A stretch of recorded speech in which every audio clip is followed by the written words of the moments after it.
what do you call contractor? The contractor came to do the road, as well as the contractor take his machines and everything, then he go. If there's no rain, when we took the car to Akusumu, and then the bumping on the road, before you get to Akusumu, you become this thing,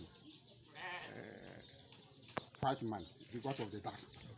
And now we are calling the government to come and do the road for us.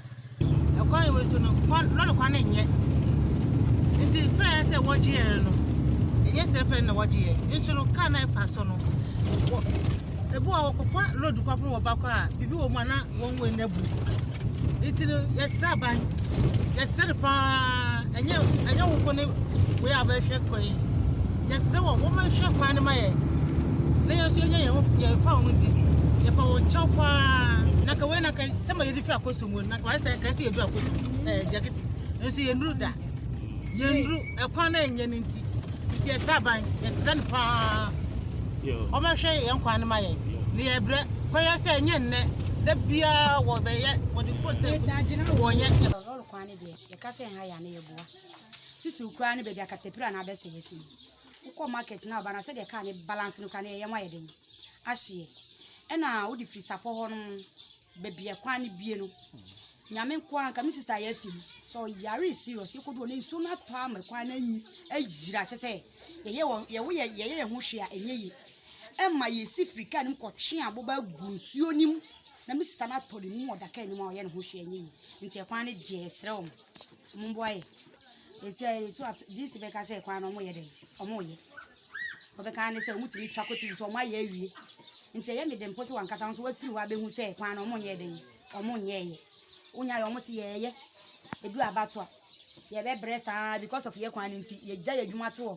Yes, I don't buy a quana my or Monia day or Monia.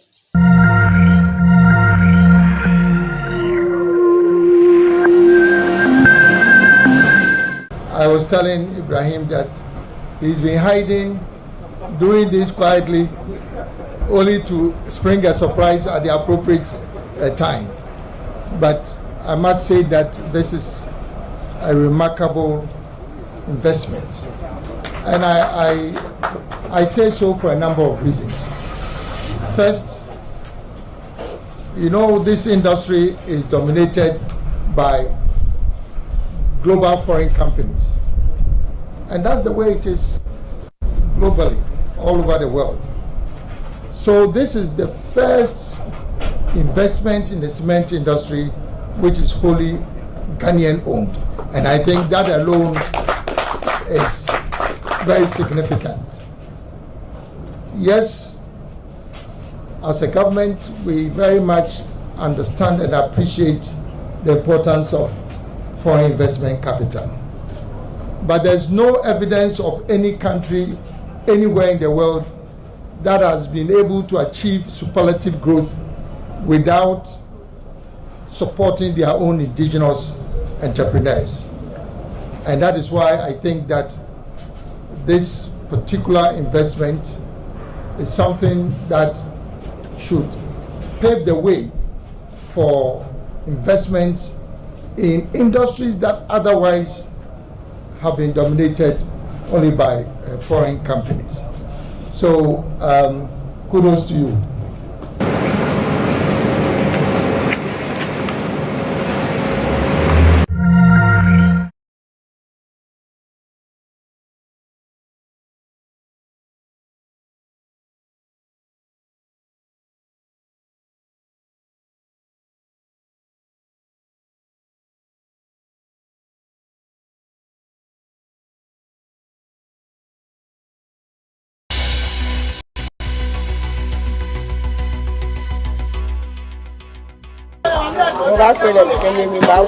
Okay. No ganon she when Panteme no bem, she negamano yen. Kamashi, Mawulaskishan. I come Magaskishan, will let my Wolaskishan. Enemy can Wolaskishan, cafe fresh. Come here, no, cafe and no, cafe and no, Maba, a girl, fever. Oh, okay. But I know you know the hotel. Cause mo ba no come care you dey say no mo ba na. Ba sham mo. How many years of home come here? Over na hon e che. You hon ka from B5. Come here, mo ye so an o tile wa gbo.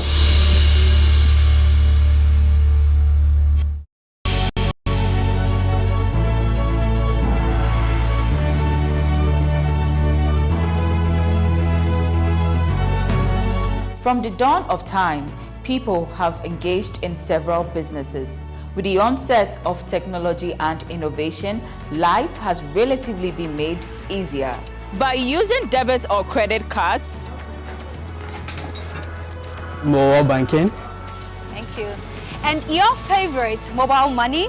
tech has indeed married business.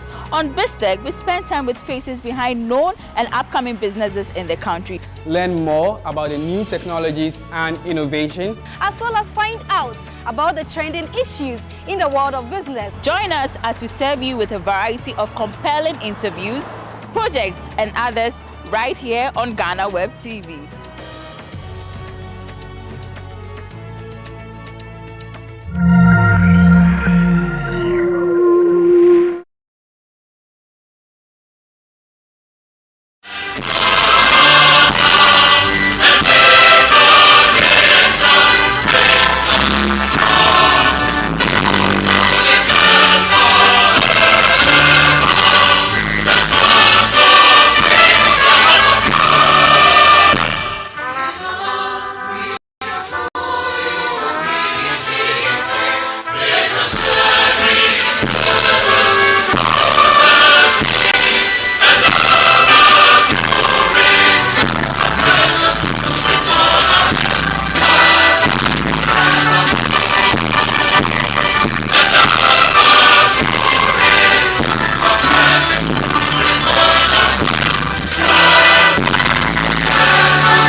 Seated, please.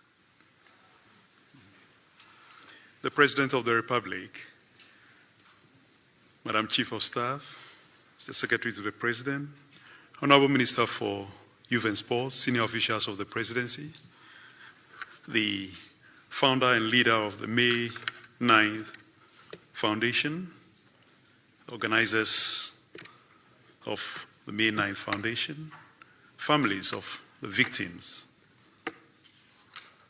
gentlemen, good afternoon to you all, and a special welcome to our guests to Jubilee House.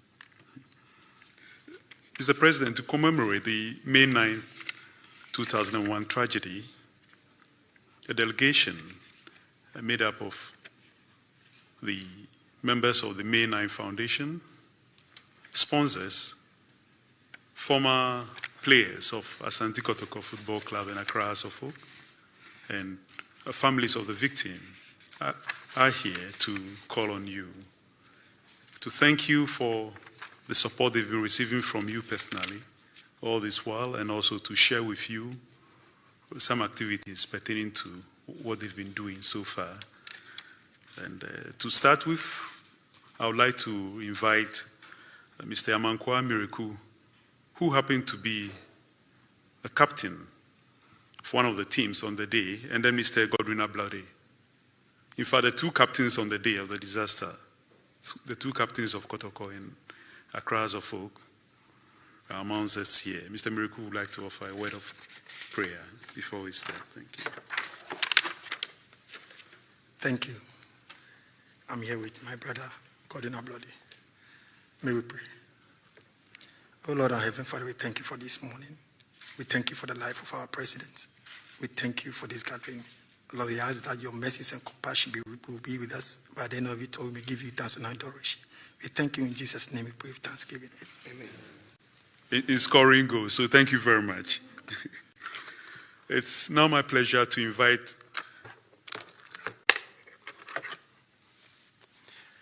Your Excellency, Mr. President of the Republic of Ghana, and members, esteemed members of the seat of government with.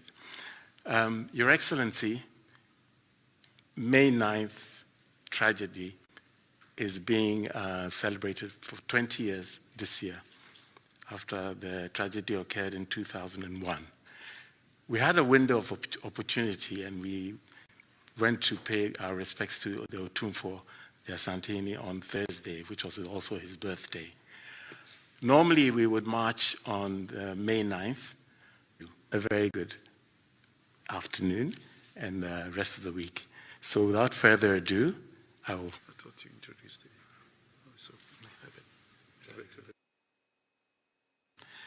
I would like to introduce our team. We have the originator and the brain behind the May 9th Eve of the Media. We've got families, what you've been giving us all this time. We've got two major sponsors here, which and the rest of the people, Mr. Herbert Bensa, will go into more detail. Thank you very much.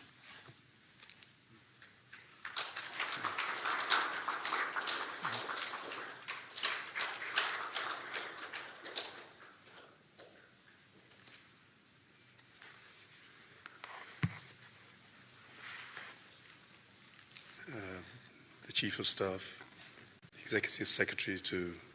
I think it would be wrong for me to start on any other note than to thank His Excellency.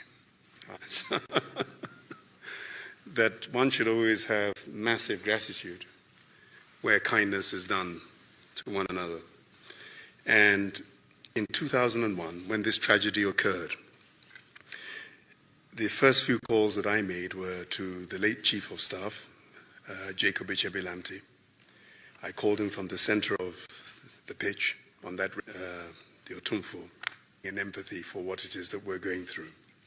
I say that in memory of the lost ones, of the people who are standing beside me and others who could not make it here today. We have become family.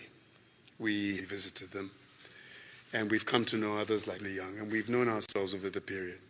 It's time that the President of the Republic recognized what it is that we're doing. We understand the affairs of state, we understand the difficulty, and we appreciate even the few minutes of your time. And I know that those who've come from Kumasi, and they're there. And so some of them we had to recount to them. As we visited them at the house, when I first came to their homes, they were in a state of shock. And 20 years on, it's interesting to see how they have developed. Some are still crying here today, Mr. President. But I think the tears are also tears not only of missing their loved ones, but understanding that at a time where a president told us not to be spectators, but to be involved, there are people here who have been involved and who do care. We would not have been able to achieve an awful lot of what we have without major companies who've also stood beside us. And over a period of time, companies who believe in Ghana, companies like the Sunda Group, Keda. We have here today a new investor in Sachin Gupta, who has also donated massively in terms of helping people out. There are other companies, our brothers at Interplast, the people at Melcom, Gino Conservaria, other companies, Vivo, they've all donated over a period of time. It can be 5 bags of rice, it can be 100, it can be 500 CDs, it can be 5,000, anything that it is that helps wave the flag, Mr. President. And they've all been here. We have been told as we've grown up, and a lot of us here are globalists. So what is good abroad? If Hillsborough, they recognize and support the families with 96 people dead, what about Ghana with, it's not 127, Mr. President, because I went to the statue a few years ago with South Africans who came from the Ellis Park disaster. They came up to bond and share time with family. And as we stood at the statue at the stadium, families were coming in where their loved ones' names were not on the plaque. So in the heat of the moment, Your Excellency, they had simply got up, carried their bodies and gone without recognition.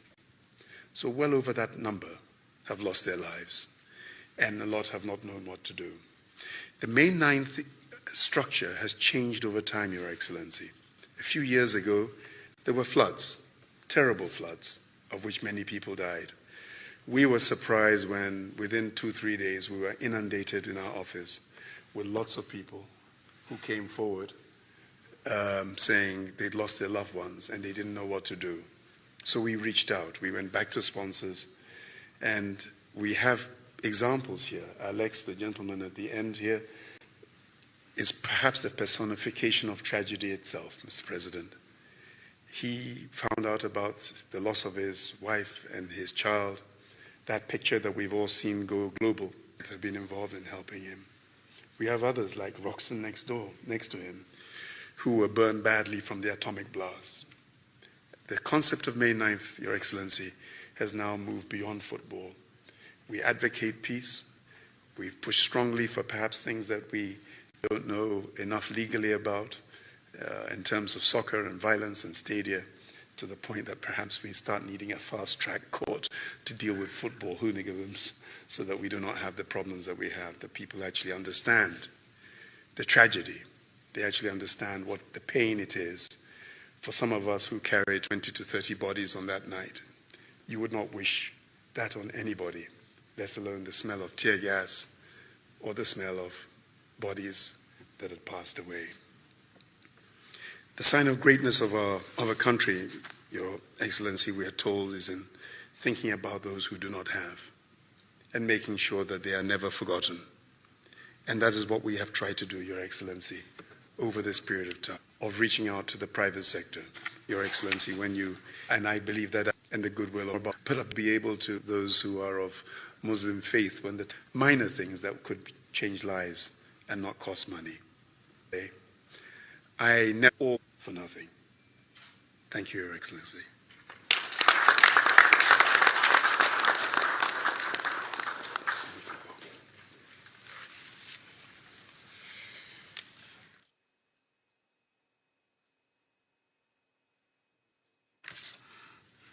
Another round of applause to Mr. David Mensah. Thank you so very much. Before Mr. President addresses the gathering,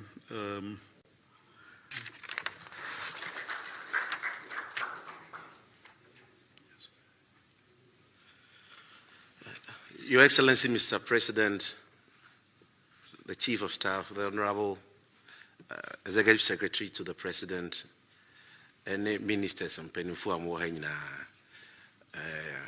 Eredie, Mr. Mensah Kasa, na Odiasida Edema Mampeni, Assembly CA, Meneno, and Yawada, I didn't see any Ukwadanti, Yawada, Tosono, Yanantia Copy Misabri.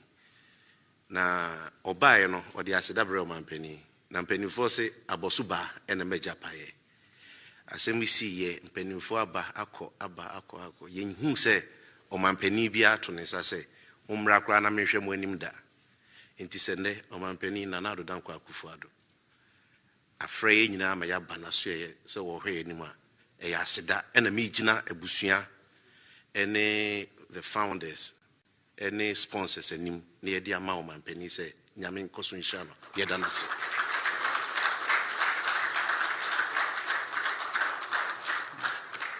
Thank you, Mr. Edward Usubuatin of Hello FM. Thank you very much. Ladies and gentlemen, it's now my pleasure to invite Mr. President to address the delegation. The advisor, I'm not sure what is your title, founder, leader, and delegation here. First of all, let me welcome you all very warmly to the seat of the presidency of our country, to Jubilee House. And to say that I'm happy that we found the time today to meet. I remember Tebilamte on that fateful day. He called me at the time I was Attorney General to inform me about what had happened and the tragedy that has taken place. It was at the beginning of President Kufuor's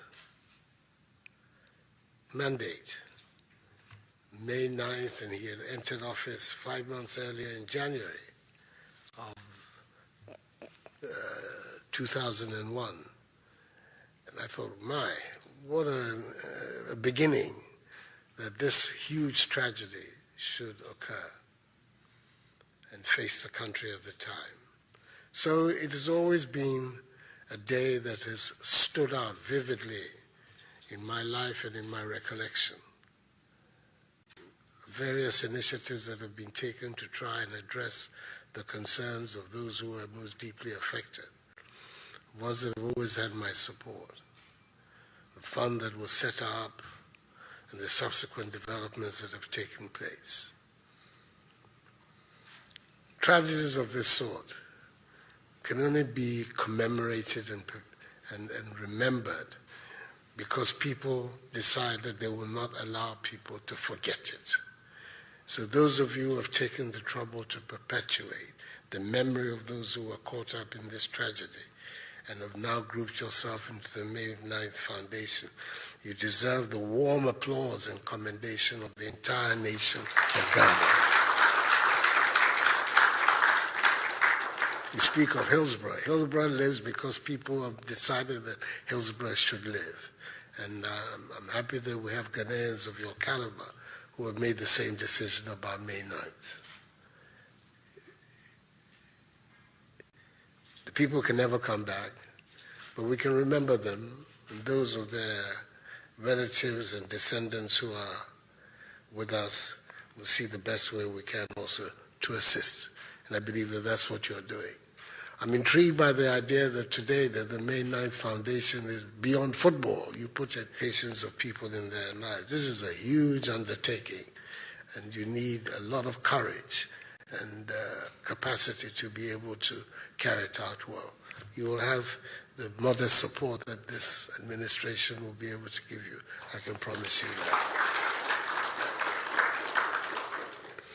So let me once again commiserate with all of you who suffered this awful incident. I'm hoping that since then we haven't seen a repetition of it because the sporting authorities have put in the corrective measures that will prevent tragedy like this occurring again. There was a committee of inquiry that made some important recommendations of what needed to be done to prevent a recurrence of this. And the judge, if my memory serves me right, who chaired the committee, is now in the Supreme Court. Is it Apau? Yeah, Mr. Justice Apau, who's now in the Supreme Court. He's the one who did make recommendations that the sporting authorities have taken on board. So we thank God for that. I want to thank you very much for coming here today to come and see me. The founder, leader, made a reference to my support, that he was questioning my support for football clubs. I started supporting Asante Kotoko before he was born.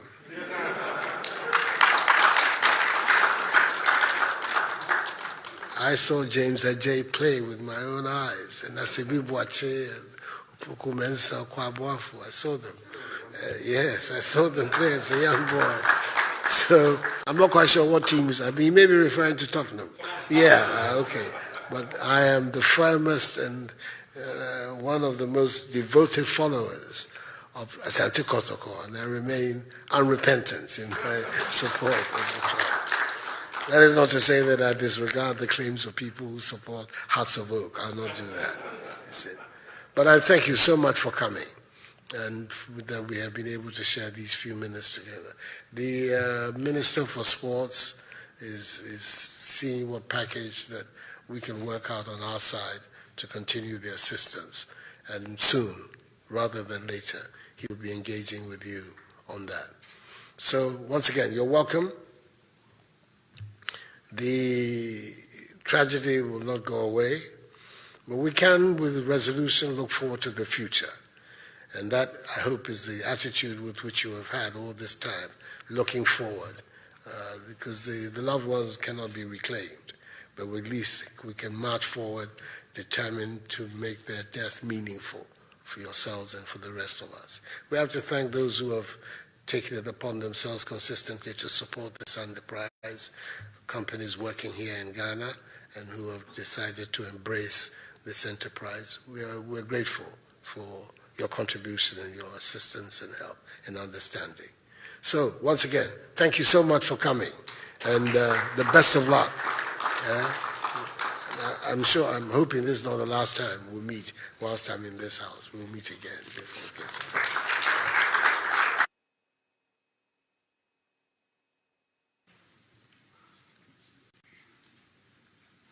We thank Mr. President for his kind words of assurance to the delegation. Thank you very much, Mr. President. Before we have a photo opportunity with Mr. President, the delegation has a presentation to make to you. And may I invite the reps to come forward and do so quickly, please.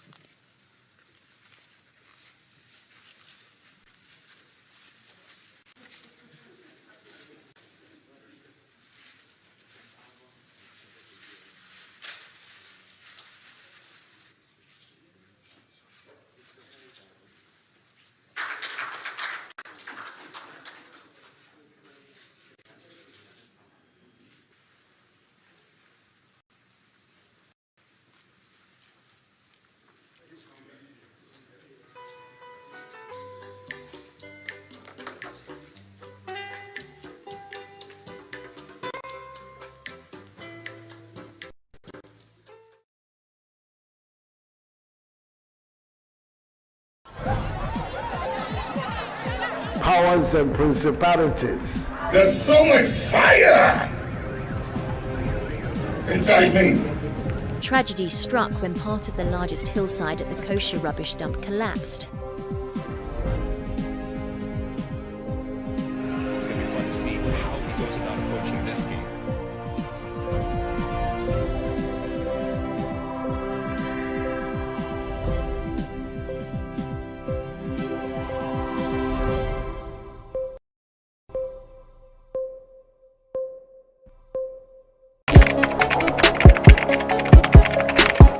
We table issues relating to the arts and entertainment for a riveting discussion, of course, without fear nor favor. The question the presenter asked them was a dumb question. You need to speak the part and move. Varied views. We agree to disagree. So I would disagree with everything you said. I think that he's a smart guy. I think what he did. No, but I also said he's a smart guy. Yeah. I guess that I'm waiting for the. Don't think that we have to wait for what next. It sometimes gets confrontational. But that's the beauty of the game. Today you deny funny face. It's not my brother. Today you deny funny face. I don't know him. You don't know funny face. It's not my brother. You don't know funny face. It's a package. We meet, we sit, we dialogue, we learn, we progress. My name is Benefo Huabin Abrantepa, a proud blogger, and this is my forum.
Hello, my name is Priscilla Na Akle Planch. I'm a survivor of a road accident It wasn't easy for me. I went through 6 surgeries, and for 2 years I was using crutches. It wasn't an easy experience, and I don't want you to go through the same. So please, follow all the road safety regulations that you have to. Don't drive tired, don't drink and drive. And to my fellow friends who ride motorcycles, please, the road signals are for you as well. Please pay attention to them. Stay safe, do the right thing, and save a life.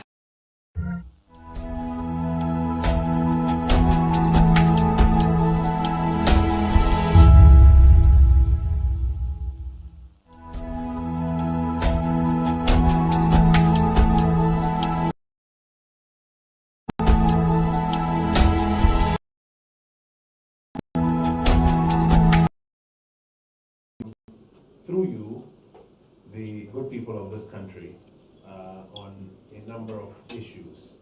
I want to start by quickly introducing, acknowledging the presence of a number of persons who are here with us. We have with us directors and officials of the Ministry of Finance. We have with us one of the Honorable Deputy Ministers designate for Finance, the Honorable John Kuma, Member of Parliament for Ejiso. We have with us the Honorable Abena Osei-Asare, Member of Parliament for Tiwa East, also a Deputy Minister for Finance designate.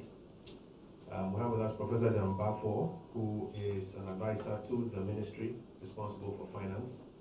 And we will be addressed by the Honorable Minister responsible for Finance, the Honorable Kenneth Nanayao Kuntum Kununkum Infuriata. Honorable Minister will make some remarks, and then with the allotted time we have subsequently, we will take questions from you, and I will serve as moderator for it. Honorable Minister. So thank you indeed. Thank you very, very much for this. Good afternoon and welcome to our Ministry of Finance. Today marks, unfortunately, the 20th anniversary of the 9th May Accra Sports Stadium disaster, and if we could please observe a minute of silence for them.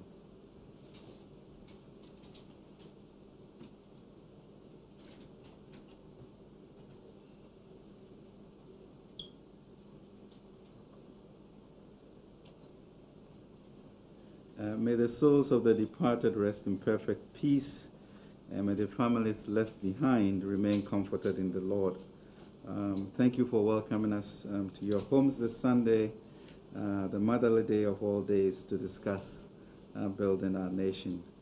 I also like to take this opportunity to thank the many, many Ghanaians who prayed and stood in the gap for me for God's miraculous healing during my post-COVID multi-scheme inflammatory symptom that occurred.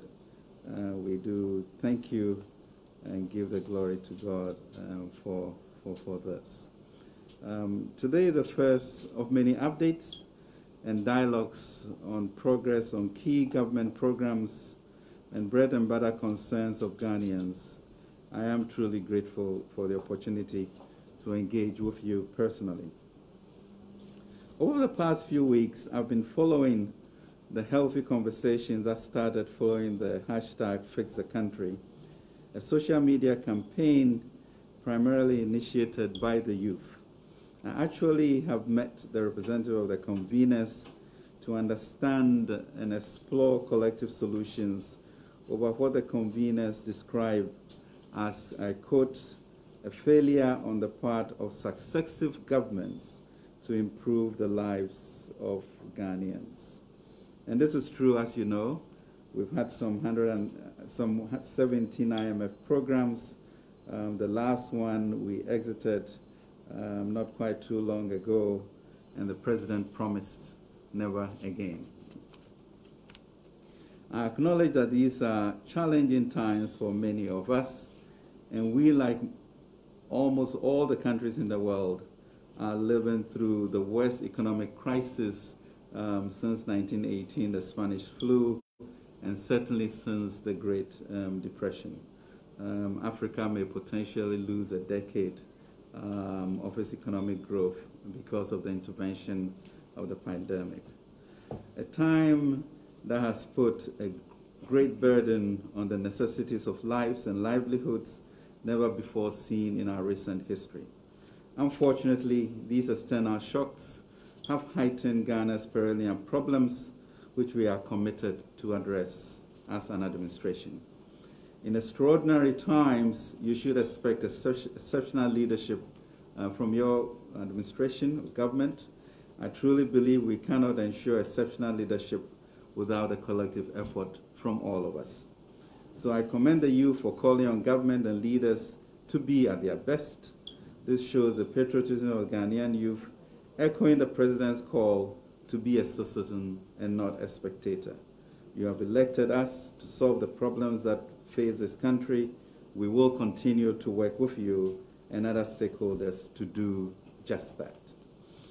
Until we were hit by the COVID-19 pandemic in March 2020, we were on course to achieving the objectives to stabilize and grow the economy, create jobs, especially for the youth, modernize, digitize, and formalize the economy, to ensure social mobility for all, with education, skills, and access to capital, providing social protection for the vulnerable, and create a safe and secure environment for citizens and businesses to thrive. As government, we took the following measures, among others, to address the structural challenges of the economy. We implemented flagship initiatives such as 1D, 1F, One Village, One Dam, Planting for Food and Jobs, and IPEP in the real sector to accelerate economic activities and help create jobs. We introduced restored or enhanced social protection policies to support.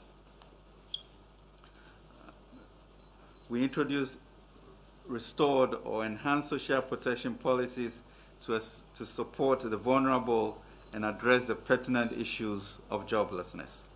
These interventions include the free senior high school program with over 1.2 million enrollments, the Zongo Development Fund program, school feeding program now of over 3.4 million beneficiaries, the LEAP program, Livelihood Empowerment Program, with over 334,000 households, Nation Builders Corps with 100,000 beneficiaries, allowances for teachers, trainees for some 47,000 beneficiaries, allowances for nursing trainees with some 50,825 beneficiaries.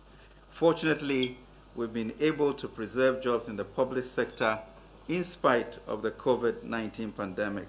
We acknowledge that as a nation, we need to do more to ensure decent with blockchain technology and automation of passport application.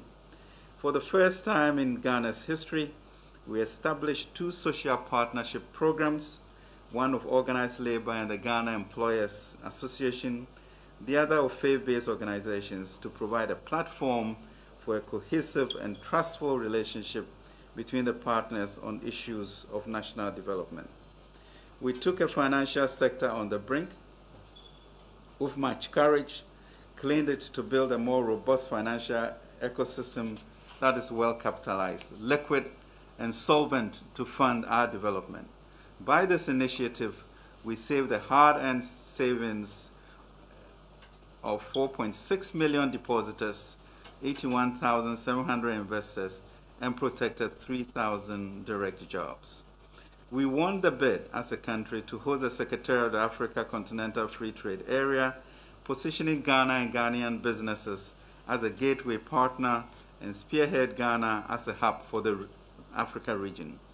In addition to Google setting up its Regional Artificial Intelligence Center in Accra, Twitter recently announced that it will put its Africa headquarters in Accra.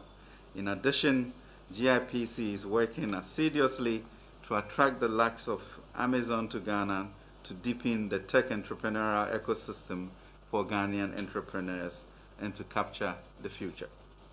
After 4 years of implementing these prudent measures, the Ghanaian economy witnessed a turnaround.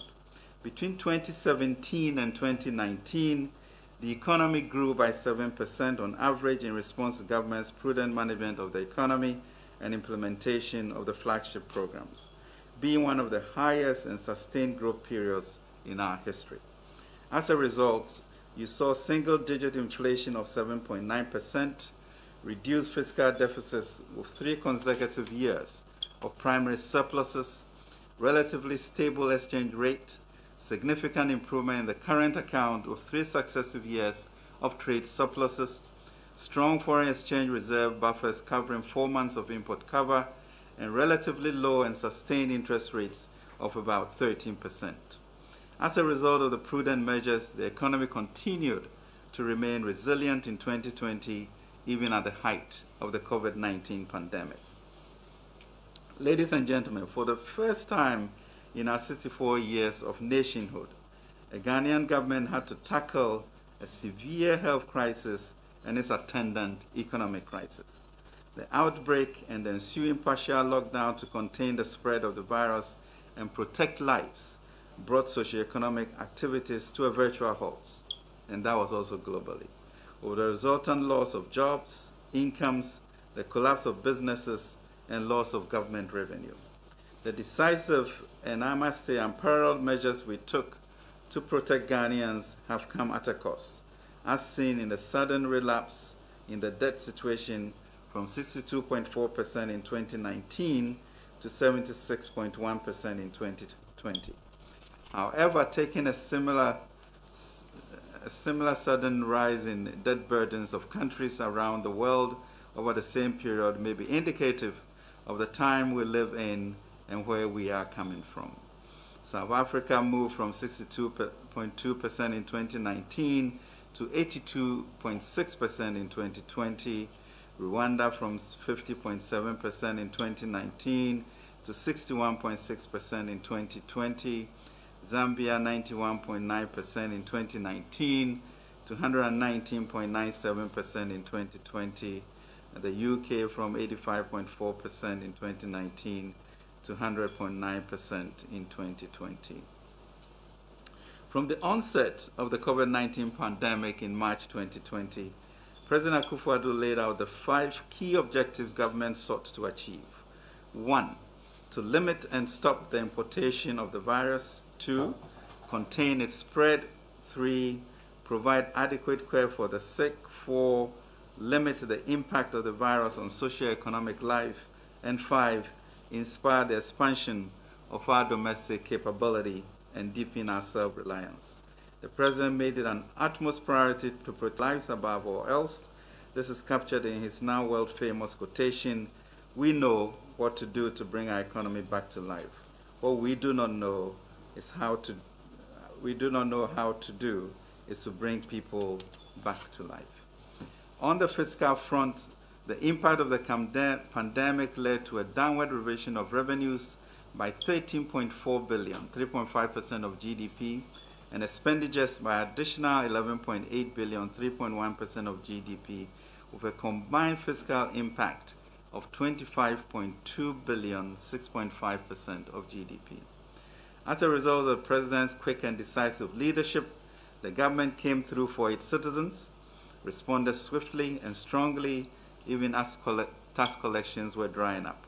As a result, government spent about 8.134 billion, about 8.1% of expenditures, and 15.1% of domestic revenues to preserve livelihoods. The government provided 1.8 million and 917,000 cooked food packs to vulnerable and underprivileged persons within Accra and Kumasi during the lockdown period. In addition, in partnership with faith-based organizations, government also distributed dry food packages to about 470,000 families during the period of the partial lockdown in Greater Accra and Greater Kumasi. The government fully covered the consumption of electricity for over 1 million Lifeline customers and subsidized 50% of the consumption of all other customers for that period. Over 10 million fellow Ghanaians benefited from free water supplied by Ghana Water Company Limited between April to December. As a result, the average monthly water supply of 9.24 million cubic meters increased by 43.21% to reach 13 0.23 million cubic meters.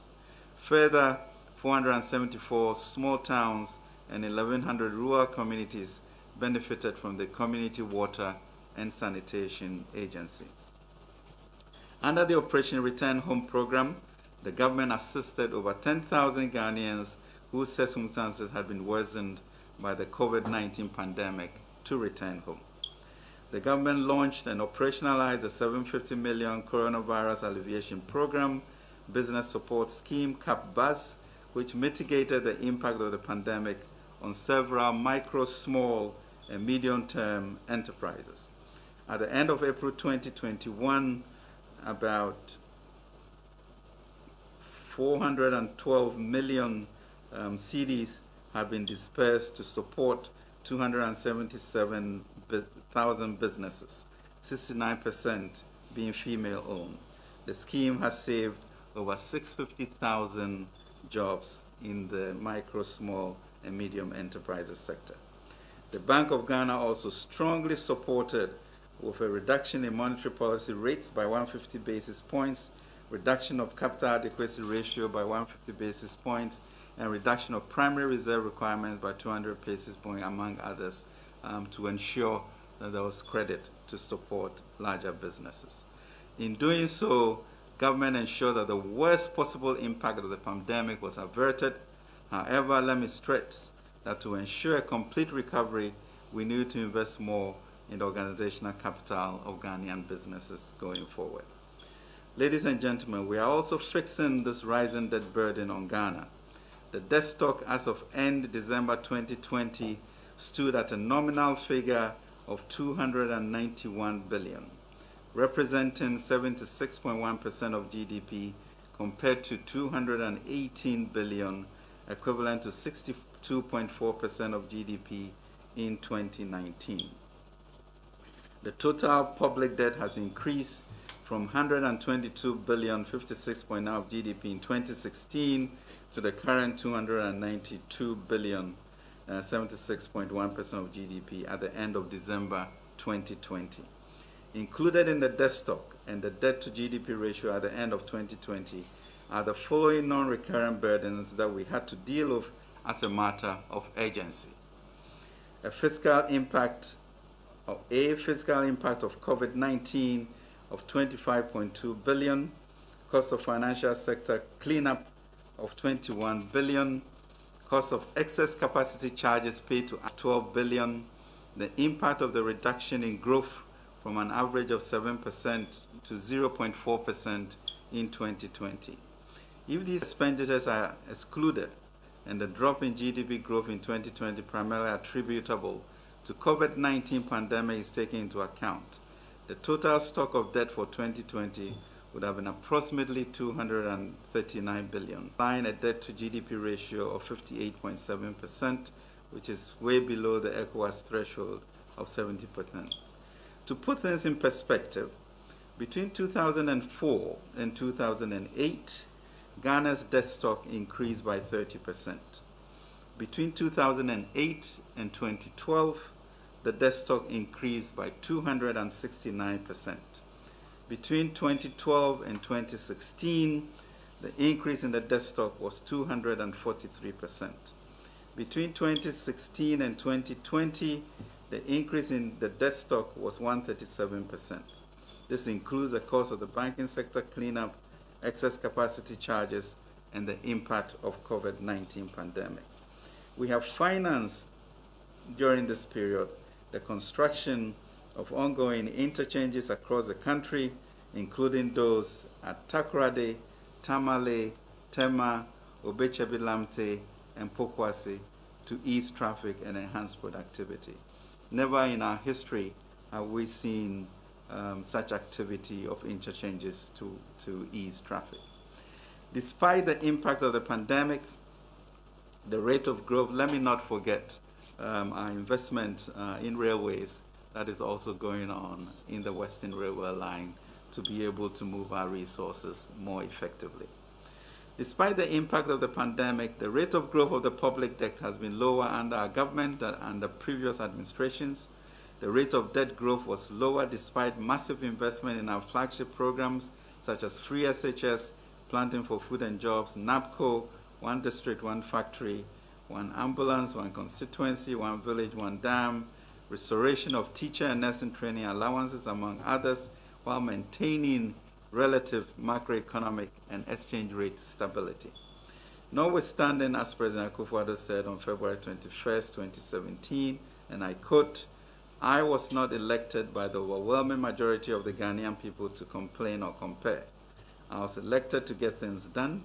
I was elected to fix what is broken, and my government and I are determined to do just that."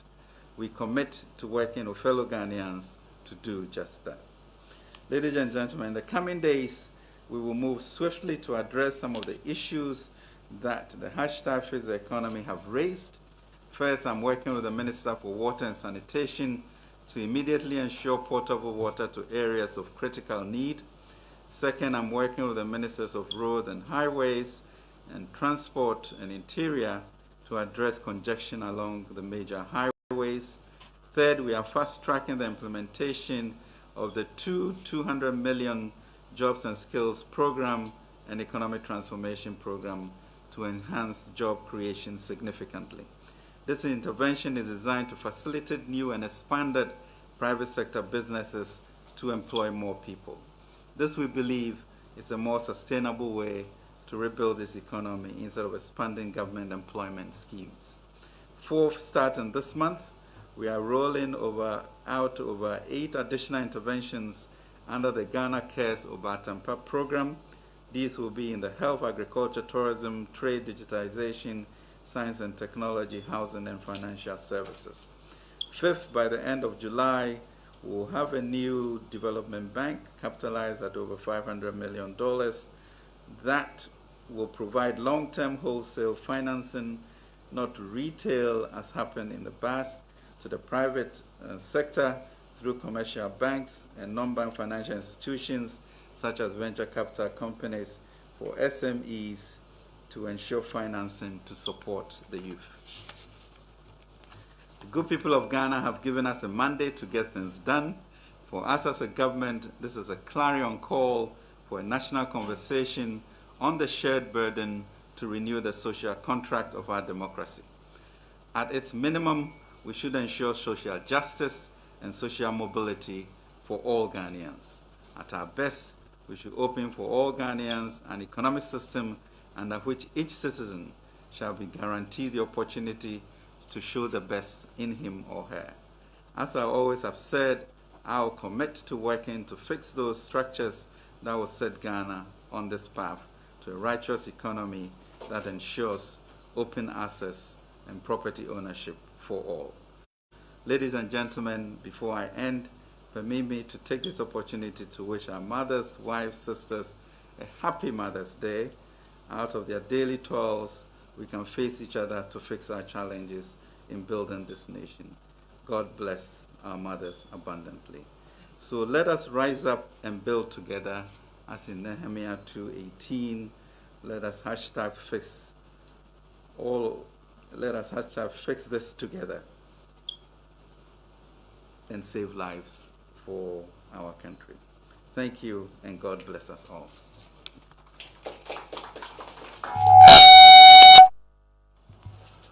Honourable Minister, grateful for your presentation.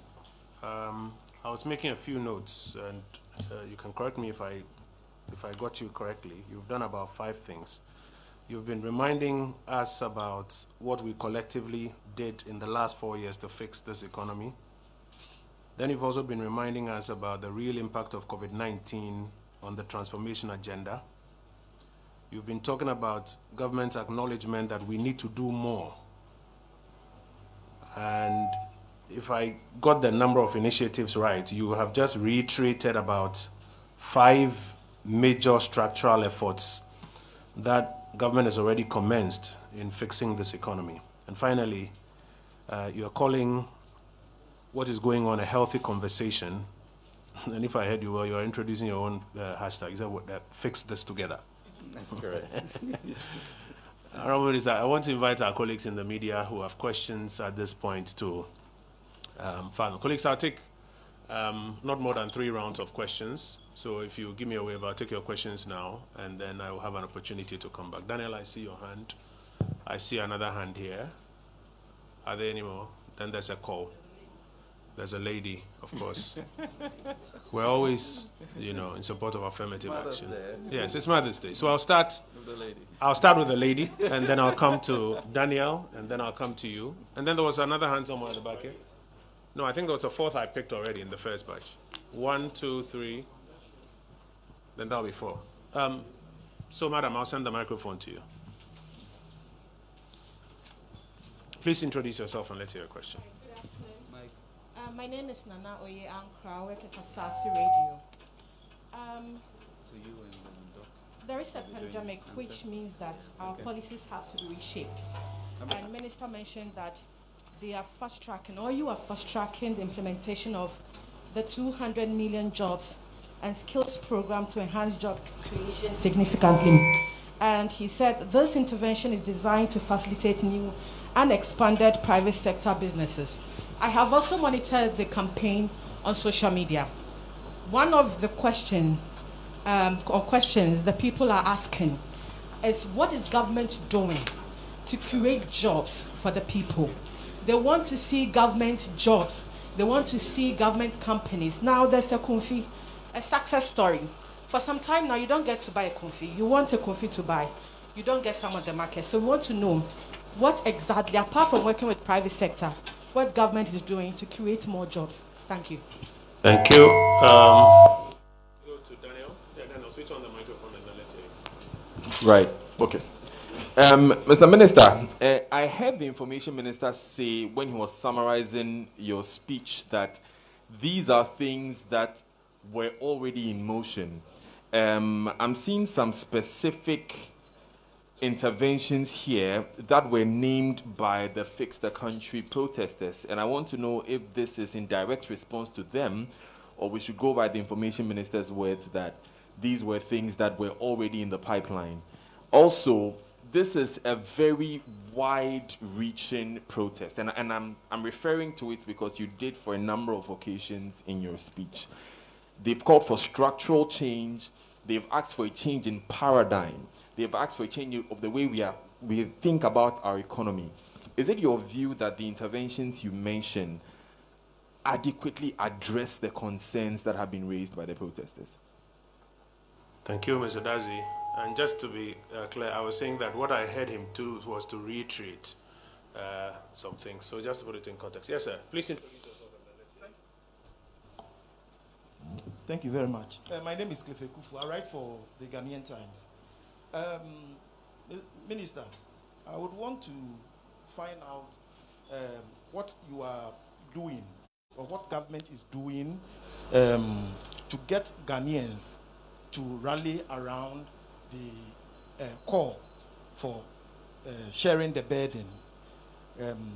What campaign has been put in place to ensure that Ghanaians rally around the call you are making? The second question is, in your estimation, how much will it cost the country if government decided that for this particular year we were going to fix all our broken down roads? How much is it going to cost the country? And then my last question is on the 101 hospitals. I didn't hear you say anything on the 101 hospitals. The initial 88 and then stepped up to 101. What's the status of Agenda 111? All right. Yes, so let me take yours as the final, and then we'll respond and come for a second batch. I'm Freight Dalanyo Megashi with GH1 Television. Considering our current debt stock being more than 75% of GDP, would you describe our economic status as highly indebted? And what does government have to show to all Ghanaians as proof that the over 170 billion cedis in borrowed funds were prudently used for viable national investments to justify the introduction of what some have described as killer taxes in collectively shouldering the burden? And again, as we look to rebuild the economy by raising taxes, can you tell us how much you lost to the both PDS arrangements, and have we paid money as a state to procure the vaccines needed to achieve the herd immunity, even as we look to economic recovery? And if we have, how much have we paid and how many doses are coming in? Thank you very much. So, Minister, let me just recap. Oye is asking, what do we say to the call that we want government jobs? How do we reconcile that with this whole question of private sector jobs, etc.? And she went into an example of a config, etc. And she relates that to a hint you gave in your presentation about fast-tracking the $200 million jobs program. Are those government jobs or those are private sector jobs? That it appears more people are interested in government jobs as against private sector jobs. Daniel is asking for clarity. Are these initiatives you are talking about new initiatives in response to the broad-based calls out there, or they are, as I suggested earlier, a reiteration of government existent programs, which may suggest that, what, did you see this incoming or etc.? There's a second question he has about whether or not this list you've given us adequately addresses the various concerns that have come. How much confidence do you have that what you already have in your brown bag adequately addresses the concerns of the Ghanaian today? Ghanaian Times has about 3 questions. How are we, because you talked of shared burden, and let's fix this together. He's asking, how are we mobilizing to rally around the entire country for everybody to realize their role in this shared burden so that we can do this? Or is it just something we are just saying and then we'll go to bed? And then he asks a specific question about roads. If he said we are fixing all the roads now, how much would it cost? What would it mean for the broader economic activity? And by the way, Agenda 111 was the latest. And then GH1, 75% plus of GDP, would you describe us as highly indebted? And what do we have to say or to show that the borrowing in times past was prudently used? And so it is now time for us to share the burden and all contribute some more. And then finally, he's asking, have we paid money for any vaccines? And if so, do we have any numbers to share? Minister, we're in your hands. Great. Thank you very much indeed for these questions. I think Oye's question really, in a sense, gets to the heart of this, that this is not a government that is working in reflex. The $200 million programs for economic transformation and jobs and skills started planning this some 2-3 years ago with the World Bank, and finally coming to fruition now. So certainly is a government that has always had a clarity on the plan that we have for the nation, and we can see the strength of the economy 2017 to 2020, an ability because of the robustness to be able to handle 2020, and a continuum of the Obatampa program with projects like these which were already pre-thought of to go on. And so I think at this point in time, you talk about a CUMFI, but there's 181 companies well on the road with regards to 1D, 1F that we continue to encourage to support. These are all, I mean, I think we gave some numbers for government compensation, wages, etc. on the public sector. And I think we are stretched to the seams. And really, for us, as a right-to-center government, it's always been an issue of strengthening the private sector for them to create that access to jobs and funds to do that. Then we had a question from Mr. Dadzi, which sort of dovetails into this. This certainly is not a reflex, but I actually took the chance to meet up with representatives of the group to appreciate, empathize, for them to realize that we are just not sitting back, and that we should also, as a nation, realize the impact of COVID-19 on all that we have been doing. We can't pretend that it has not occurred. We have to be clear on how we had to readjust our economic program to be able to save life first, because that really in the end, the sanctity of life of any citizen cannot be compromised. And then it will bring certain burdens on us. But I think we all know that it is really global. So we need to get through that. We can't compromise, or that the president is quite clear about the protection of each citizen's life. And then at the same time pushing us for a growth agenda that we have to work together on to ensure that we bring back the type of growth that we had in the first 3.5 years of this government. So we'll continue with that without relenting. Ghanaian Times, I think in the end, the issue of sharing the burden is one in which we've had some very serious discussions with the Ministry of Information about really creating a national conversation on that, so that everybody has the true numbers, everybody understands the impact of COVID. I think even the group indicated that successive governments, have had issues, so that maybe we reorder, the way in which we engage as a country. I mean, we, for the first time in our history, have a social partnership with labor and employers that has never happened before, that we meet quarterly, make sure that we understand their needs, put them in the budget, and then also understanding that the faith-based organizations are in more places than even the government can be. And therefore, how do you integrate this sociology into our economy's progress and development?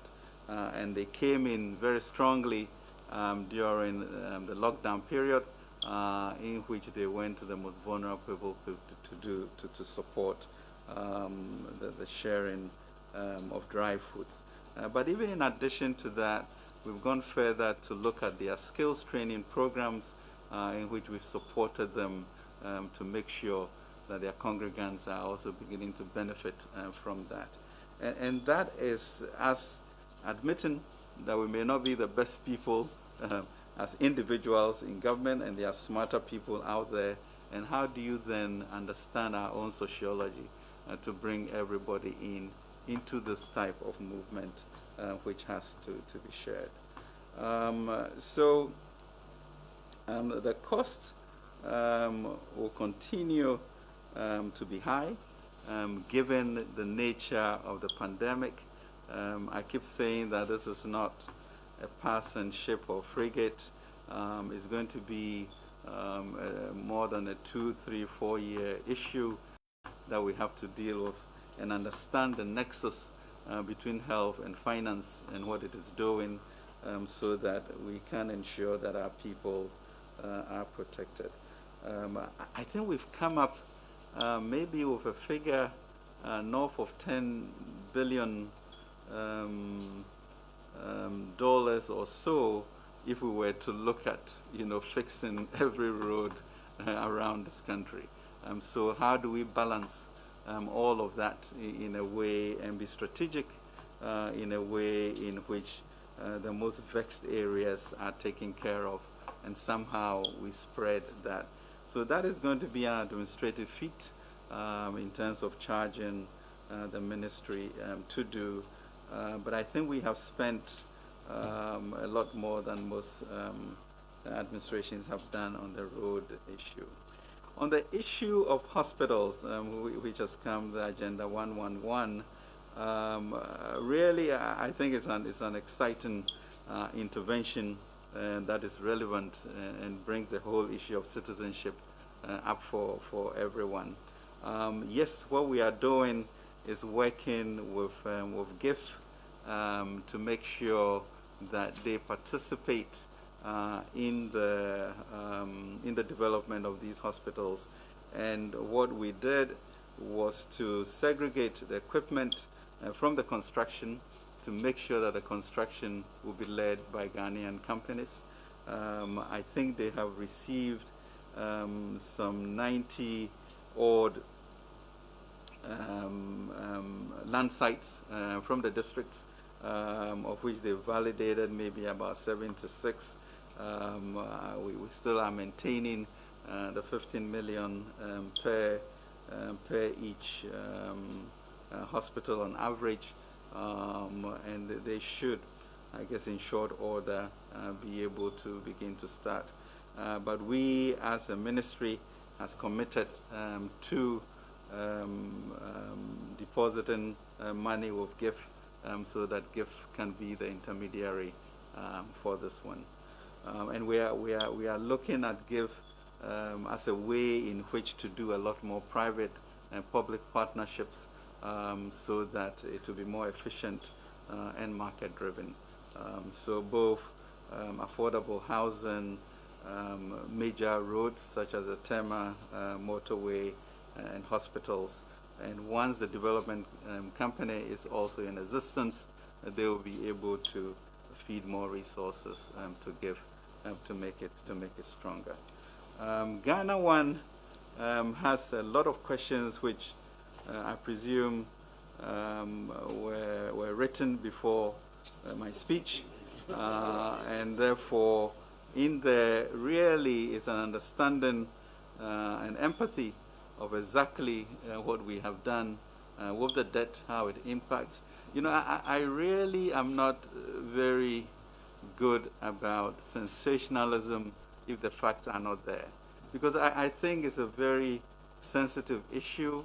I mean, you can create a heightened sense of a country which could hurt the nation.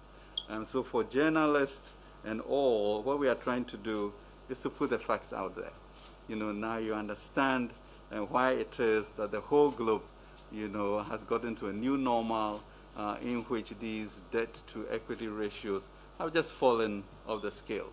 The question then is, how do we together understand the problem we have, how we all share the burden to be able to move forward, and where it is. So when you use things like pernicious tax that have been brought, you know, where are we going as a nation, and what do? Do we want to borrow more, or do we want to find a way in which, with a debt to GDP, with a revenue to GDP of 14 or 15%, we need to move to 20%, and therefore, what is the input, you know, from all of us as citizens as to how to get to the 20%, to get another 30 billion to be able to move forward. You know, I mean, if we look at various periods, as I mentioned, there's been about 17 IMF programs, you know, because we have been not too transparent, or we've been disingenuous with the statistics, and create a sense of, you know, of governments that may not be doing what they have to do. But clearly, even if I was to look at each period, you know, from the 60s through now, I mean, I heard somebody talk about work and happiness and romanticizing that period. That period was a period in which we had over 9% debt to GDP. We had over 9% deficit. Growth had tanked below 3% or so. You know, so we need to be clear on where we are. We need to understand the setting in which we are in, and then we need to be able to have a government that listens, incorporates what you have, but really, in a Ghanaian sociology, to lead in the way in which we move forward. So I appreciate your questions, but things like killer taxes, etc., really foments, you know, a certain degree of crisis that is without contest. And so I think we need to look at that well. I think issues of PDS, etc., you know, can be answered in another forum. Vacuums, vaccines, what have we were, of course, quite privileged to get the 650 from COVAS that we are doing. We are having to put some down payments for other vaccines that we are expected to do. And right now, there are about 1.2 billion doses that have been done universally. Africa has done about 20 million doses so far, and Ghana has done about 1 million, so we really are ensuring that we are protecting our lives and caring for that. Thank you. Minister, thank you. I'll take a second batch. I'll take a second batch, and then I'll take a final batch. So I'll start with 1, 2. Echo, you haven't spoken, and there's a gentleman in the corner, 4. And then I'll take the rest in the final batch. Yes, sir, let's start with you. All right, thank you. I have 2 questions actually. My name is Stena.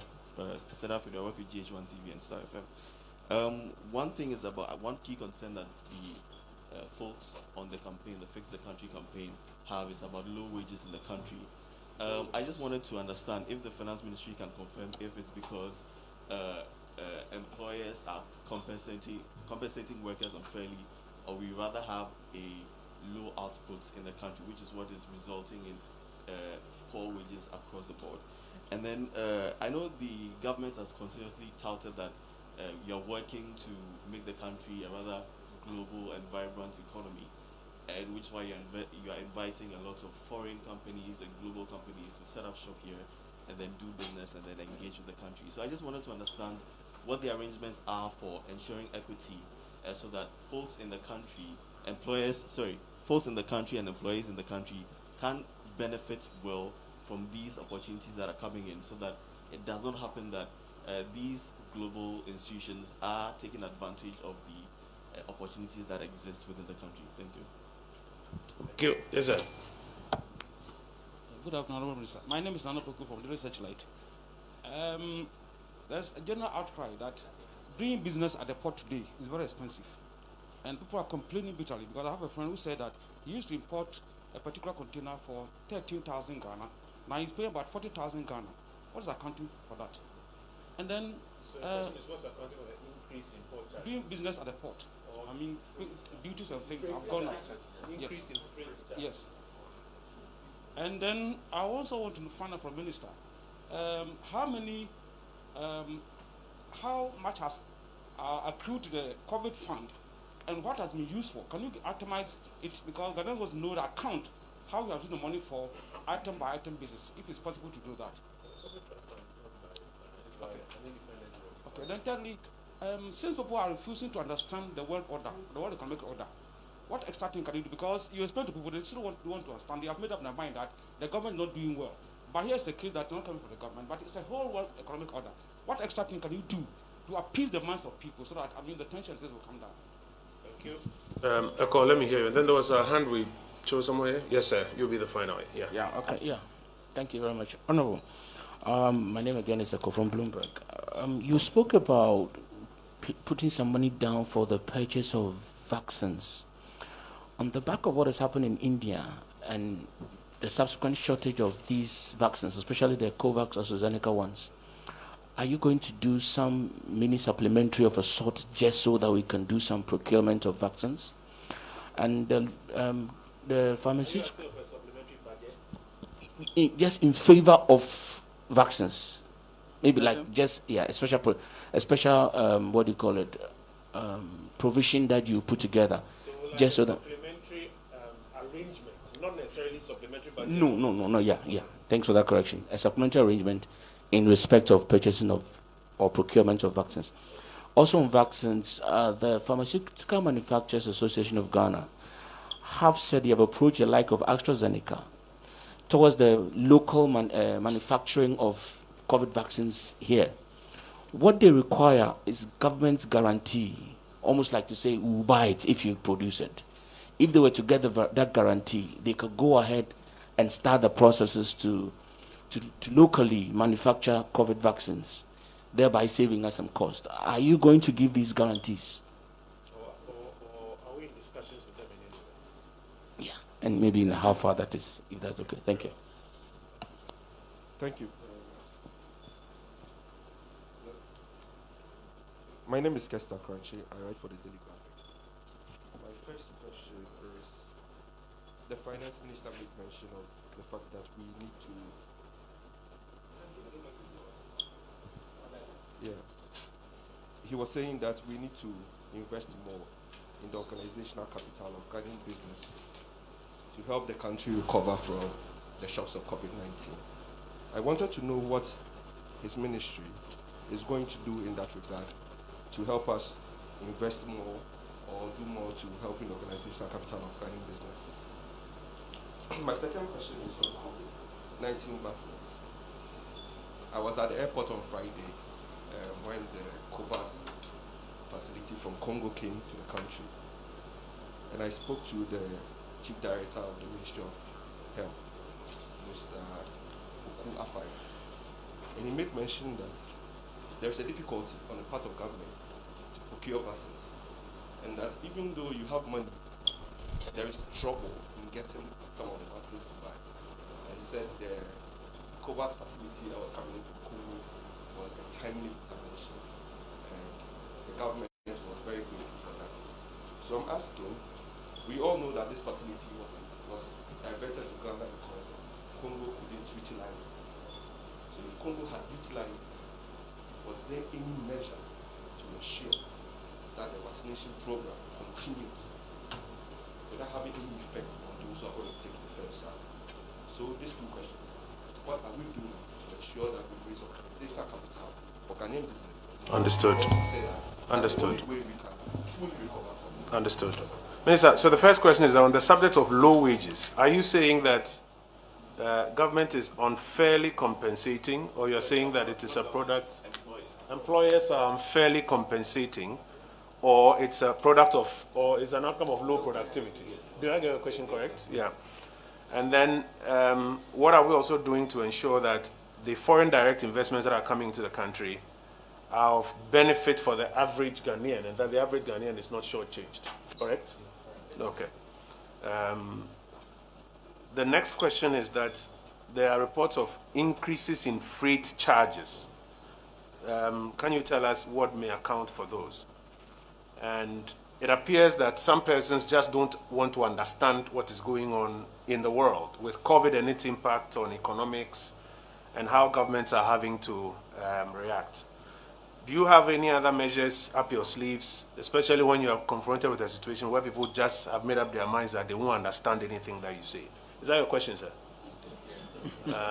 Thank you. A call from Bloomberg is asking, knowing the shortage of supply from India, do you have any supplementary measures to show up the portion of vaccines that we are purchasing? And are you in discussions with the pharmaceutical group in Ghana? And if so, what is your position on this talk of giving them a government guarantee so that they can produce vaccines here? And then the very final one, if you can elaborate on any specifics for what you call, quote, investing in organizational capital. Chief, correct? And then, apart from that, do you have any measures to ensure that the vaccination program can go on? Because it appears that if we didn't get the 350 diverted from Congo, it would have been hot. Correct? Minister, where are your hands? Yeah, we would... on the issue of the vaccines, you know, the amazing thing about leadership is that you then find a lot of people wanting to join in the success. Okay, so yes, suddenly Congo realized that they didn't have, quote unquote, the organizational capacity to be able to administer these doses that they had, 1 million of them, within the time of expiration. And Ghana, of course, has proven to. You know, so there are, 50-something odd countries in Africa, and we were able to negotiate to get, 35% of that 1 million, So I am confident that, unfortunately, a lot of countries do not have the capacity to administer, and we should be able to benefit from that. I think the reality is there, and I think we all know the story as to what you called vaccine nationalism, or however you want to call it, in which India, for example, cannot think of exporting with the type of crisis that they have. I think the developed countries already pre-ordered and paid for 90% of the production, so that is skewed. So COVAX was really sort of the intervention that you needed. But beyond that reality is our own bilateral discussions with a number of countries whom we know have stocks. And therefore we expect that we should be able to get what we require at the appropriate time to make sure that our vaccine program is not dislocated. So it's going to be a continual fight to understand who has the vaccines. And there was a call from the U.S. State Department last week to Foreign Affairs in which, the suggestions as to what they need to share, Ghana will be on top of the list. And that is what leadership does for you. You get confidence from those who have it, also wanting to be associated with success. And those are incalculable effects that the country now has. But going back to the issue of low wages and productivity, I mean, that is just a problem. I already outlined to you the extent to which public sector takes from our revenue, which also leads to how the private sector responds to wages. But the whole issue of the fight for digitalization and skills is also meant to increase productivity, which will then help for you to be able to afford to pay more decent wages, as we put it in our language. And I think we just need to continue to really introduce technology for that. On the issue of protecting Ghanaians from foreign company abuse, I think that's really an issue of administrative vigilance. And we all, coming back to the issue of organizational capital, strengthening our SMEs and captains of industry so that they can stand to negotiate properly in ownership, so we don't wake up in 10, 20 years with everything owned by foreigners without our people at the helm of that. And that has to be deliberate, and we understanding, as the Asians did, of sometimes picking winners back in certain areas of our sectors that we should dominate. And I think we are going to be quite deliberate about that. It's important for us. Research Light, I mean, I think you raise a very important point, is that are we going to continue to put, our heads in the sand, pretending we don't know what is going on in the world, and then heightening a sense of disorderliness which might not be, but really how do we engage this new normal? And what is it that we do to create an environment in which ideas can be integrated for us to go on, and not some political adventuring if somebody wants to do that, but really what do the youth want to do? In speaking of them, clearly they are as patriotic as us, wanting to see a stronger republic.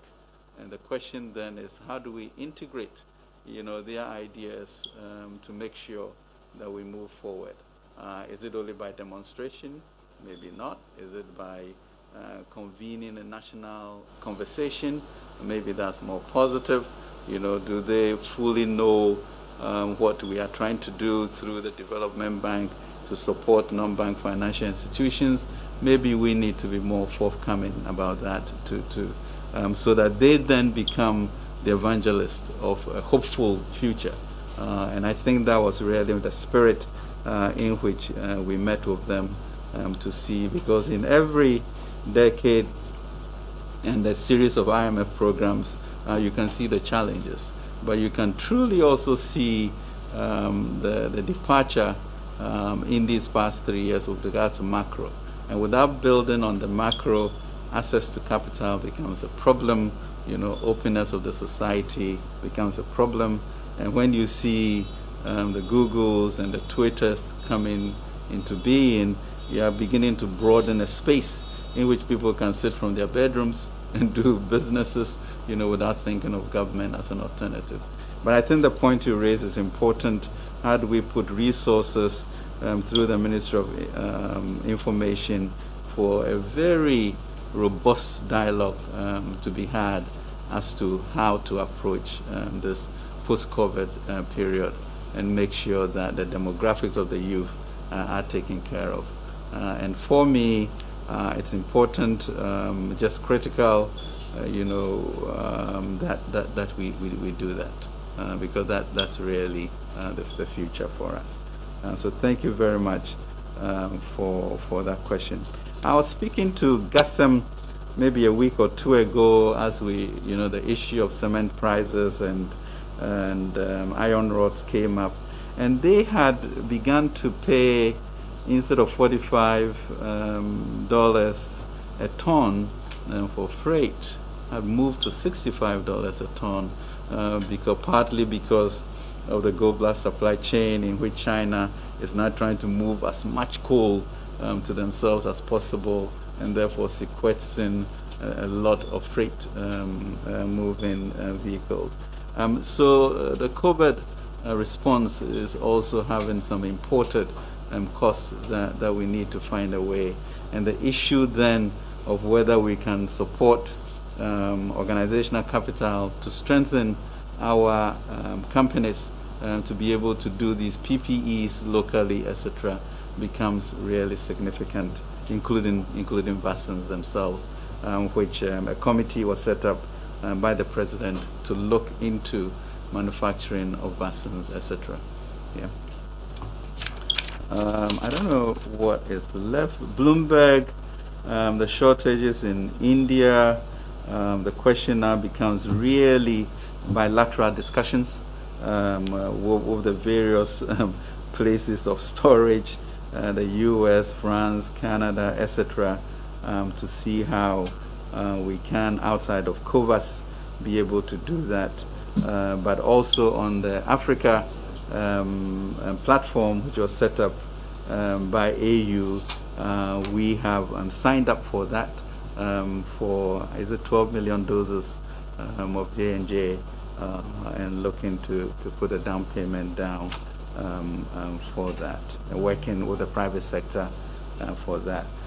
So the vaccine area, AfriExim is very interested in supporting countries to build up, and as I mentioned, actually the President set up a committee to look exactly at how we can ensure that we can do this on our own. So I don't know whether, Kester, we've done yours, and you're happy with where we are, organizational capital, strengthening that. The CARES program is and then in terms of guaranteeing to buy the product, I mean, I'm not sure that COVID is going anywhere soon, and it will be in our interest to protect these lives, and we'll continue with that commitment. The CARES program, if you read it well, includes a guarantee fund, it includes a development bank, it includes strengthening of MBSSI to support MSSME companies, and also for the banks to be able to further support 1D, 1F programs, coupled with the skills and jobs project and economic transformation project, then puts it in an ecosystem of support. And these are not reflexes.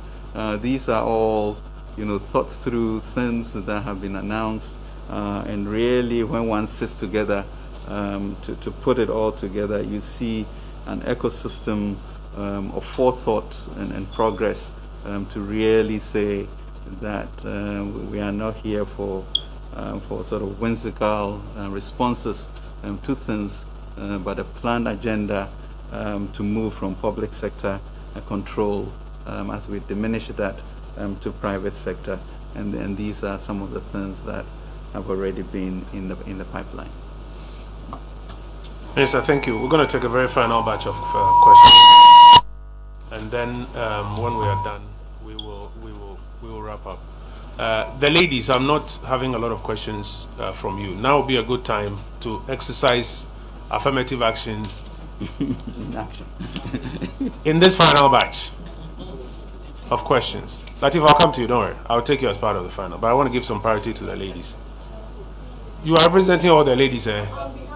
On behalf of the ladies. So Latif, and then the two ladies here, I'll come to you. No, but Latif, I'll take you first, and then I'll come to the two ladies.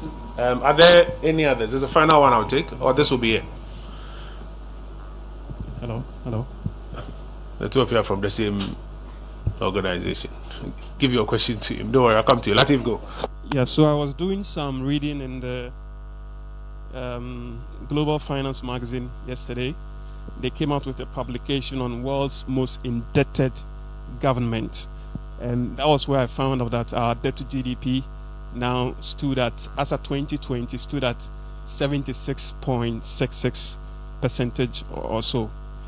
In that same report, the IMF estimate, and I'd like to quote this, that an increase of just 1% of GDP in highly quality public investment in both advanced economies and emerging markets could raise productivity by 2.7%. That is in the private investment, by 10%, and creates between 20 to 33 million jobs. Minister, my question is, from the Global Finance magazine,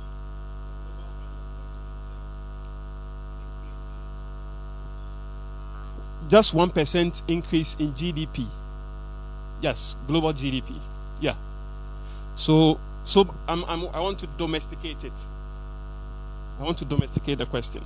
I want to find out whether, from where you sit, Minister, in Ghana here, do you see us contributing significantly to that 1% growth in global GDP?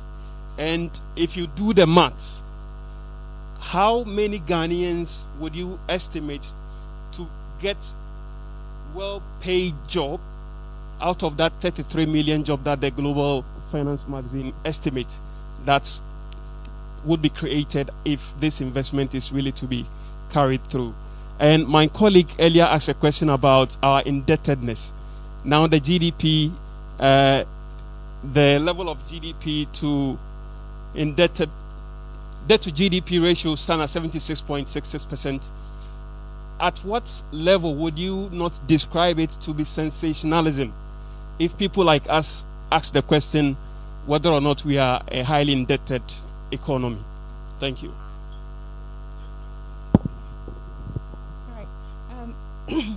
I know there's an ongoing discussion, or there are negotiations on a possible increment of wages. Can we know where we are with that negotiation? Are there proposals on percentages already? I would also want to find out, people keep referring to our energy sector debts when they are talking about the fact that government doesn't have money. What are the steps to address that particular problem?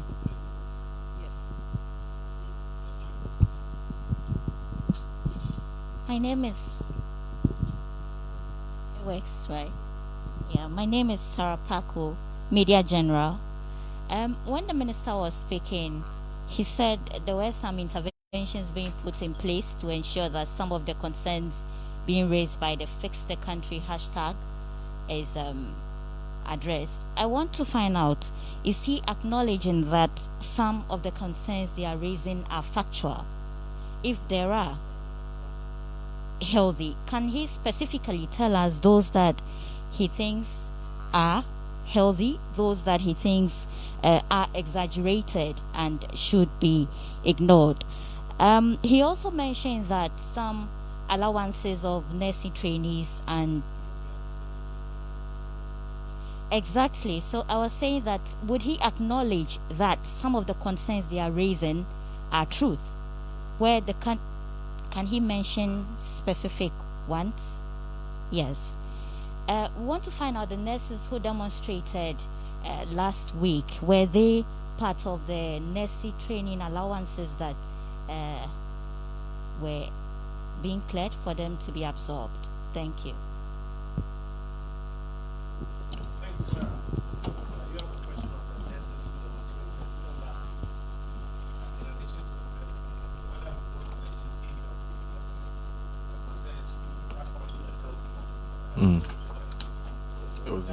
Yes, thank you. Mr. Minister, I came for the second time because whilst you were answering our questions, I got a message from someone in Takrady on point 18, and you said that we have financed the construction of 7 ongoing interchanges across the country, including those at Takrady, Tamale, Tema, Obechebelamte, and Pokwase. This person is asking where the Takrady interchange is because he has not seen that project begin yet. Also, have you put a cost to the first and second interventions that you listed, working with the Ministry of Water and Sanitation to ensure potable water access? Which urban areas? How much is it costing? Ministry of Roads and Highways to address congestion along major highways. I ask this also because very recently there was a meeting on road accidents, and the cost item that was put there, if my memory serves me well, was 4 billion to dualize the 6 major highways. Accra Kumasi alone was 350 million. Are we looking at that? And I remember you mentioned that construction of all our roads will be about 10 billion. So he didn't give a currency. So it's dollars. Thank you. Yeah. So which roads are we looking at immediately? Why are we picking those roads? How much are they costing? Thank you. Minister, the Global Finance magazine has made some calculations. The question is whether you have any perspectives on those. I think he was specific how he wanted it, if you have any perspectives. There's a question about status of wage negotiations, energy sector debt, if you want to mention some of the ones you describe as healthy. Then there's a question about the nurses, and whether or not there's costing for some of the interventions. I think Daniel listed them, and the Takrady interchange that you mentioned that financing is being provided for. I think there's a question that it is not there on the ground, but you are mentioning financing being provided for. So maybe if you want to connect the two. Thank you, Minister. Thank you very much indeed. I think we are doing well with these discussions. I think really the challenge for us as a nation is sort of realization of where we are in this period, comparing ourselves sometimes with our African neighbors to see what we have tried to do, but really focusing on, as the President would like to focus on the realities of the impact on our people and how we are able to get input to move the country forward. I think fundamental to what the whole issue is about is the statement of the failure on the part of various administrations to improve the lives of our citizenry. And then to put it into context, what this administration has been able to do these 3 years, the reality of COVID, what it means, and therefore how do we recalibrate to make sure there is hope and a sense of purpose in the way that we move forward. I will need to do some analysis on the global finance issue, but for us with Obatampa, we've been very clear on our objectives with regards to creating jobs over this 3-year period and addressing some structural inequities that would really help increase jobs, especially in the private sector. Now, whether it is sensationalism for you to talk about a 76.2 for us percent debt to GDP ratio, it really is an issue of putting it in context. You know, how did that happen? Which I think if you read my submission, you understand that. And how are we going to work that down? And really, is there a new normal in the world with regards to, you know, debt to GDP ratio? And are we unique in what has occurred to us? So if that's the new reality, what is it that we are doing to make sure, as you can see in the Overtampa program, to tailor down to below 70% over that period is what it is. Now, how you want to be able to then address that to your listeners will show an informed, you know, and mature way of doing that. But certainly we have to keep our eyes on it. But if you can see what we did with regards to the COVID period, what we did with regards to the banking issue, what we are having to do with regards to electricity and then infrastructure, I guess you can now decompose and be able to understand why we are where we are. But even with the rate of growth that we showed you, it was also significant. And what are we going to do as a nation to tailor it down? I think would be the informed way of not sensationalizing, but acknowledging that that's where we are and what we do going forward. It's very difficult to talk about a tripartite negotiations when we're in the middle of negotiations. But as we mentioned, we've gone through a good period of a good relationship with them. So the technical committees are now, you know, meeting, and they'll be presenting their report this week, and so we will know how to move forward. I think the nurses who demonstrated were really the issue of the failure in the final exams and had to rewrite their referrals or something. So they've now completed and want to be employed because we have employed the other colleagues who finished earlier.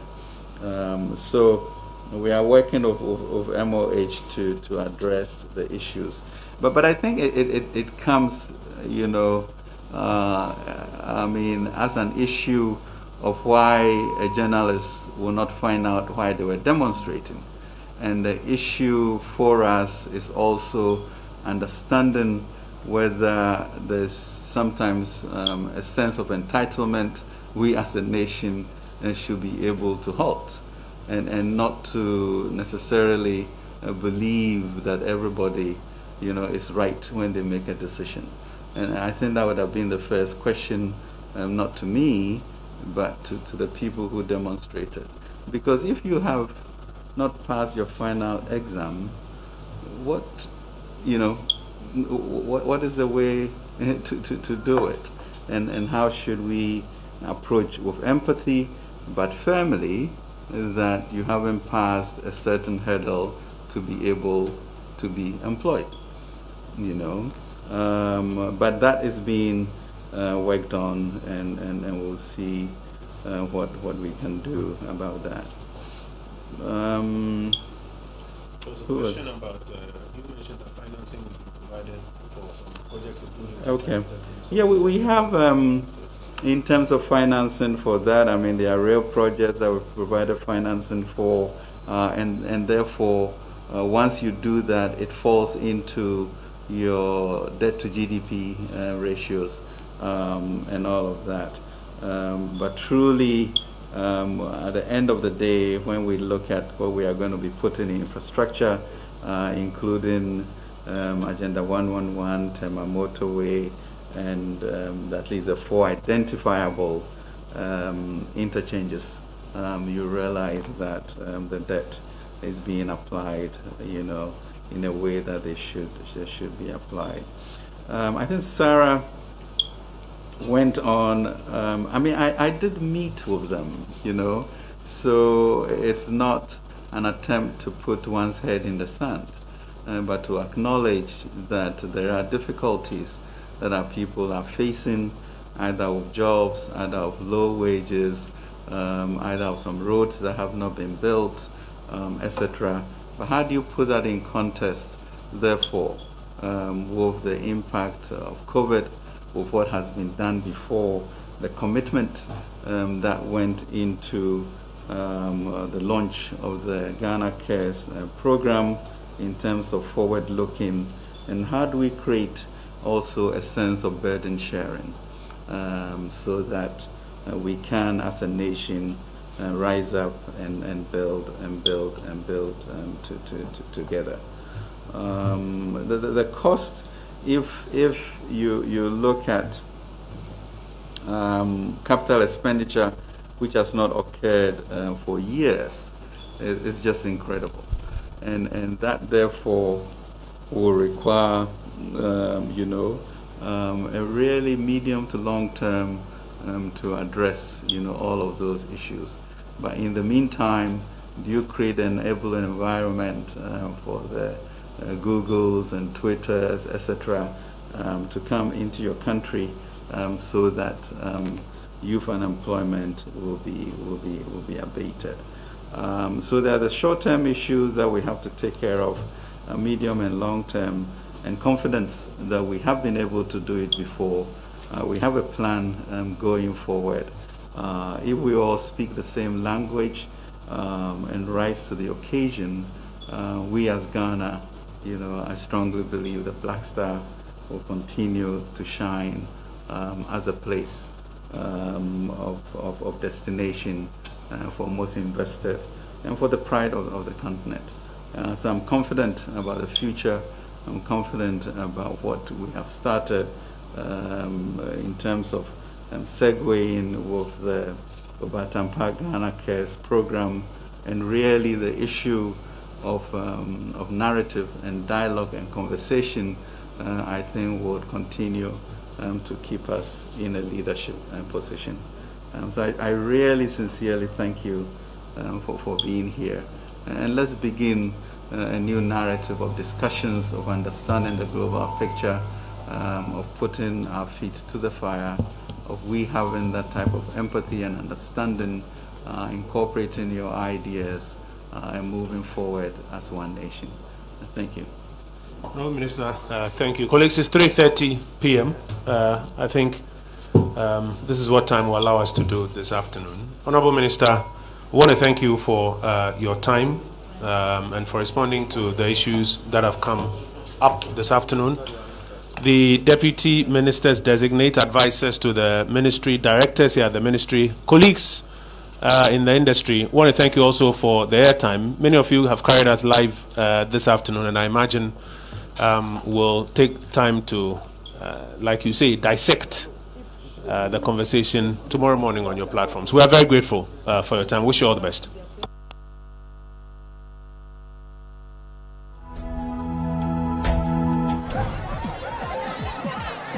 Powers and principalities. There's so much fire inside me. Tragedy struck when part of the largest hillside at the kosher rubbish dump collapsed. It's going to be fun to see how he goes about approaching this game.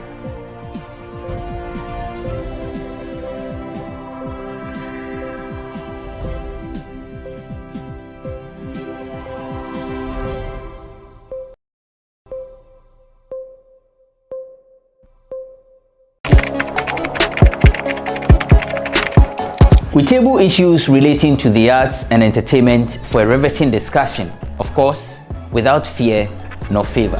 The question the presenter asked them was a dumb question. You need to speak the part and move. Varied views. We agree to disagree. So I would disagree with everything you said. I think that he's a smart guy.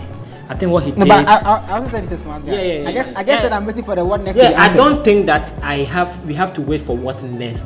It sometimes gets confrontational, but that's the beauty of the game. Today you're denying funny face. It's not my brother. Today you're denying funny face. I don't know him. You don't know funny face. It's not my brother. You don't know funny face. It's a package. We meet, we sit, we dialogue, we learn, we progress. My name is Benefo Huabin Abrantepa, a proud blogger, and this is my forum.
Okay.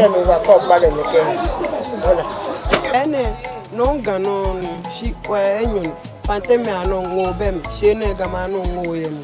Kamasi Obawo Mawula skishan I come skishan will let Mawula skishan then can will skishan cafe fresh come here no cafe and no she no cafe and no maba a girl fever. Oh okay so I know yeah no the hotel cause mo ba no come can you 3 days no bana.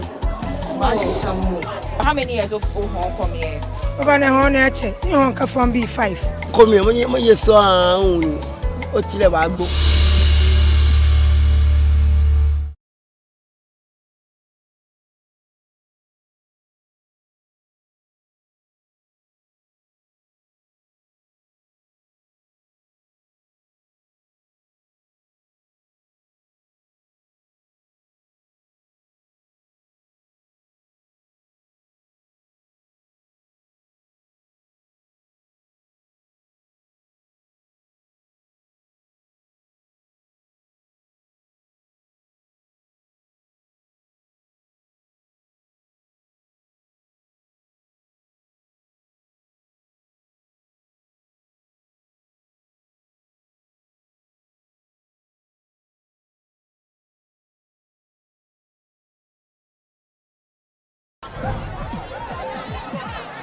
Powers and principalities.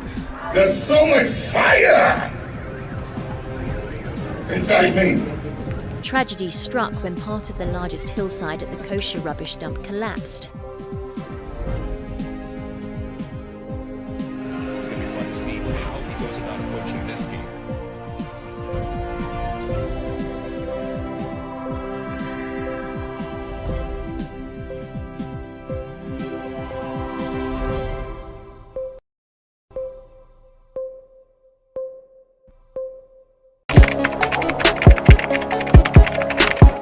We table issues relating to the arts and entertainment for a riveting discussion, of course, without fear nor favor. The question the presenter asked them was a dumb question. You need to speak the fact and move. Varied views. We agree to disagree. So I would disagree with everything you said. I think that he's a smart guy. I think what he did. No, but I also said he's a smart guy. Yeah. I guess that I'm waiting for the what next. Yeah, I don't think that we have to wait for what next. It sometimes gets confrontational, but that's the beauty of the game. Today you're denying funny face. It's not my brother. Today you're denying funny face. I don't know him. You don't know funny face. It's not my brother. You don't know funny face. It's a package. We meet, we sit, we dialogue, we learn, we progress. My name is Benefo Huabin Abrantepa, a proud blogger, and this is my forum.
Should the government fix the country, or we should rather focus on fixing ourselves? And now we will say both of them double twice of the couple of the two. Well, one thing is certain, we are in a fix. It's been a week of heated argument, and our celebrities have not failed to join the bandwagon, but they are being told to shut up. We table this for a riveting discussion. I am Benefo Huabin Abrantepa, and this is Bloggers Forum on GhanaWeb TV.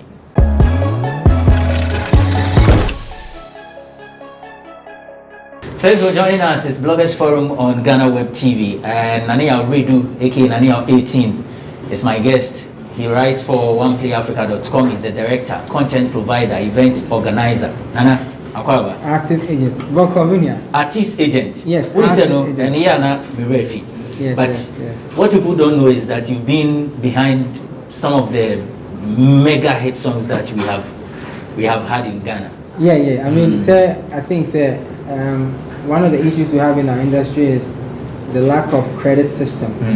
When you come out to say that you are the agency or the agent that made it happen, the artists feel like they're taking their shine.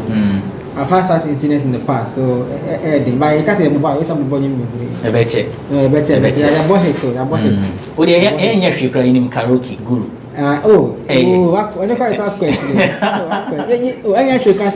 Kofi Jama. Okay. But my mother, Mediza Nabia say, I did to talk. Okay. I don't know. You better matadi. What's what I can Okay. Chamataje said, Romeo also has been working behind the scene. In fact, I am not sure how many people know that he's been coaching Miss Ghana contestants on speech, how to talk. Romeo is an event organizer. He's a columnist, Madina, assemblyman, social welfare, a voice coach, Akadebio. Set music, yes, No. Also, when you credit, and also credit. Ghana for in all this to home change when you may be joining. Because I've produced crowns and locally and internationally. But these are people who deny you sleep, like they deny you sleep, who sacrifice your time, who sleep, and then you charge them close to nothing. I don't know the other credits keke. Do you interview poor mampu? See the obi here or from. Okay, you're going to find Komo. Ama Bruni is on standby.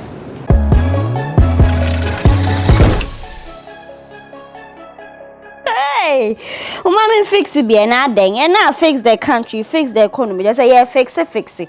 Mommy fix me build say now what tree dear nsem twotwo am for okroma na woso aba mote so won adwuma ye nsa dan so enti won launch campaign be open fix the country and e be share celebrities de won ho agem na won mu nka bi de wo se mu ya against ama broni na what tree nsem e trending nyina na maboa na me de ba besom ma ye ntwa ye ho ne embrace sia Ghana for na won aso no wo kire ma ye politicians are more chroma. Mobile say mobile election and mobile campaigning same bebre mobile.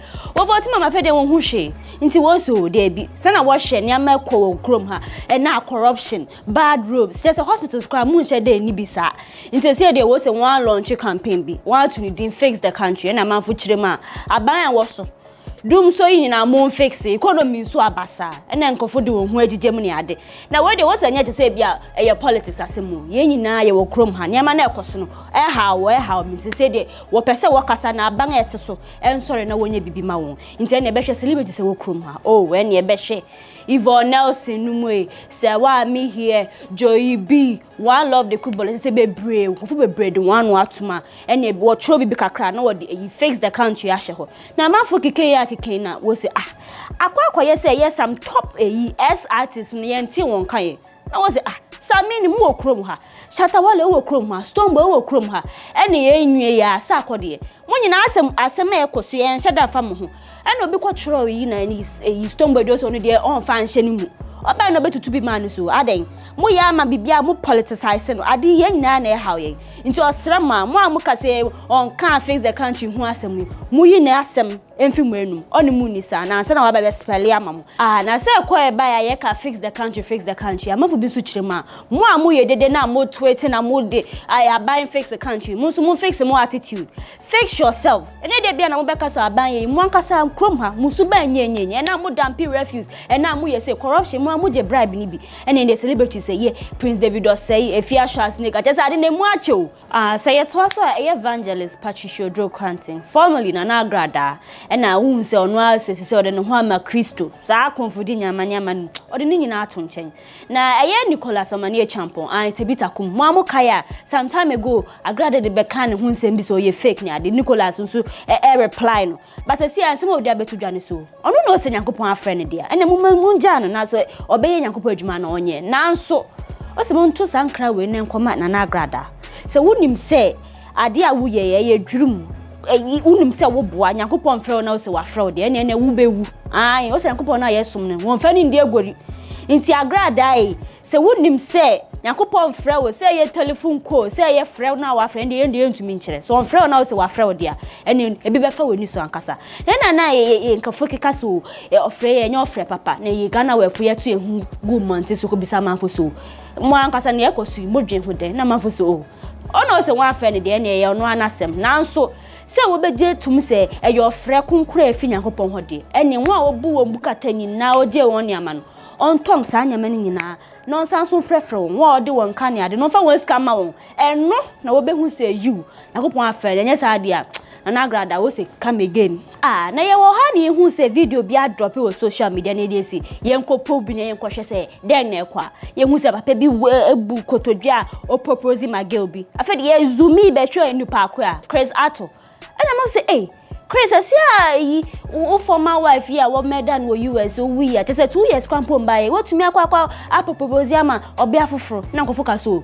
mumbo yam say proposal wako bia no krom kwa ye no ho ade na manfo kekan say there's a kwa ye say third marriage ni na manfo so e bia na enya mpa mama ye nhwe ne say official videos ni photos be drop ni ehu say ampa Chris aware na manfo ko bisa ni so Chris ya mpa no so ye fake na say ye to aso dia ye reggae musician Nilanti medical doctor sanso bonum odin sem bia bebetu dwa chema o say wo cause obi enwuntu na nche say enwum no nkran so we akoma so de be so ye say person ye doctor we ye lawyer obetumi aye ni nyina abra sanso ye nwuntifo nti ye school na abesa okwa obetumi akọ ne pepepe so wanim say Nilanti okita dreadlocks kakran no one man so ha owie na ode na anoto eye achimotansem aye rastafo a wo say wo ma wo nko school no de ade wo nko twa won timba o chema o say ne de wo dreadlock na nje say wutie wu obetumi akọ school pepepe obra wo dreadlocks nti ne amama ata ye achimota senior high school o say mun sam brebio na mama mo free nko school keke mama ha ba ko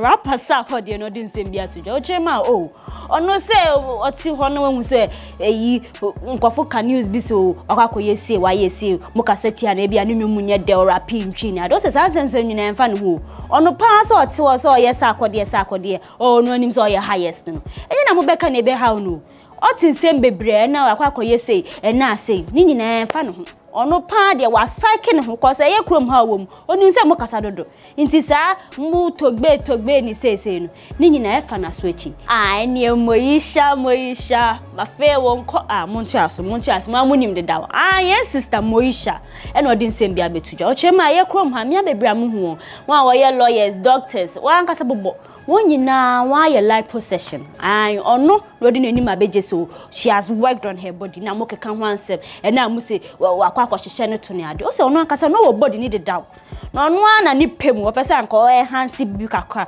nti ne okɔ na eja okɔ na okɔ wo na sisi ya body na ho say gina so ankasa ye gam o say mia bebe okrom ha ma ye mu body wo bisa mu ntumi nka na fe de mo hyehyɛ achi nti o so no de ono no o start ono obie kwan no e ma girls bebre akwakoye nti mu na mo sure say mo beka se o makwakoye mu body ono moisha waye na mami bisa mu mo ye fasting da ya kwam kira ye de yem to 40 days ne ne keka ko ye bida ene muntie gospel musician patience na ko na wo kire ma just so bi akwam kira de ne yem ato house obompa ebi enye ni kan o ebi wo no ma kwam de won konfitai edi wan na video wode afa so se wode ye fasting patience na kire ma o se first no ebi ni nsem no komo to me dina na 2 weeks na komo dina na ode afaso na ode aye fasting nti eye Christopher bebre aye kom ka ho na wo hwe na wonya bibie ndia na wo say eye fasting na ye patience na ka ye ndie ye nim say odi eye confita fasting bi ana say akom cha ye de atwa nyakopo anima mo na mo betumi a kire na patience ko interview no o sanso din sem bi tu o kire ma eye gospel musician Joe Metal oni ni asem bia mo amufe so ntokwan kitin bi hyehyɛ ho o so ono na settle difference na nti oni Joe Metal de ayonkofa ene hwan na eko Ivon Nelson edusi o kire ma abaya mote so na ado na nkwakufa ado di manim mutwa ntro na mu se just dum so hu komokosi den na mu se na wo ye maintenance bio na enya hweo na ye NDC fu na edi achi na wo ka se dum so abakroma ama Ivon Nelson se mutwa ntro dodo Mumbra na mubeka so say ni say na ekwo na ehu na e kire mo pepper we mo begina na mo keka share ya asum se mo ba mo be fix den dum so ma solve na afede na pre so dum so Ivon Nelson se mo twantro ankasa amamfu se ye Ivon Nelson just say dum so sense mo ti say wa kasa ankasa na wa toeti ene so ase na wa kire mi so se na wo ye ma ye nsambere bi atwemu mahama time mo boabo ya na ye dum so ma solve je ye sa nu bi e wo ye ne kufu ado abreso eja oba ya asanso abedi yenim na nya dum so master vigil Links Entertainment mu chire bi na den na say akwam Eugene ti ye keka ho asem eje ono ase kwakotwa ti wakotwa egu yenim se anka aso ho a ne nua eye kidi ono so de bi foforo kwa ba betudwa amanfo wa hu eyi picture ye da ho ya Just we enter the hootini color. Say ye blonde, say ye grey. Mama share color thing. Kiddies say they were launching new look.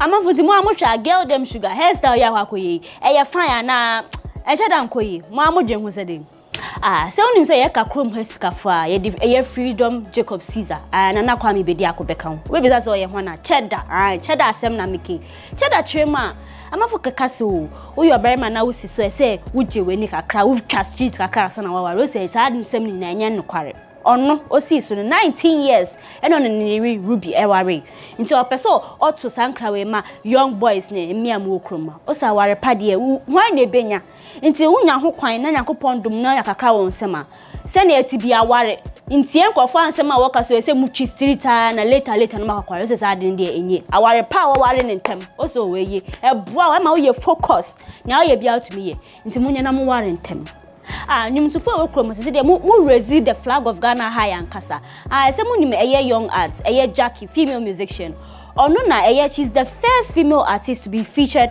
on Spotify Equal Initiative we bisa say den Spotify for one billboard na be hwe Jackie ye Ghana ni just say oh chese one feature no na so wow e ba ne sa na ye BBC focus on Africa just say one bad down just say interview bi won Jackie na Jackie tremo ni nyom no she's expecting say din be kwanim na so paya ye gba na editor Jackie she say onkoso ana onkoso nti mo amu music scene mia no mo mbom homodin na mo ma flag na e wo Ghana yen rise high Jackie wo se wa yade wa bo homodin na nipa be ya na waye nti koso na ye adwuma pa nti abante pa Common sen e kwa ya na e di abrem mu no abedwafo mu som na mu nti asomaye.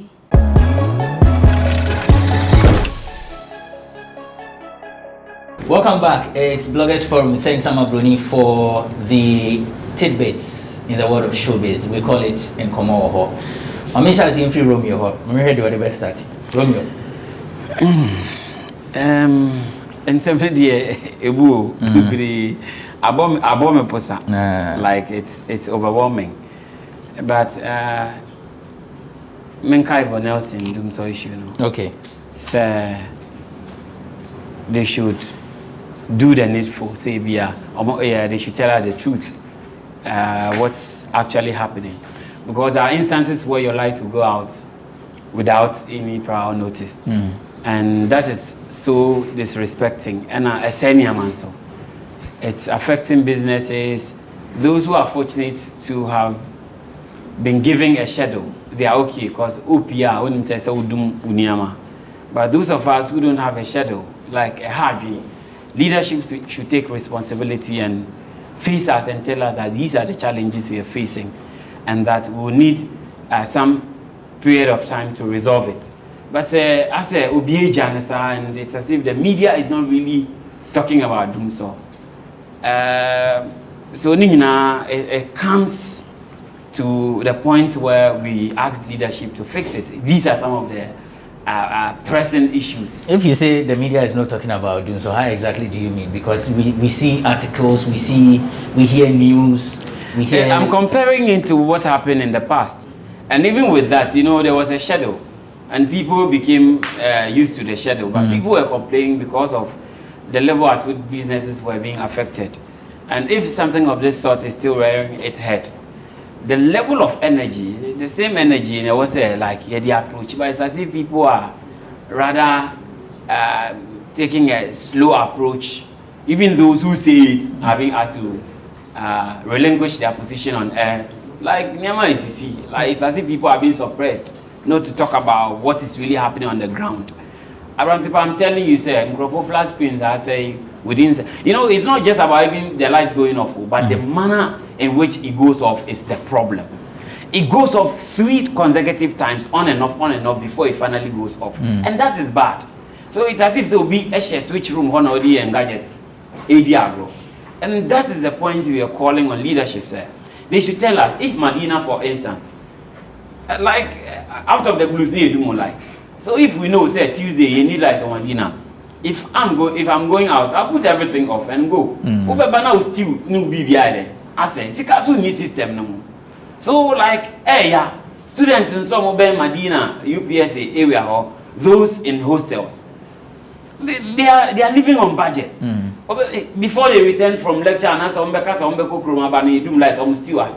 then it's becoming a powered up problem. You might think it's nothing, but these are the real issues on the ground because we are close to the people. Okay. And if they don't address it earlier, it will be now escalating into something different.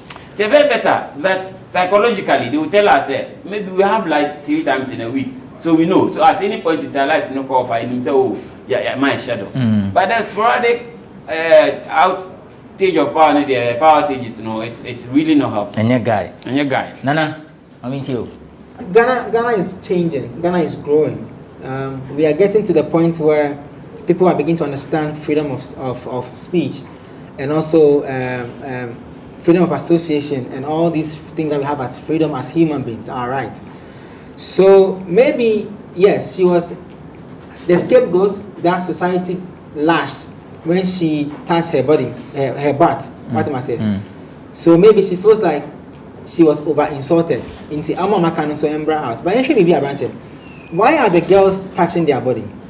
What is the major reason why they are touching their body? If Moesha is the point of source for touching your body, means that if you sit down as a young girl on social media, you follow Moesha, and you put 2 plus together, and you see that you don't see her go to any office, you don't see her do major movie roles, you don't see her being active in any business in public domain, and you see her drive a certain Range Rover, drive a certain distribution car, live in a certain mansion, gets to be featured on CNN Among Paul's conversation, and she says that as a young girl, what runs through your mind is that if that is what the people that Moesha is targeting they like, why won't I do the same thing?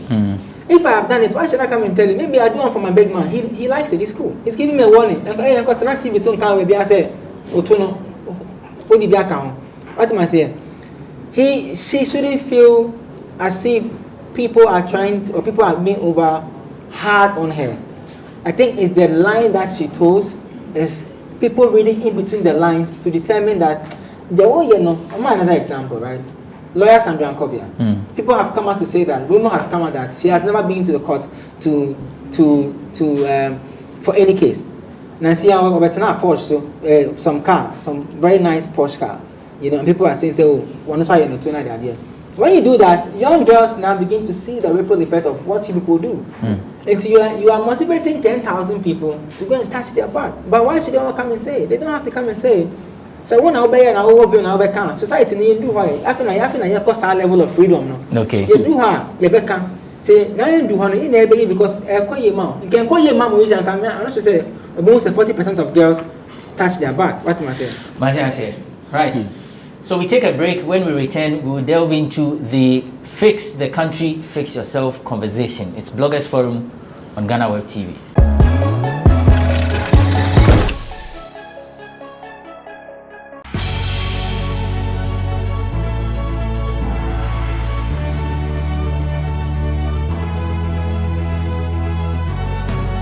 From the dawn of time, people have engaged in several businesses. With the onset of technology and innovation, life has relatively been made easier. By using debit or credit cards, mobile banking. Thank you. And your favorite, mobile money? Tech has indeed married business. On BizTech, we spend time with faces behind known and upcoming businesses in the country. Learn more about the new technologies and innovation, as well as find out about the trending issues in the world of business. Join us as we serve you with a variety of compelling interviews, projects, and others right here on GhanaWeb TV.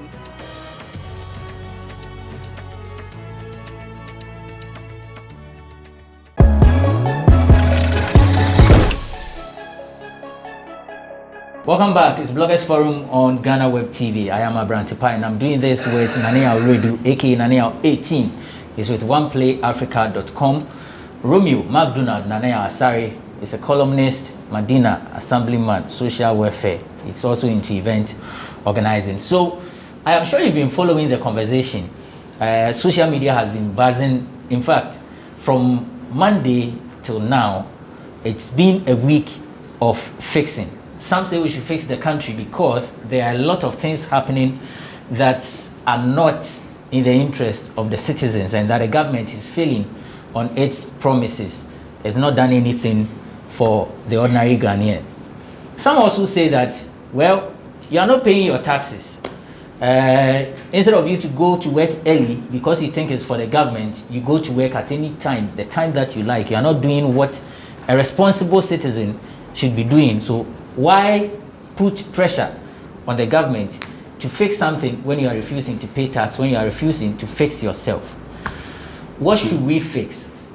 There is also the political angle. Well, some say that this is all about politics. You have the NDC trying to fuel the whole thing because they want to make President Nana Addo Dankwa Akufo-Addo's government unpopular. Is that the case? And Owusu Bempah is also saying that the celebrities, I'm saying, sorry, fix the country, fix the country. You've not done anything for yourselves. Nothing. Foco. We'll play that video, but let me take the let me take the preliminary statements of my panelists. Let me begin with Romeo. What needs to be fixed? The country, leadership must fix things. Abrantepa, it's an undeniable fact that we citizens would have to watch our ways of doing things. We need to restructure our attitude in all aspects of our national lives.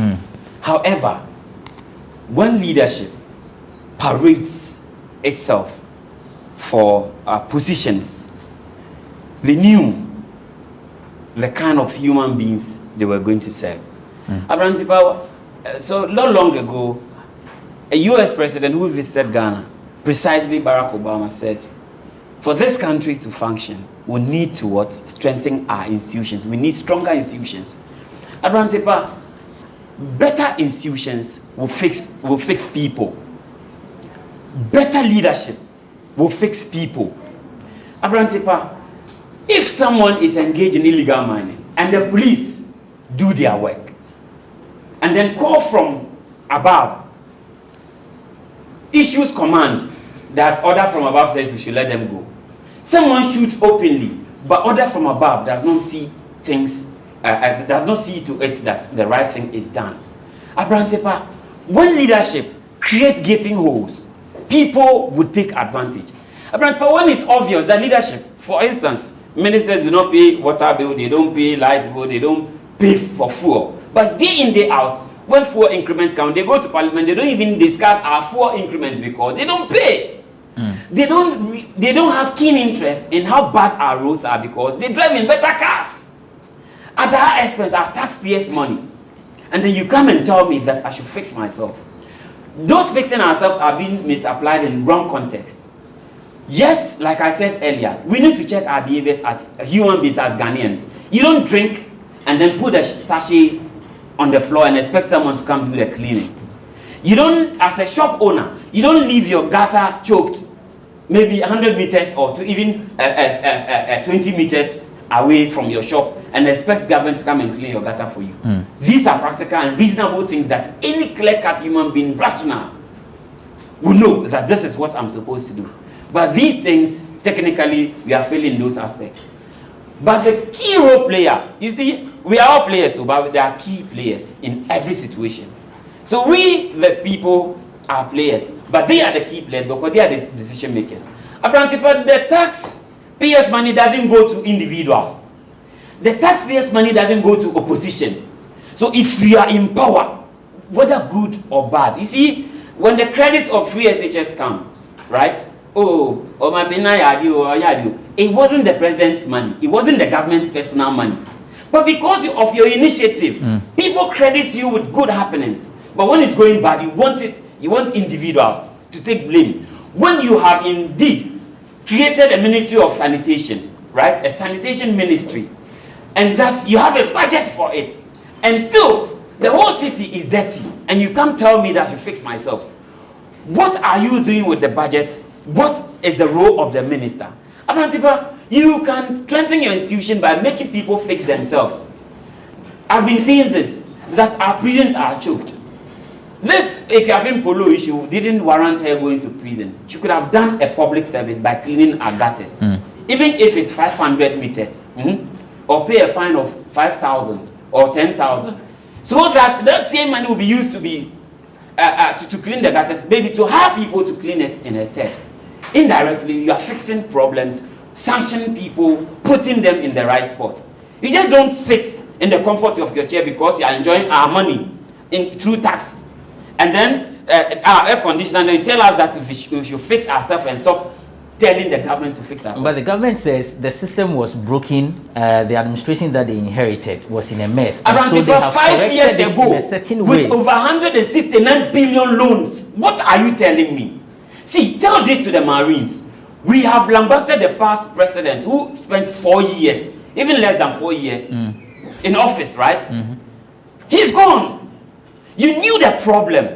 Abraham Tipa, if you're a divorced woman and I see that this, you narrate everything to me, that maybe you cheated on your husband and then he divorced you, and I say, oh, it's nothing, I can manage the situation, and then I come in as a divorcee and then take advantage of you and then get married to you, I can't complain. I have no business in complaining that you're a cheat. You did that in the past. The past is gone. I knew about it, and yet I subjected myself to it.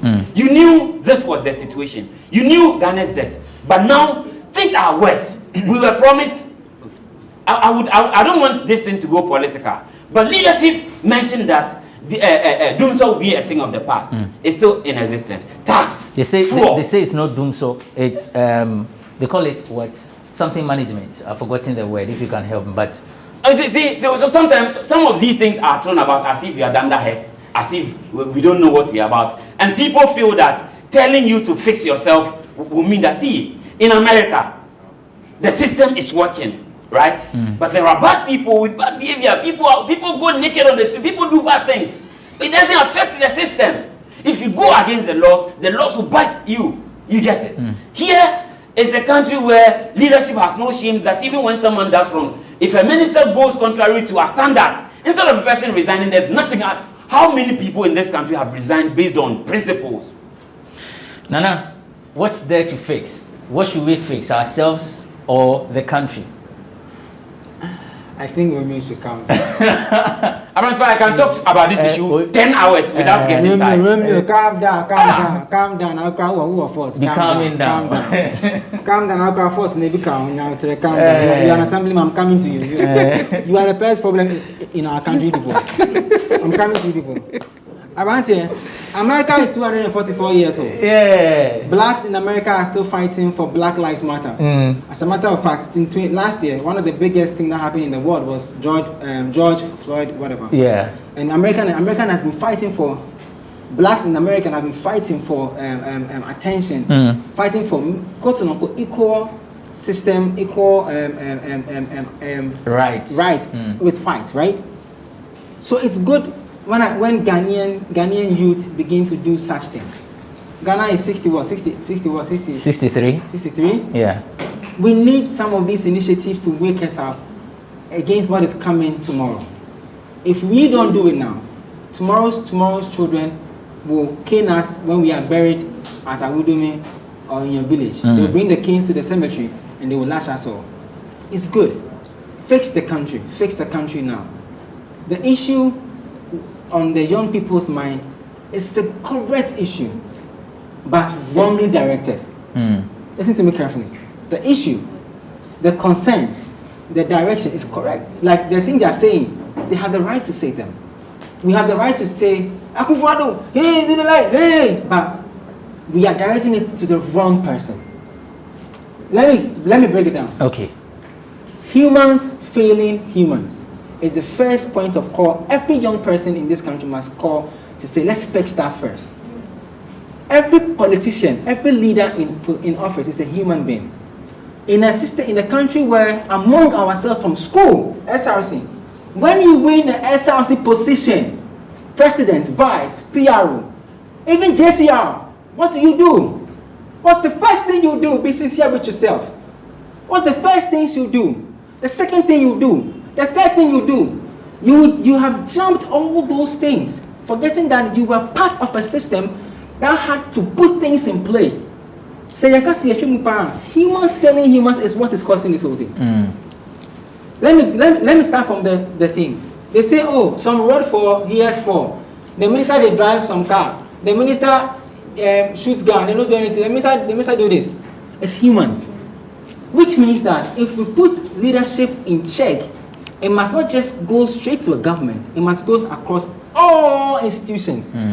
So our grievances should have been, fix the system for us now. Because if I want a job, and you're telling me that I have to get 10 years experience, that job requirement system was not built by the government. Because I buy need 2 million hours. It's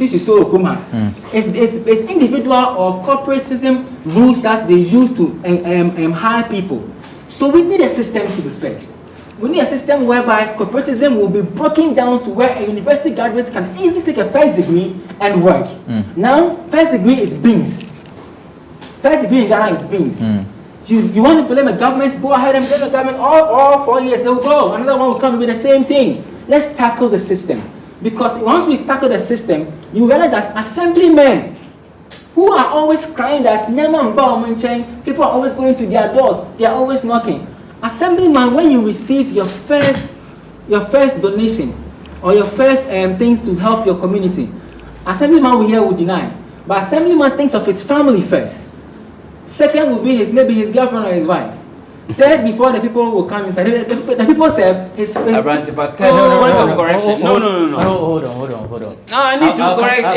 It's an erroneous impression. Let's correct it before it goes further. 30 seconds. We don't receive anything. Donations. Assembly members, we don't receive donations. And use from government. We don't. Even during COVID, we did not even receive food to share. I use assemblymen as an example, not because you receive. I know that I actually have. Then there's no point in using it. So don't use assemblymen. Don't use it. I've been a JCI president, and you know the standard, you know the records I have on campus.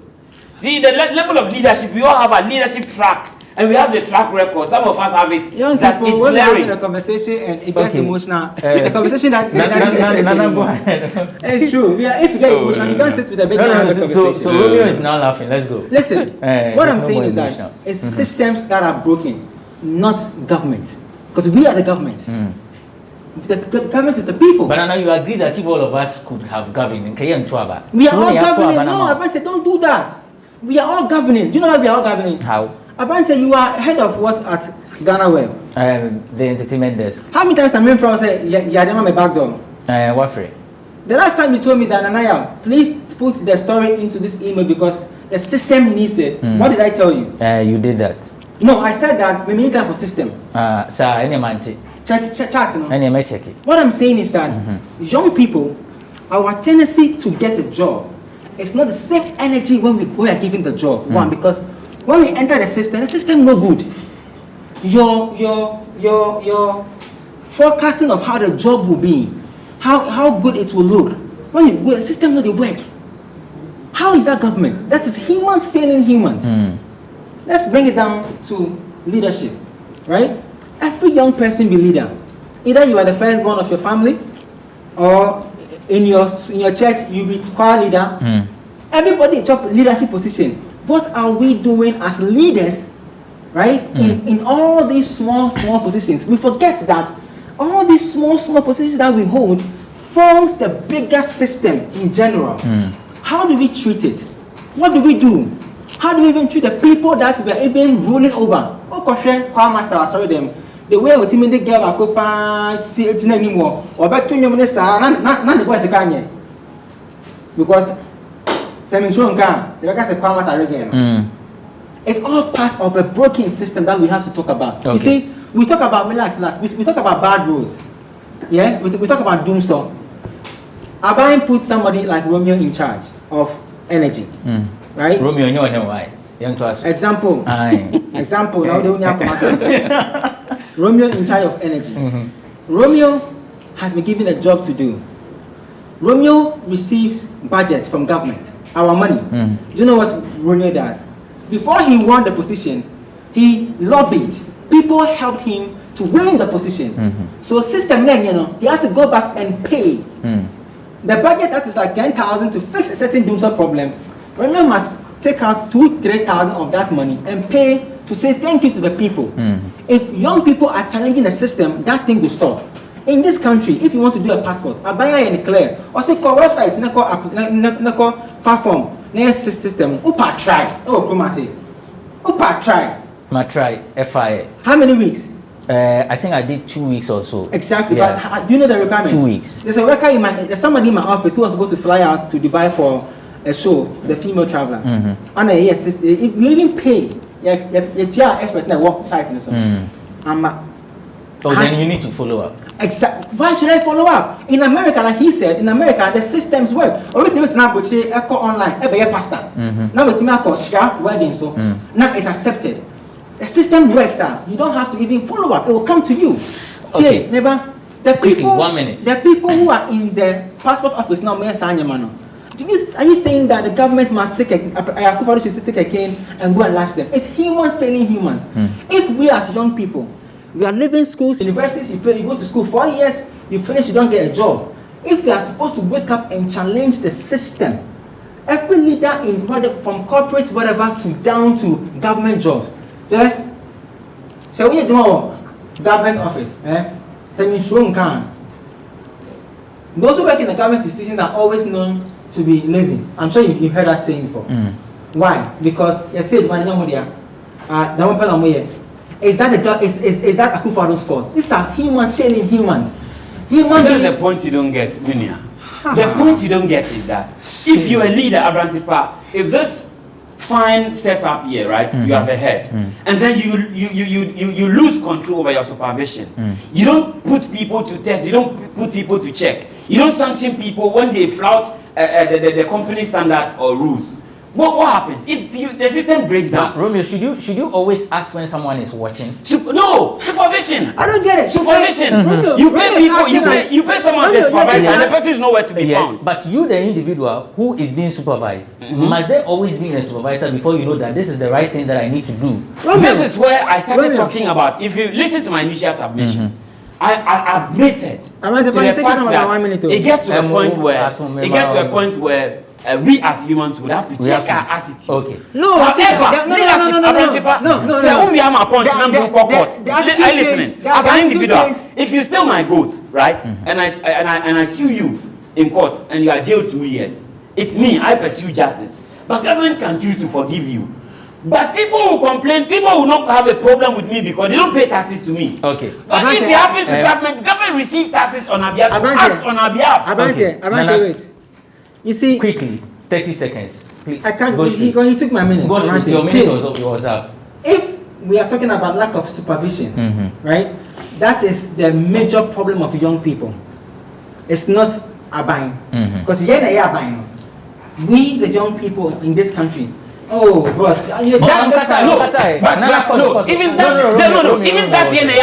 is just a saying because Rosewood movie I don't have the audacity to control who takes Rosewood across the oceans of Ghana. I don't have the audacity to control who steals our boat from our boat mines to South Africa. I'm not in power. I'm not in position to check that. So don't rubber stamp everything.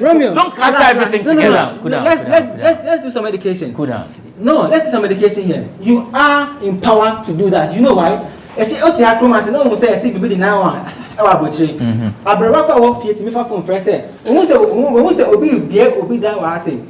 that is what I am talking about. This same, you see, young people, we are running away from responsibility. The responsibility of narrating. Also now I'm police, Baba. Ghana police money action of when you don't friends in Jano. See, Romeo. It's an undeniable fact that police service in Ghana are working, but leadership at the top controls them. So it makes them bad. Okay, hold on. The police will work, but the leadership will change whatever they are doing and command them to release whoever they've arrested. And at the end of the day, the police will take the bad name in good faith. Meanwhile, they are not to blame. Okay. Nana, Twaso. Me emotional take as anyone. Oh, I've never been. Me emotional, we never take it. You have the case. Listen, Twaso, let's move on to the next. What young people we are exhibiting, right, is the corner that the older generation or those we are trying to say that they are in power. No? They know that we will go. Okay. We will be emotional. We will be weak. We will not put our facts across well.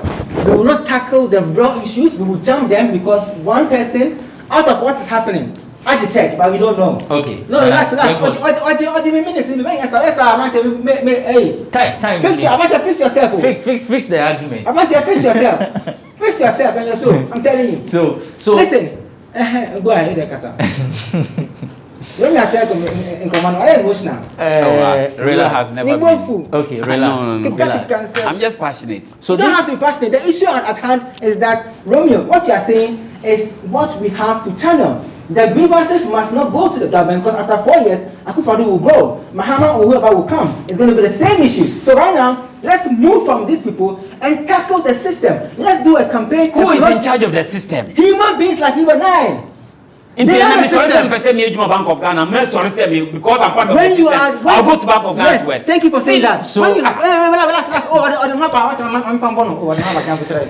a system that works. And if, let me tell you, I have applied job, I've worked with international companies, right? Let me mention a very basic one that maybe you know, Afro Nation. When they go to the Afro Nation website, it is there. If you want to apply for internship, it's there. If you want to apply for a certain position, it's there. Recently, when Twitter came to Ghana and they announced, right? I applied for a job that I was even joking. I was even telling my boys, maybe they are going. The next minute, you know what happened? The head of that department that I applied to, she followed me on LinkedIn. Hit me up and said, "Hi George, how are you doing? Blah blah blah. So. I'll take us so. And we started having a conversation. That is a system that works. Now, if we are able to go and say that, listen, we don't have to come and put a CV down for 30 years for a middleman to chop our money. We don't have to come and carry road. You're taking a road money as a contractor. We know you are paying bribes. Stop paying the bribes. Now, how do we tell them to stop paying the bribes? We need to tackle the road system. That's road passage. They will stop taking the bribe because government officials are taking bribes and nothing is being done. Because you are instead of you to channel, nothing is being done. Channel this passion into fighting. Police recruits are being recruited without advertisement, without notice to the general public before realize people graduate their police. So when we go to on the street, it's leadership. Okay. Oh. Wait, hold it. It's leadership. Leadership is who? Let's progress. Leadership is who? Those we voted for. Those receiving our taxes. You voted for who? Our taxes. You voted for who? So a number of celebrities have joined this campaign. A number of celebrities have joined this campaign. Leader Forcing tweets, "I am happy you guys are getting it now. Fix the country." At Nana Akufo-Addo, for those who follow the party colors, stay away. Mr. Drew says the youth rising up and joining to become one voice. That's how it's meant to be. We all see what's wrong with the system. Hashtag fix the country. A few others says these leaders manipulate people in the rural areas because they know that they are uneducated. They know that if they give them 40 Ghana cedis or a bag of rice, they'll keep quiet. No more of that BS. They might be ignorant to the reality, but we are not. Hashtag fix the country. So a number of celebrities have joined. Kwame Eugene made a statement that he thinks that we should be fixing our music industry. He says, "My concern is that the industry, every stakeholder from the content creator to the DJs to the presenter, we should prioritize our creative pieces, just like we do to other nationals. On our music chart, which is supposed to be the Ghanaian chart, we see more of Nigerian music, mostly topping charts, and we need to fix our mentality towards our own people and what is produced here. Then after that is achieved, we can channel our energy to help fix our country." And Bridget Otu reacts, "The nerve of ignorance." On to the comment that was passed by the head of communications at Ghana National Gas Company, NSO. Now he put up a very lengthy post. I read. So let's begin from, I'll skip some of them. Okay, so let me begin from here. It says, "The temerity with which some so-called celebrities dabble in politics in this country amazes me at times. I just can't get my head around it. I have been holding myself back from getting into the gutter with these self-styled comedians who dabbles in social media politicking. Why do these entertainers think anybody really gives a crap about what they think? Of course, this is the downside to social media, where below average intelligence folks who can't read and understand English want to teach the president how to govern. The politics of attrition and patronage isn't going to help these social misfits and their backers. President Akufo-Addo's resilience, dynamism, organizational acumen, and political astuteness is changing the game, and he's fixing both a pandemic and a country. COVID-19 has continued to devastate our beloved country like many other nations the world over. It is a process, and the president is delivering on his mandate in the midst of the challenges facing us as a country. The noise being generated by these so-called celebrities is akin to a drunken behavior. What exactly has these celebrities fixed by themselves apart from their fake social media lifestyle and living on borrowed lifestyle? Some of them can't even fend for themselves, let alone fix their boring life. They go about borrowing from people to support their fakery, and some are in debt and can't manage their lives, and yet they are yelling at politicians. These guys need to fix their backward lifestyle and build something for themselves and get a life.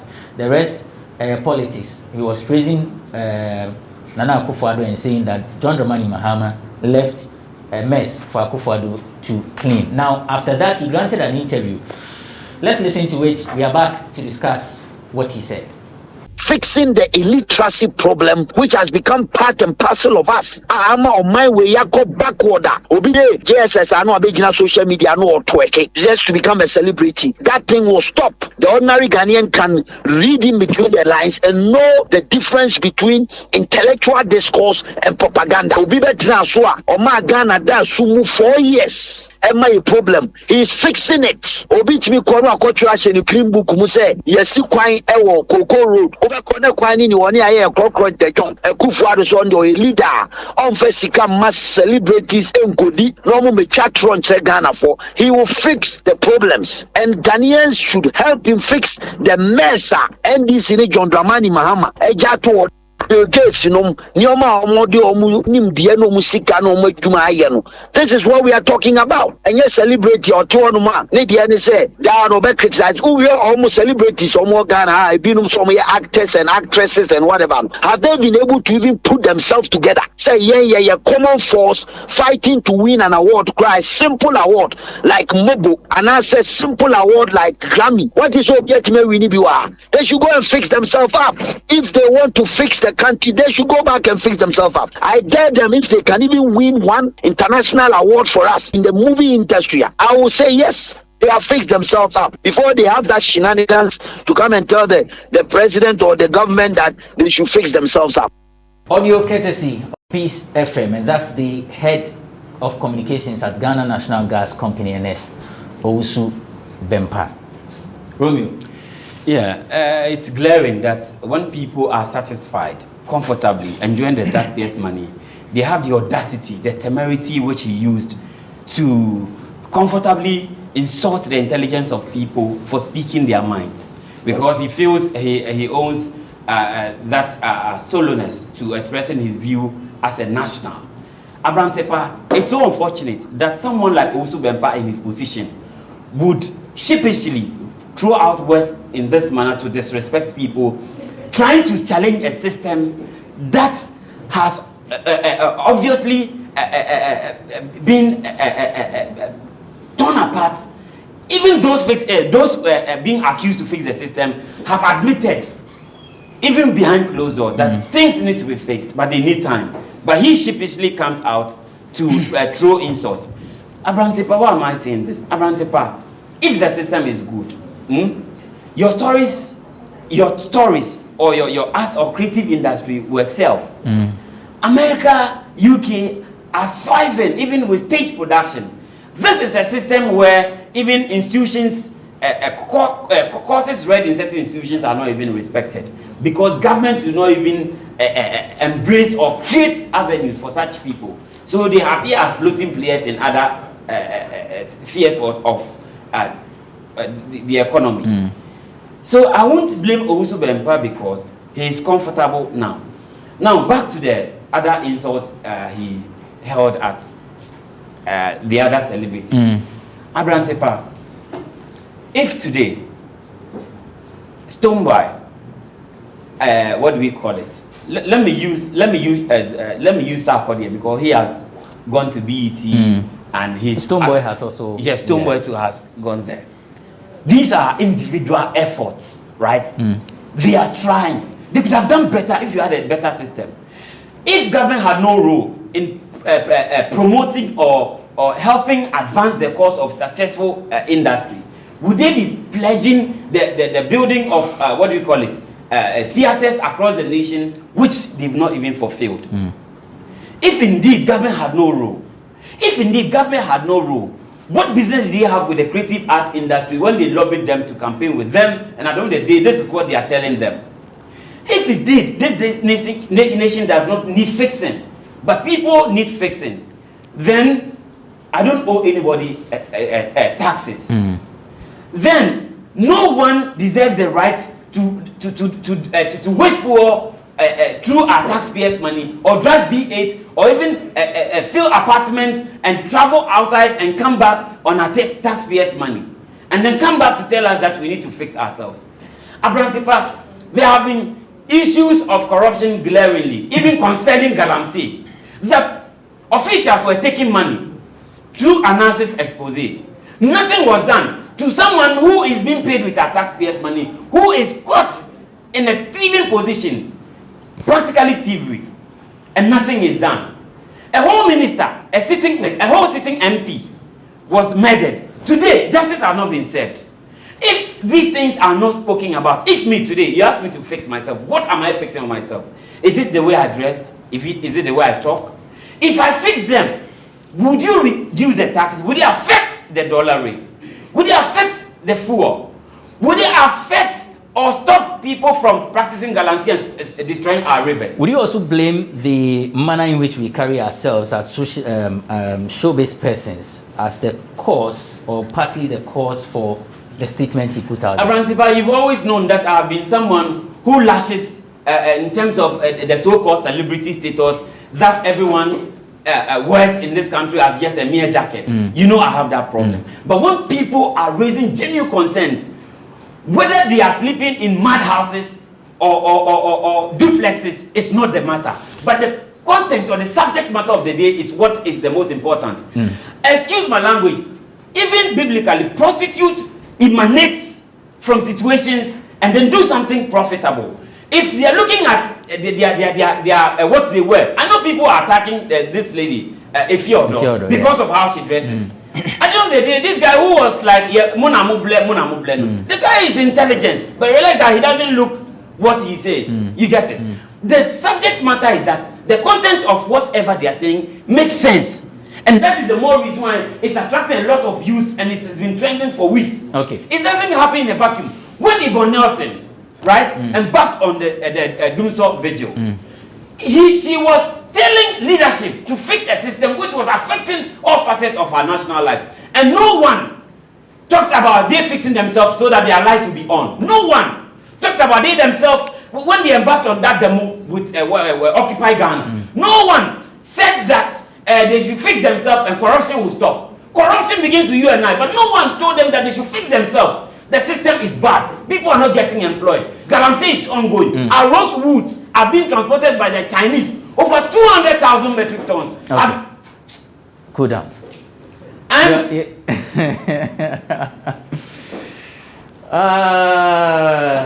Romeo, cool down. Okay, Nana.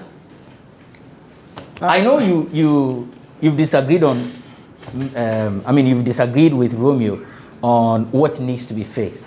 You are saying that it's the people, we need to deal with our own selves instead of pushing the thing to the top. But do you also feel insulted by this comment, just like the other people in the arts?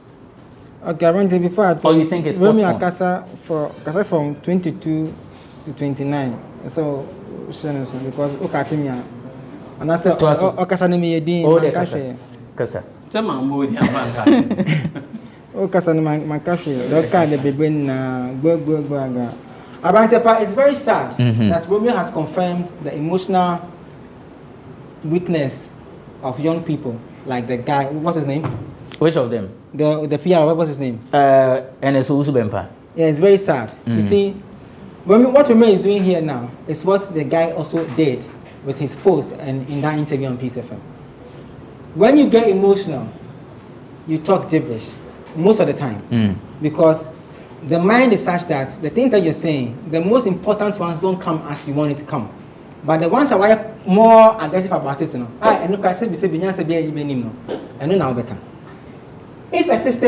if young people are challenging the system, that's a word. We could have challenged the system, that's it, the guy should resign. And he would have resigned. Because in elsewhere, when a certain leader in a certain position in public office makes a move that is against public office, right, or makes comments, you hear them say, oh, resign. That's what young people we have to do. We need to go at a system. You know, a young politician who has probably, let's check his traits. Can somebody check for us? Check his line of where he got the job from. It's what I was sitting here talking about. In America, when they finish talking, they will say, God bless America, right? In Ghana, when we finish talking, what do we say? What I'm saying is that the people that will live here in Ghana, family is first, probably wife or girlfriend is second, the people that we serve are third. And he said, oh, check it,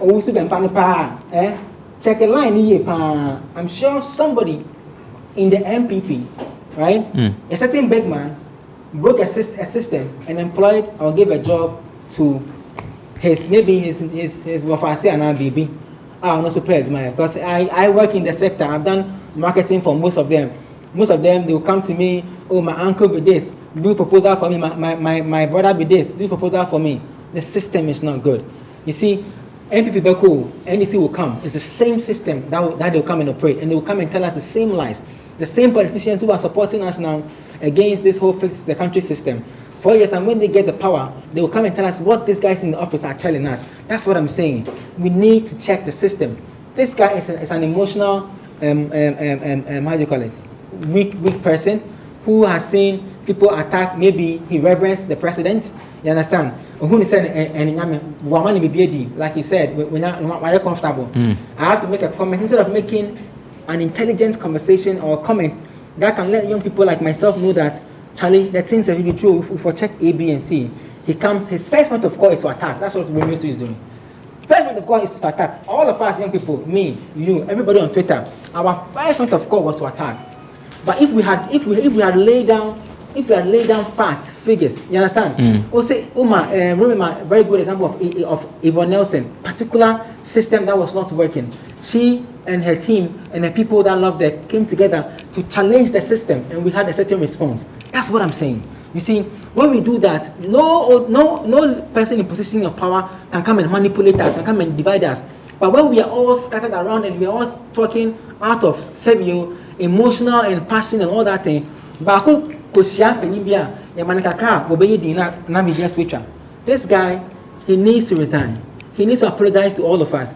Not because what he said was wrong, but because he's in a position of power in a public office. He shouldn't do that. You know what I'm trying to say? That's the point. He shouldn't say that at all. Making the reference to the president. When you are in power, or when you're in a leadership position, the way you see things is different from the way your subordinates will see things. Do you know that? When you have 10 cities in your, I'm self-employed, right? I employ people. When my people that work with me come to me and say, boss, we need to go and buy lights. The lights finished. I know I have 10 cities in my pocket. I see the thing different. Between lights and maybe something else we have to do, what is the most important thing? So in that regard, if he had come out to say that, listen guys, we hear your cry, we respect your voice. What we're saying is that give us certain areas where we should look at. Because you see, when you're saying fix the country, it's a broad conversation. Then we can begin to break down the conversation down to the minimum point that will be a tip be any better here. There, you know, the grassroots are the people who will suffer more. Because the road contractor who is in the road in Bibliani or somewhere, who's so.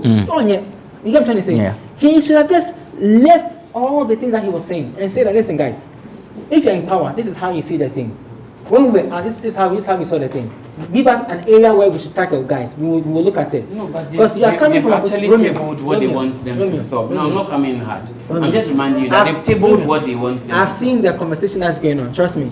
When you hear some of them talk about it, the tabular thing that they want to solve, is sometimes it's very questionable. I'm telling you, believe me, because when I have actually followed some of them, I don't want to mention any name here. Some of them are making salient points. They're making very good points. They're making very dope conversations. Some of them too are off the grid.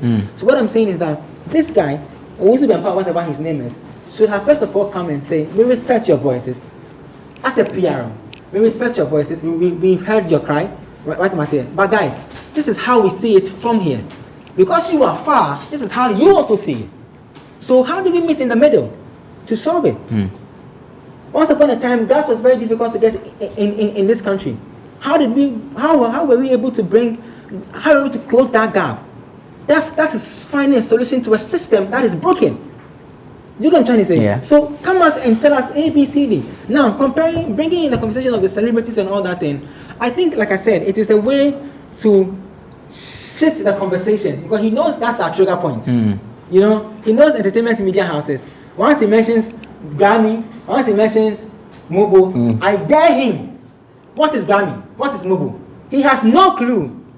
What is Mobo? What is Grammy? He has no clue because what is a year can na a way space name and an artist name winning Grammy and an artist name you say and so any say politician any say or Bekebia remember you movie. That's why he did that.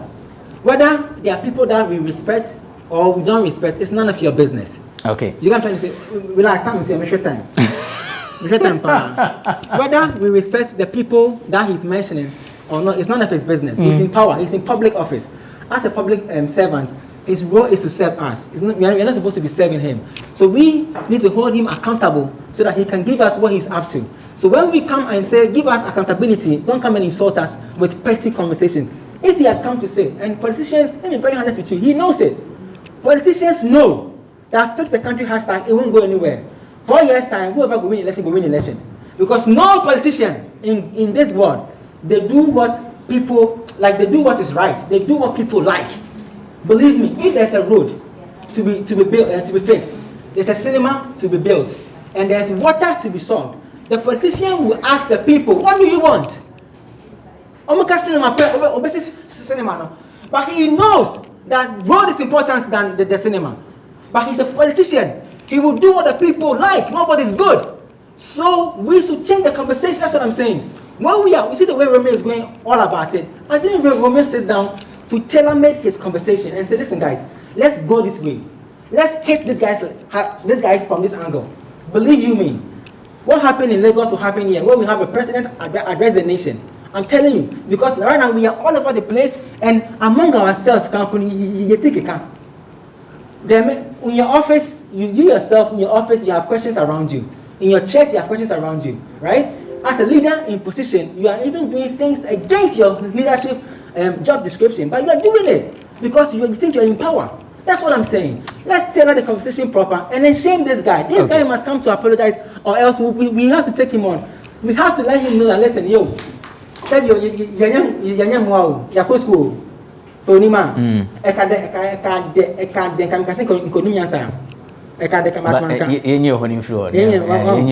yeah, because no, we can't, because you see the comment he made, the audio that he played, the things he said about us is even disrespectful to us that work with these people that he mentioned. That means that because I manage talent. So when you see Kofi Dama tweet a post on Twitter and he's been insulted, I can be blamed because I am the person in position of power to help Kofi tilt his career well.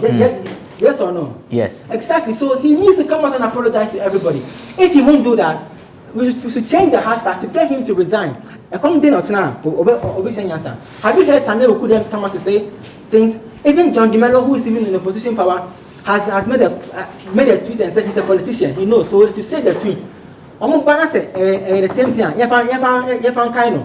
Obia or what power behind him say, okay, you know, one more kasa. It is good for us to talk, bro. Don't get me wrong. Listen, we need to talk more like this. Okay. If we talk more like this in the next years, 2 to come, Ghana will go somewhere. So John Dumelo says, the same way I am for Fix the Country now is the same way I will be in 2024 when the NDC comes to power, and if things are not going on well as a country. This country needs to move forward. It's Ghana first, hashtag Fix the Country. And on that note, final words. Okay, would they come final words? Okay, final words. Okay. Listen, to all the young guys across the country, this fight is not just for us in Accra. Listen to me carefully. When you have anybody in power in your region, society, neighborhood who is not working, if you can take the person's name, picture, and post it on social media, they will begin to wake up and change. Every youth in Ghana, across the 16 regions of Ghana, everybody, we must wake up not by just tweeting, but we must also go to the grounds and get the people to work. So every contractor has a board in where the road is being fixed. If you go stand by the board, you go see the name, whoever give on the job, you name it there. If you don't do the road, take the picture. Follow our social media, you have a bono, or not a fix the road. If we sleep by just coming to talk, like I remember and people are doing. Let's all wake up. Let's get to the ground and make this thing happen. Romeo, final words. Yeah, fellow youth. Before a contractor fixes a road, someone issues payment. In 2017, about 200 contractors were fighting for their paychecks to continue their projects, even though they had invested money already in the roads. Government did not pay them. Meanwhile, they are taking loans to complete such roads. So sometimes when roads are not being completed, you don't blame the government, because they need money to do the fixing. Don't blame the contractor. That's what it means. So fellow youth, fight for every peswa in this country, because even Russia, Moscow, right? The people of Moscow didn't need a gun. They needed the people to conquer the people. So this is it. Let our voice transcend the corridors of powers. Let them fix the country now. Now gave his final words, and that was a rebuttal from Romeo. No, I don't see that as a rebuttal. Okay. It's not a rebuttal. It's fine. It's okay. Where's the mucha rules now? Post where's the answer contractor? No, I never respect BBA. It's listen, BBA about it. They need money. If they tell the level of thank you for watching. The argument will continue. I am Abrantipa. Thanks for watching Bloggers Forum on GhanaWeb TV. We are back next week.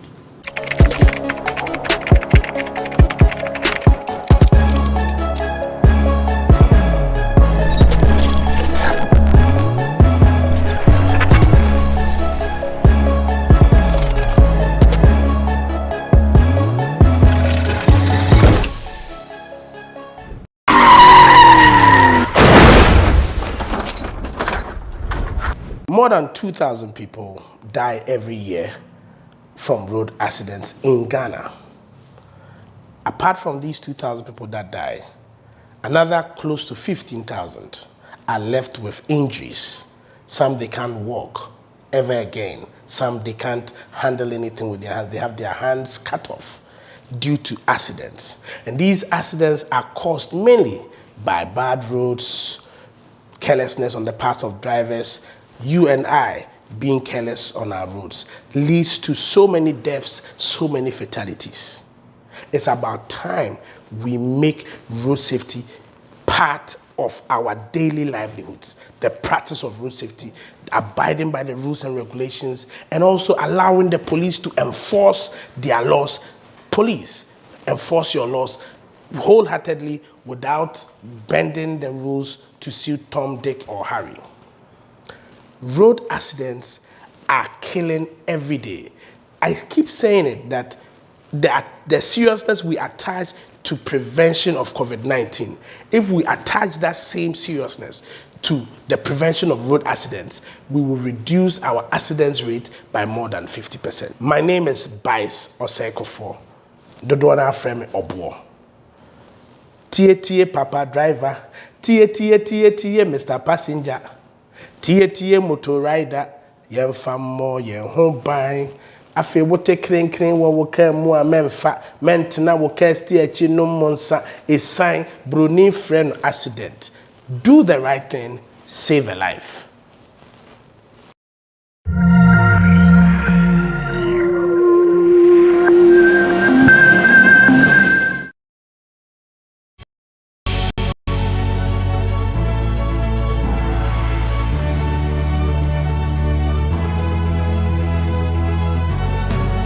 From the dawn of time, people have engaged in several businesses. With the onset of technology and innovation, life has relatively been made easier. By using debit or credit cards, Mobile banking. Thank you. And your favorite, mobile money? tech has indeed married business. On BizTech, we spend time with faces behind known and upcoming businesses in the country. Learn more about the new technologies and innovation, as well as find out about the trending issues in the world of business. Join us as we serve you with a variety of compelling interviews, projects and others right here on GhanaWeb TV.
Get it hot in the morning with some spicy sauce and fried fish, and your morning is sorted.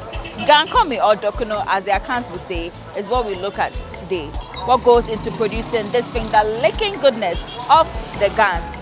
We are in Bukom, a typical Gan community in Accra, to find out. I am now Oyokwote, and welcome to an exciting episode of People and Places on GhanaWeb TV.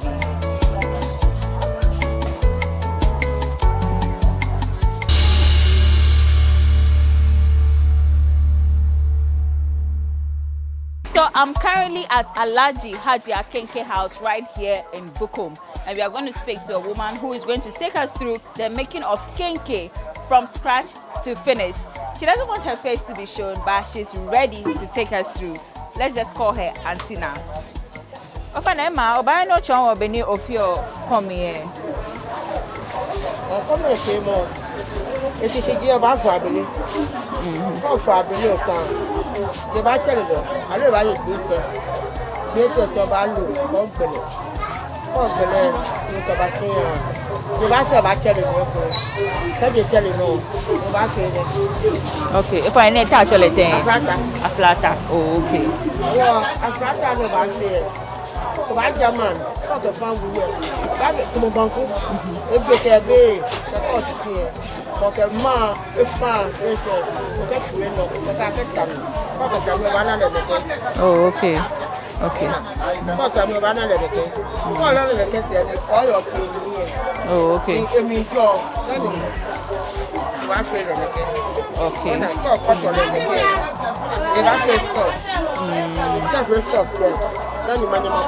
Oh, okay. Okay. But ma'am, then you back continue. Ma feel a flatter. Ma you feel a flatter. A flatter. Is it? A flatter. No, you don't need quality. Oh, no, come on, so oh, okay. But you're still at the bank. No one will look at the friend. Okay. That's better than here. That's about what the mother so. Oh, okay. Okay. We'll find it. We'll find it. What they get on the one another phone. Okay. Months on another phone. I don't keep on for that. Okay. Well, fine. But I don't know Benny. Oh, more obole. One I don't know that again. Oh, fine. You back part of me. One in part of me, but he ain't not going to cover me. One I got better stuff. Oh, fine. Back part of me, the cafe, more no more. Okay. One I got any of it soft. What can you have a face stop again? How come you pay for? Pay for. If you don't maybe no come with you never pay. You come and pay again. Come maybe if you are the four. Oh, okay. Water. Because sometimes can he come here if you're fruit, if you're soft. No trouble me again. Go on your bottom man in the face fine. You're not a soft. You go on a been able to find a fan. Come with you if I want. Okay. If I talk a touch my battle. Come here, how many hours can you fear flatter? Oh, it's your man. Can't fear flatter, ni ma, a wa. On a cama, echo, and you cock a malano, a chair no bit. She can't believe a Yahiwalewa. Benny, a dear boy, when we run to more 3 hours. Ni can't come any of the lano. Ni Abelia wa, 2 hours to 3 hours a bit. She can't believe a gentle one. About 4 hours. Wow. Ewo abeleni wa ke abele abeleni fe bodo se oba na le ten wa abele momo no wa abele hi ona fine abele die wa yako atole yu ablo le bu mo le ka o fe le fe pete pono kan machino ewa okay ona no ma di abele nu wa she abele momo ele ewa nyewo bela awo mla ne le akedo ko ken yen de ba fe wo ba e te wo mo wo ka try 11 wow wo gbe ke mi fe yen tuni yen fe a flatter ke komi na fi a machine ona ke de bi mi ke fan no mata se wo bo mo no otule do ajo yi no relax ko ni mi ma yin je ke a short time ke bo wo ba be mi relax okay come here no kefe anu isisi no kefe anu maba a deal fever oh okay a deal fever e wo ke be pe no ba no fo no ko ba ni o ye no nu le hotel cause mo ba ni o ka ma ke ye 3 days no nu ba na ba shamu oh okay ona ke ye 3 days fe o to esha oh fine so we ferment we for oh, okay. Okay, well, it's healthy. Yeah, doing is kind of fair, no? Oh, okay. Okay. You are more podium. That drain is the mobile. But I know the map will no photo. For photo, the machine, actually,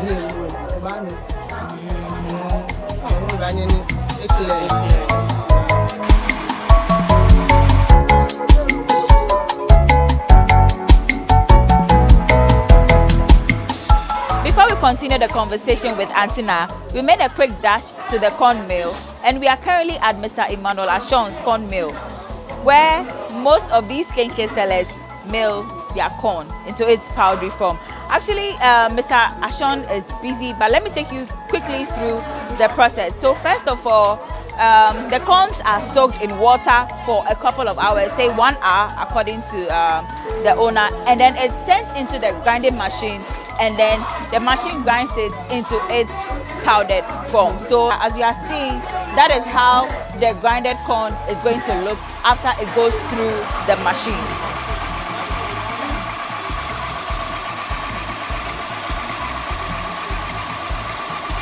That's just a bit of information about the corn milling process. Let's head straight back to Antina to continue the conversation.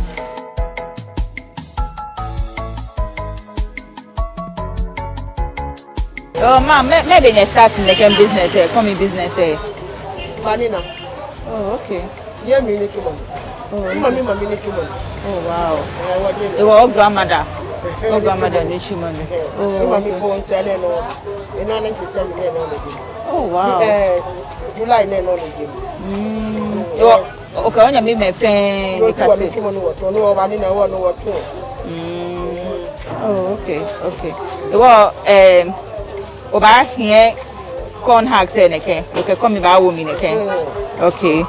Let the man go for no kwe. O fine you. No cafe no kwe. O fine you. Okay. Waka onyo fe. Ni bi ene mi ba wa ka epa no fe ba ji. Okay. Come here. Ah. No ga fe le neke mi ba wa. Okay. Ya mi wa ko ba le neke. Oh, okay. Wow. Oh, fine you.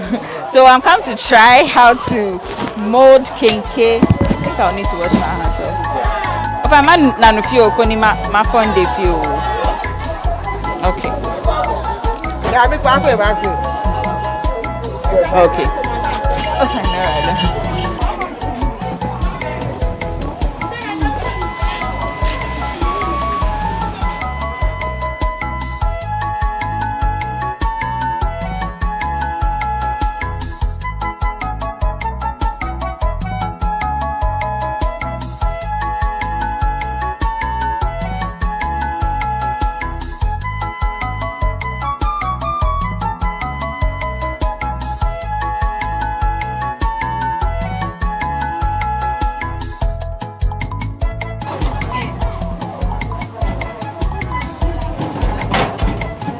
Okay.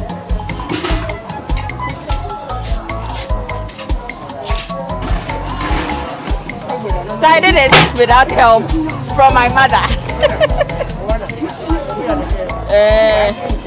Okay, Bachi. Okay. So this is our kinky, and this is how your favorite kinky is made.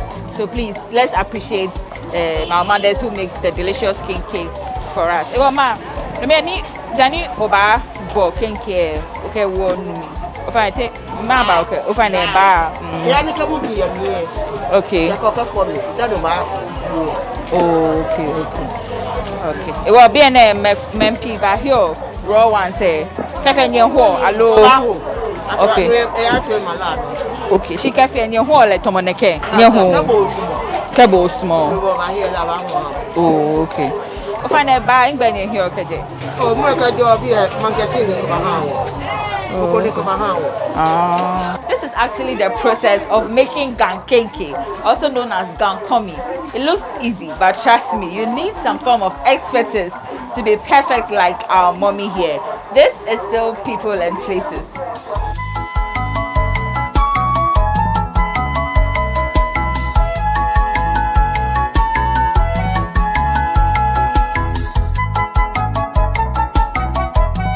Apparently, there are different kinds of kinky, like the one we saw earlier, which was wrapped in corn husk, and this one, which is wrapped in some kind of leaves.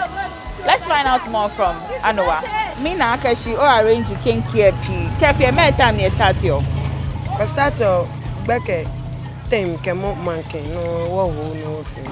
Can you start to beke? Meaning a feel. Meaning can meaning a feel. Okay, we machine lebi. Be no aka to 5 to 6. Customers say boom ba. Yes, your work at the Beckham allo. Oh, okay. Well, your hot still customers bar. Work la wo in shinken ni itanya dumom. You work in a day. How many in supply her your customers? Oh, ga komiele anto e wole je me tutumo me 5 ko. Shi amada ba komele be anto. Lo ba nyo ka ma she ba yo chike se ba fe ni. Le ka mo ko ba no ba mo ko ba nyen gbe o mai ko ma fe ne ke bona. Bo ko fe she ne ke le anto fe. Amada ba komi. Ni le esa ni hunu ba je ne kote. Oh, okay. The honey on the cavale na kind. Ni ne rubber pea. Yeah. Oh, okay. Ene no ganon shi enyon fanteme ano ngo bem she ne gama no ngo yem. Okay. She in a man leaves ni rubber kinky. Ena madam ba. Oh. Okay. She had a different taste. Allo. Le solo ngomo. Ene solo eba ni madam ba le chofani. Ni okay. Chofani. Okay. O no nko o le solo le taste ni le ako feel. Okay. Kefen your boy enye. O ni wo bo. Kenke wo bo more than I call lemon efe na kan. O lemon Only money here, but more than oh, okay. Well, me na kashi okoni ni wo hot kinke. No chumo. E ba sha bo shito ba tete. Mo fe yo fe yo ni la tena sani la sha leke. O ko no chumo no chumo. Ba jamoni ba ke ele. Come here. If you are unka. Yeah. Well, how many years? Be nyani ofe come here. On came mami bon fe money. Yeah, 15 no ko something ke. Eche mbibiom. In grandmother ni starting na na shi amam. In case Akeshi at the end of the day, eko share me in feel. Eko share work sure no ha. They can share ba bi. Okay. Etampo. Oh, okay. She never enter your come here go. Well, oni.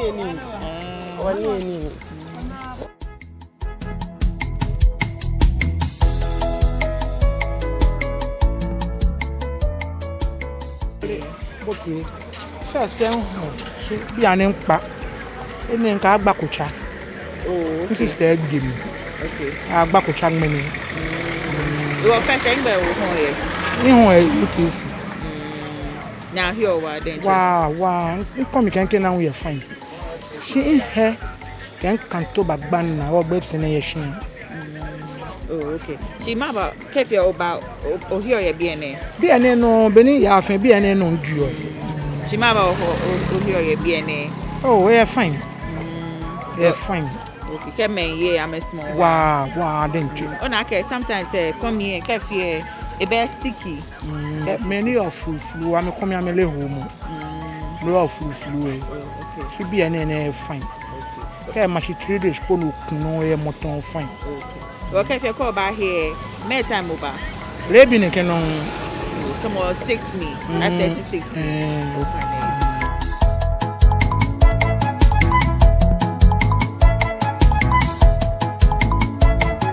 I'm moving on to another customer who is also coming to get her kinky, who has already packaged her kinky as you can see. But prior to me speaking to her, you could see she was very selective about the kind of kinky she wanted and how she wanted it arranged. So let's find out why it was so. Mama, good morning. Good morning. Ofana, show me now. Show me. Show me star colleague. Okay. Well, ni kwebwe okay, Madam Marquez, and here arrange okay beni osmole in a particular way. Maba. Ofana wani get smaller na kan. Come get afani e belle sweet fine. Ni enye egbe ko efie akono am. No sani ke efie esa efie fine. Koko amukwe ne fele akono ni muko nka nyese na we ba he no woni kele na kan ni ohane eje come maba okay osmo ine ofa no oni nkele na kan sani ne ko ela mi ba be ne je mi sani kun e sale fine e ka hom e ga fele akono no ka muko na ni ehe e ka fele fine kele hu ehe ko sika be po ye ko hole e be fo han ni woni kele na. Okay. In Akeshi Oba Eli. Oba Oya. Maba, me time Oba. Over ne inyom ba 11, inyom ba 12. Kenyu ma sumo dela chon ofane. Inyo ya to mo lebi 7 lo. Since kenye if you want to ni se chenya 8 lo 7. Kenje 7 ni mba me na 12 for ni mba. Oh, okay. Oh, that's nice. Nim ke Oba here. Enye no here. Over any young war 18 low 12. Ni fen tan o hon fen. Over ne. Wo ke men ye o come here mi na me call bo. Over na me call na get mami kan odokun ye fine pa. They were now customers fee ona. Over ne customer ba o ke bank bi fin. Okay. She ma ba Osmo no ba here o come here bi. E fine. E chon. No me peace mo. Bi e kom.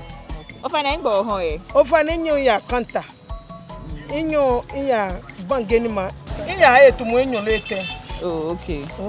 Well, Akeshi come here eke kena ni ya. She me come am small pork. Allo tolo bifi allo ta cholete chofi. Oh no, okay, mini ho come. Ofane mi ge kena ya.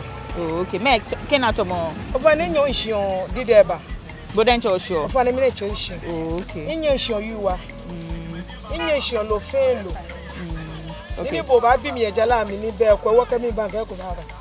Okay. Well, Benito mo obabi and oba wele okomie na kan oya insure na oya wele okay na. Ofani iya yo lawyer cost. Iya insure. Oh, okay. I'm also going to speak to a customer by Enowa to find out why she prefers this particular kinky wrapped in plantain leaves. Mommy, good morning. Morning. In Akash, you feel well, don't you? Ofane, Maba o small kinky as compared to other one there. Ofane, me ga come here kan ho nyema ho. Wa me energy inu tumo ni nje plan mami ka chon wo. No one run in my make a go. Oh, okay. It was customers are small in a while. Fine. Well, I know I can in a handle different tastes. Fine.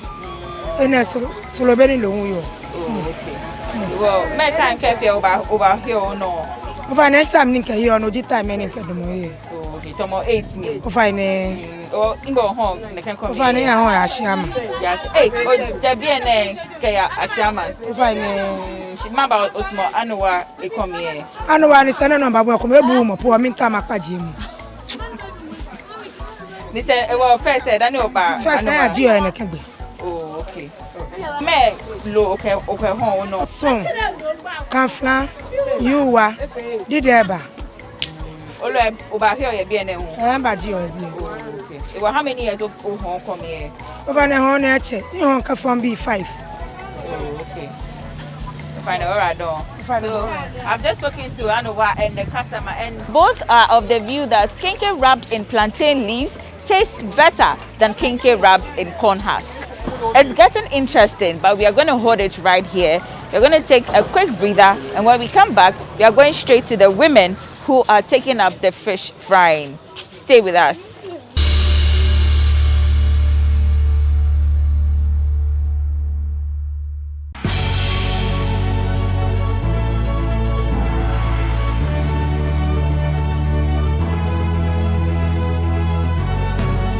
From the dawn of time, people have engaged in several businesses.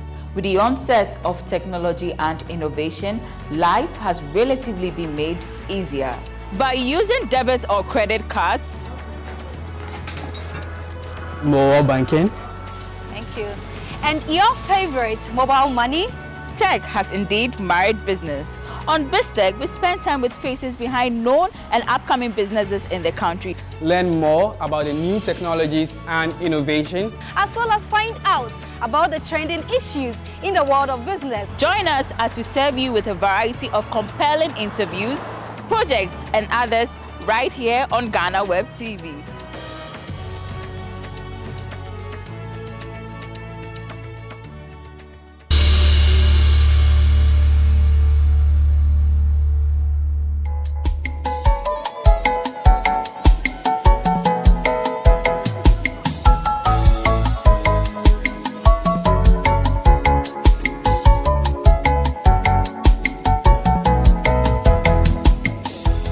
Welcome back from the break.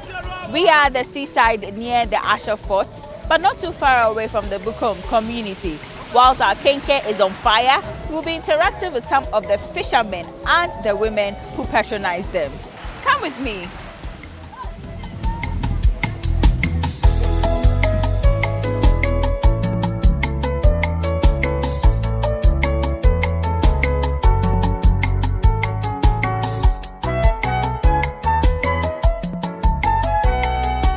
I'm here with one of the chief fishermen. He's in the person of Toto. He'll be telling us their day-to-day activities as fishermen. Good afternoon. Fine. When no balawo onuchumo. Ya begumi obaya kewoti begumi womi show begumi leun womi fun. Ma banye mi fun.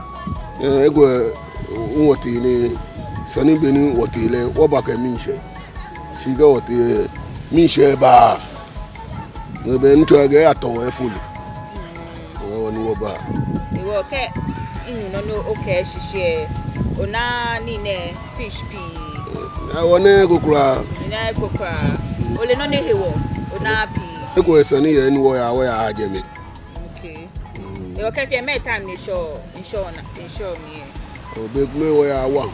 Big me le one you where I tem. One beke alo lady. Beke one. Can you take them one me time you back? On you by say lady sis the ocean. You can you take one lady man pa ne show. Dabi monkey. Monkey one. Monkey one. Can you share lady 6? Oh, okay. E wa nye fani obi anya ba nye wo nso.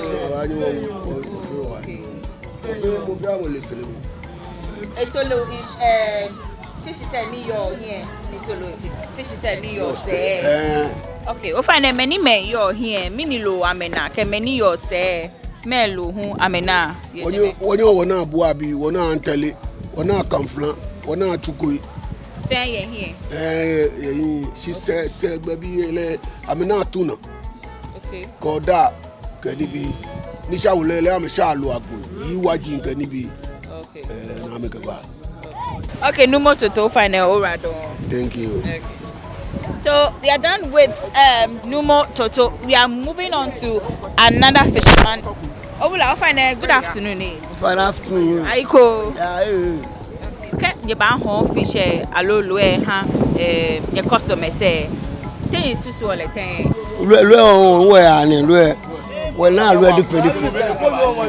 We na lue different. We eko kamflan. Là on le c'est son tag. Ouais ko la on télé, on le trota, ouais ko gbogbo, on le 350. Kanebe, she was customer say on me ka on le c'est son tag. Là on le 75. Ya je c'est son, c'est on le a fait akọ. O fa na be o yo komi wa denche. O small komi. Awo.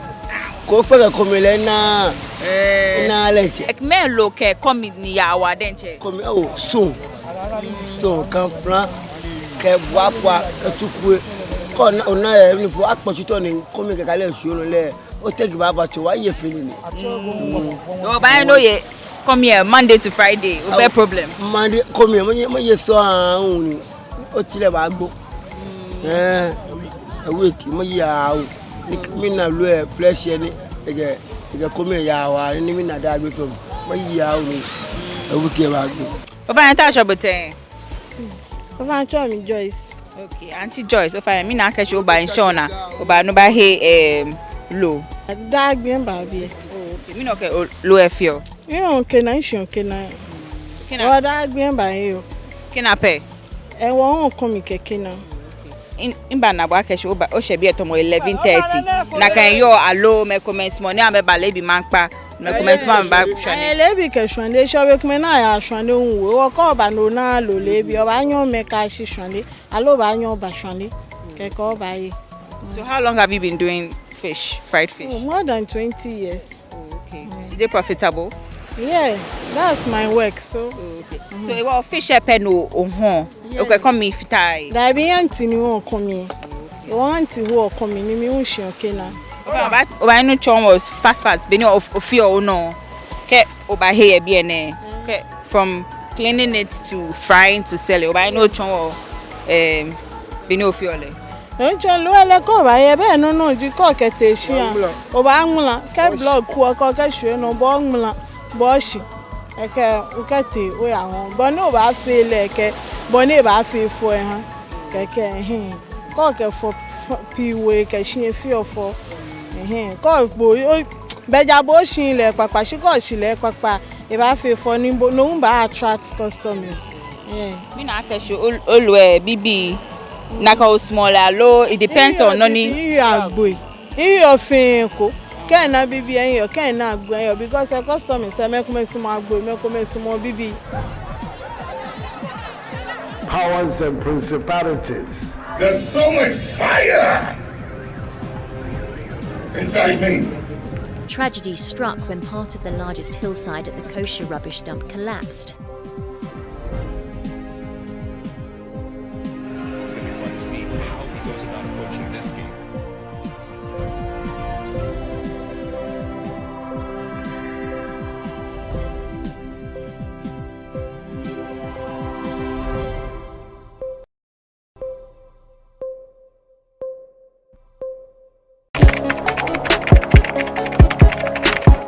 We table issues relating to the arts and entertainment for a riveting discussion, of course, without fear nor favor.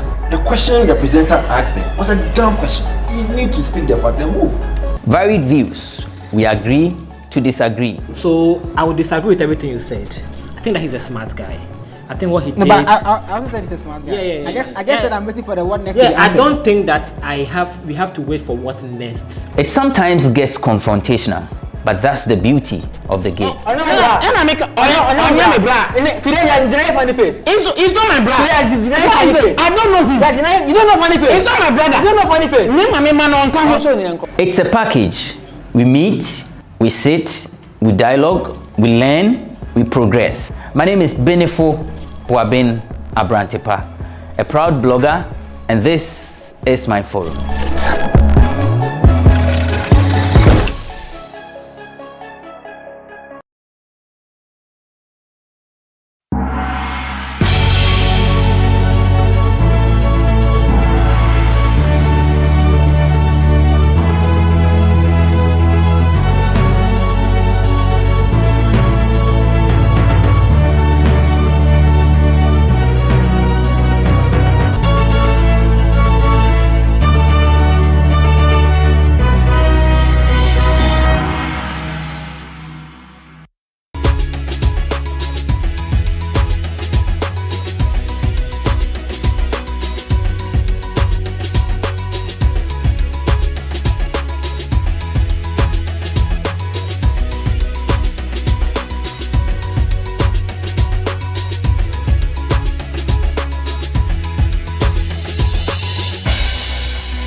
"20 years ago, some football fans went to the Accra Sports Stadium to watch a match between Accra Hearts of Hope and Kumasi Asante Kotoko. In the course of the match, violence broke, and over 127 football fans lost their lives.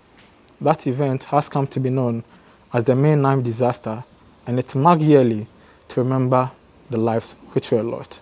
As we mark 20 years of this unfortunate incident, I speak to a man who was at the stadium not as a footballer or an official, but as a reporter to give commentary or run a report on the game. Fifi Taki is my guest on this special edition of Sports Check, and after this break, we zoom into the conversation. My name is Perez Ezwakol, and the show is Sports Check. We'll be back after this break.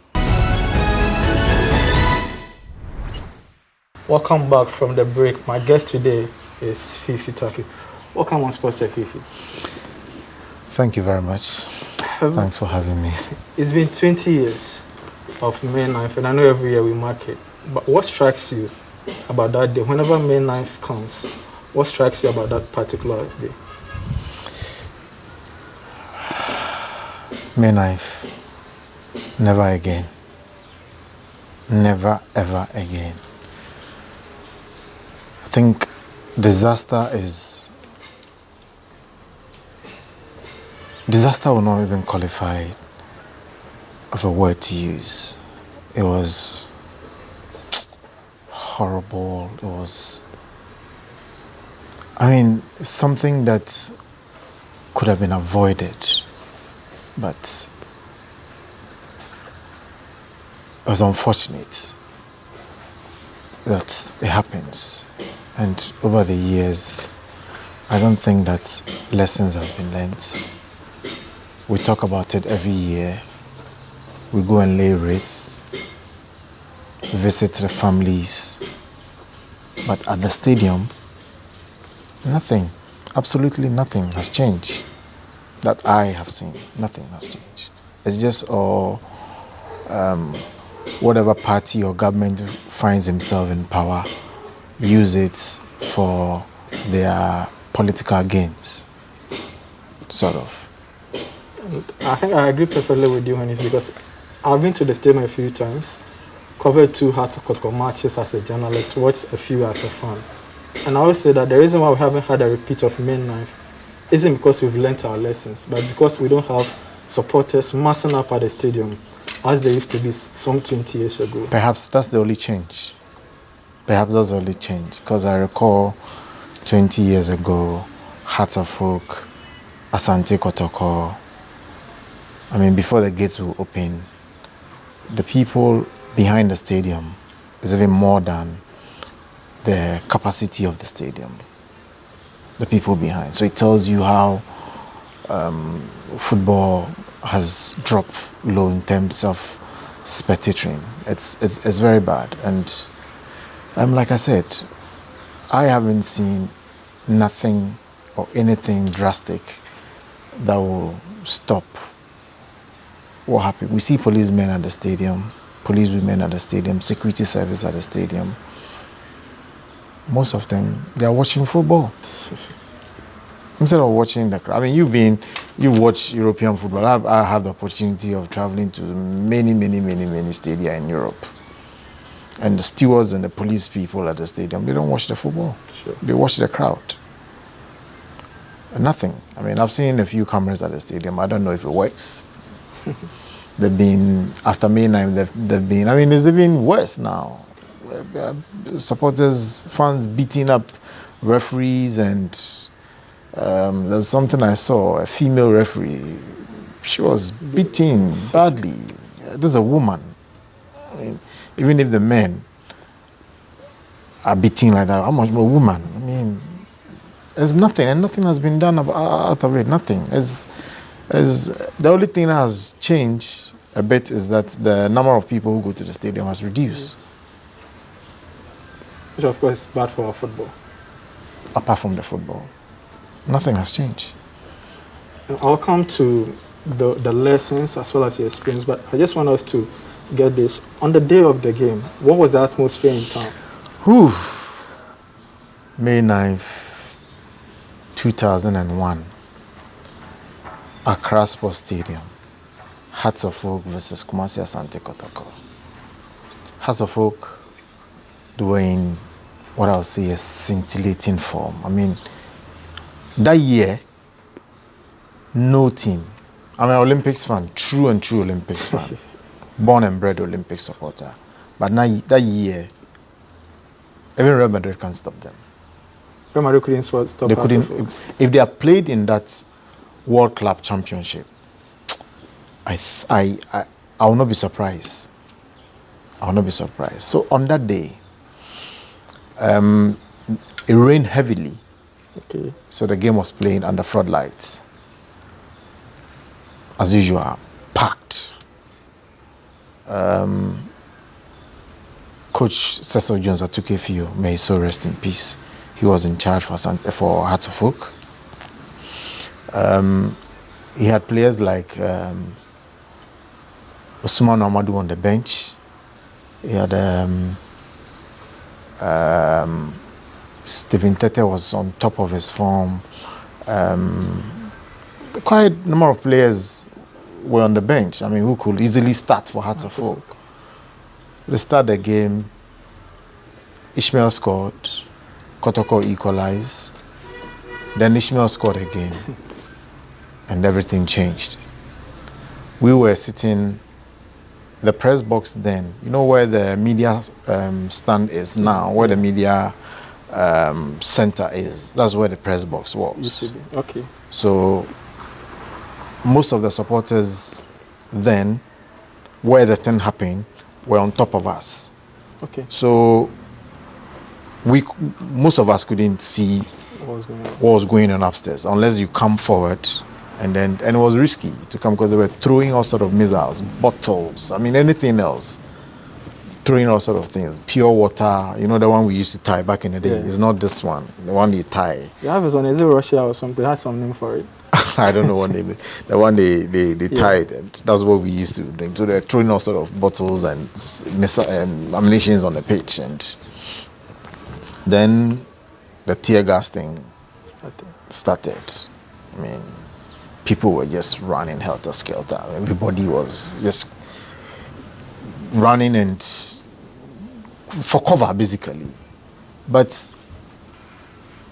I wasn't at the stand. I was at the media stand. But maybe what happened, when the whole thing started, and then Bayern Munich were playing against Real Madrid. Okay. And Sami Kufuor was on top form. So when the whole thing started, I was standing with Felix Abayate, graphic sports editor then. And I said, Uncle Felix, Bayern ke Real Madrid. And I left. Oh, okay. So I think after the first half, we played a bit of the second half and then the whole thing started. So to be very honest, I have left the scene, went to Osu, my friend's place, to watch the game. My phone was off. Then we used to have a comm center then. People were coming to the comm center to make call, which was unusual. I mean, the volume of people who were coming was huge. So my friend was like, you think of who stadium already be called Ridge Hospital near there. And I'm saying, how? So stadium on me free, maybe. So I thought it was just one of those things. So I put my phone on charge. Then my phone started ringing. My boss then, Tony Usuamufa, may he so rest in peace. He called me, said, now I said, Osu, Ridge Hospital. Then I think the first person who broke the story was Ibrahim Sanidara. Okay. We all met at the Ridge Hospital. Oh my God. I have never ever seen dead bodies like that in my life. Wow. A friend of my childhood friend was part of the victims. Dead. Bule. May he so rest in peace. He was in his final year at the University of Ghana. Really went there to watch football. And that was it. Bule died. This was my friend I grew up with. I know him very, very well. I know the family very, very well. After May 9th, football, going to the stadium was something else because it's still playing in your memory. It's people will call you and ask you because they know, I mean, my whole life was about football. Wherever they play football, I'm there, regardless of where it's being played. And people will tell you not to go to the stadium again, and it can happen again. But here we are. It's part of our job. It's our lives. So there's nothing we can do about it. Life must go on afterwards. How was the feeling watching all those dead bodies? It wasn't a good feeling. People you knew. There are faces that you see regularly at the stadium, especially the Chapter O, the musical Chapter O. There are regular people that will entertain you when you go to the stadium or make you... We share memories, we share jokes. And you go to the stadium, you can't see them again. You see them lifeless. It was very, very, very serious. I mean, the mortuary at then couldn't even contain the bodies. There are some who think that the 126 number quoted as dead bodies was a false representation. they think it was small. The number is more than 127 or 126. It's possible. It's possible. But what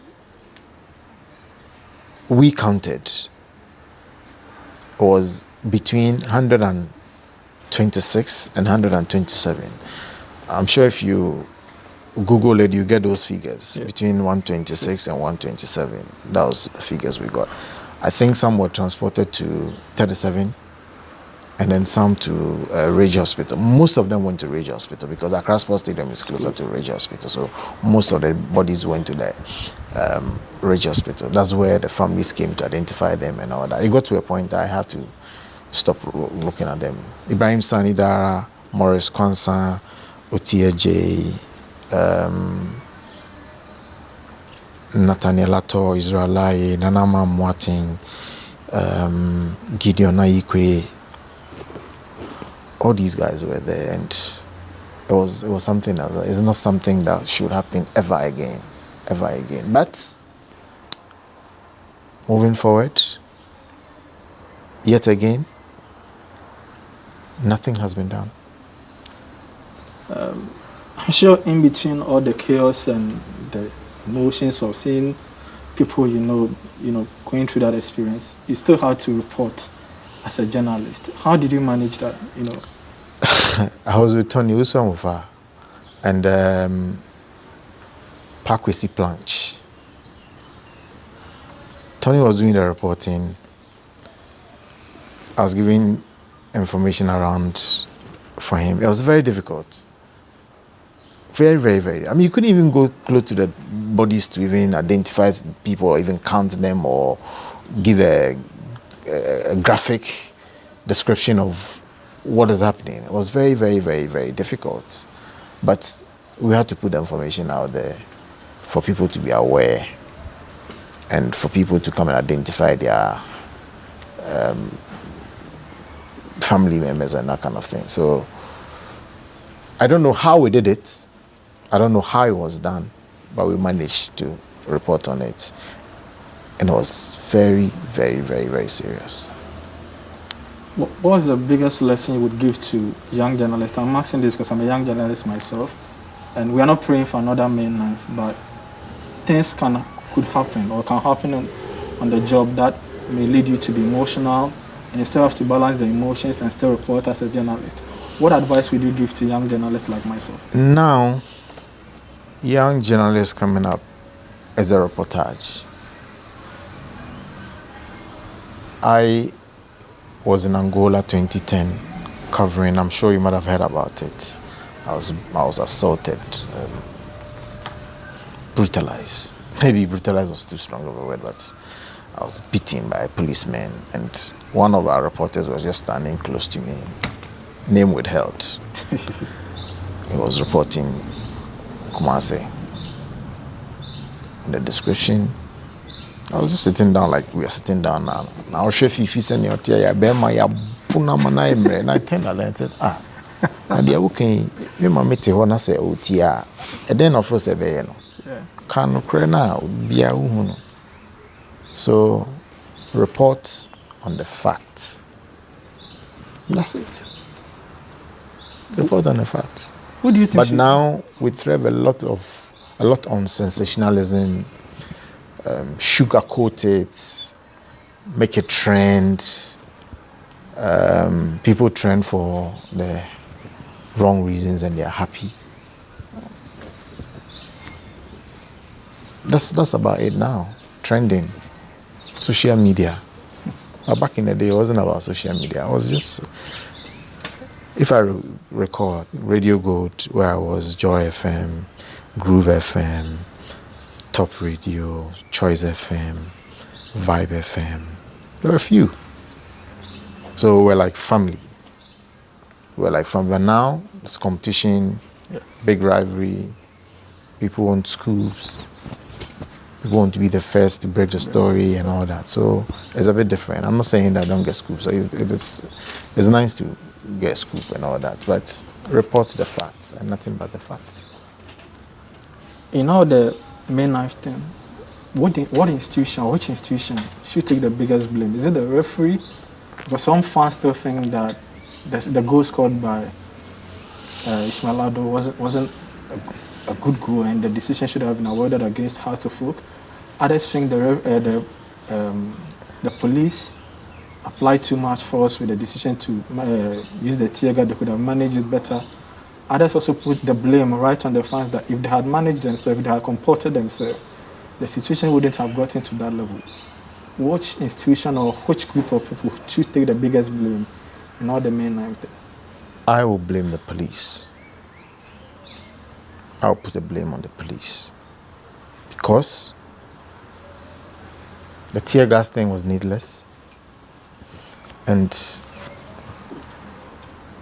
the way I don't think the police have had any, generally, our way of controlling crowd is to beat people. Beat people. Step on them. Do whatever I want to do with them and you get away with it. It hasn't changed. It's still the same. If one supporter or 2 or 10 of them is misbehaving, why do you throw tear gas? You know what happens when you throw tear gas? Yeah. All the people around. That's right. It's like pepper in your eyes and nose, and you can't do anything. So people's eyes were closed and they were running. You can imagine what's going to happen. And then, that staircase was so narrow. Is a reason why afterwards there was a facelift and they widened it, and then it has a lot of exits. Then there's a reason why they changed the stand of the stadium, that particular, we call it Adekoka stand. There's a reason why. Okay, we've had some benefit out of it afterwards. But what else have we done about it? People go to the stadium, there are no metal detectors at the stadium. I can go to the stadium with gun. Yeah. I can go to the stadium with knife. I can go to the stadium with anything at all. Nobody will know about it because there's no check. If you go to the stadium in Europe, if we say we are copying, we have to copy and copy well. Simple metal detector. If I decide to go to the stadium with blade, the metal detector will detect it. But here, if I decide to go to the stadium today with a gun, nobody will know about it. I'll go and misbehave. And I might even get away with it. Because where you are seated, tell me, how many cameras do you see at Accra Sports Stadium? There are also consist from 1 and 2, but I doubt they're even functioning. Yes. And I doubt they're even monitored. That's another thing. On the part of, you've spoken about security, on the part of refereeing, 20 years on, we still see all kinds of ridiculous decisions by referees in our Ghana Premier League. I'm not using that as a justification for the attacks, but what lesson should referees learn from main lines? Refereeing, spectators cannot decide how the game should go. Sure. Can never decide. We always have a disagreement about referees. Can never have a incident-free game. Can never have game that are not. And I mean, it's the House of Folk playing against Asante Kotoko, so you can imagine. I've forgotten the name of the referee then, but I don't think that. WC. I remember the same name is C, but. I don't think that the goal that Ismail Ado scored was an offside or whatever it is. Being that may, it was an offside. Was it necessary throwing a tear gas? No. Fans, I'm not saying what the fans did was right by throwing out missiles and what. It could have been a better way of controlling them. The security men go to the stand, identify 1 or 2 people, apprehend them, take them out, arrest them and lock them up and take them to court or something. But standing on the pitch and throwing tear gas, wouldn't.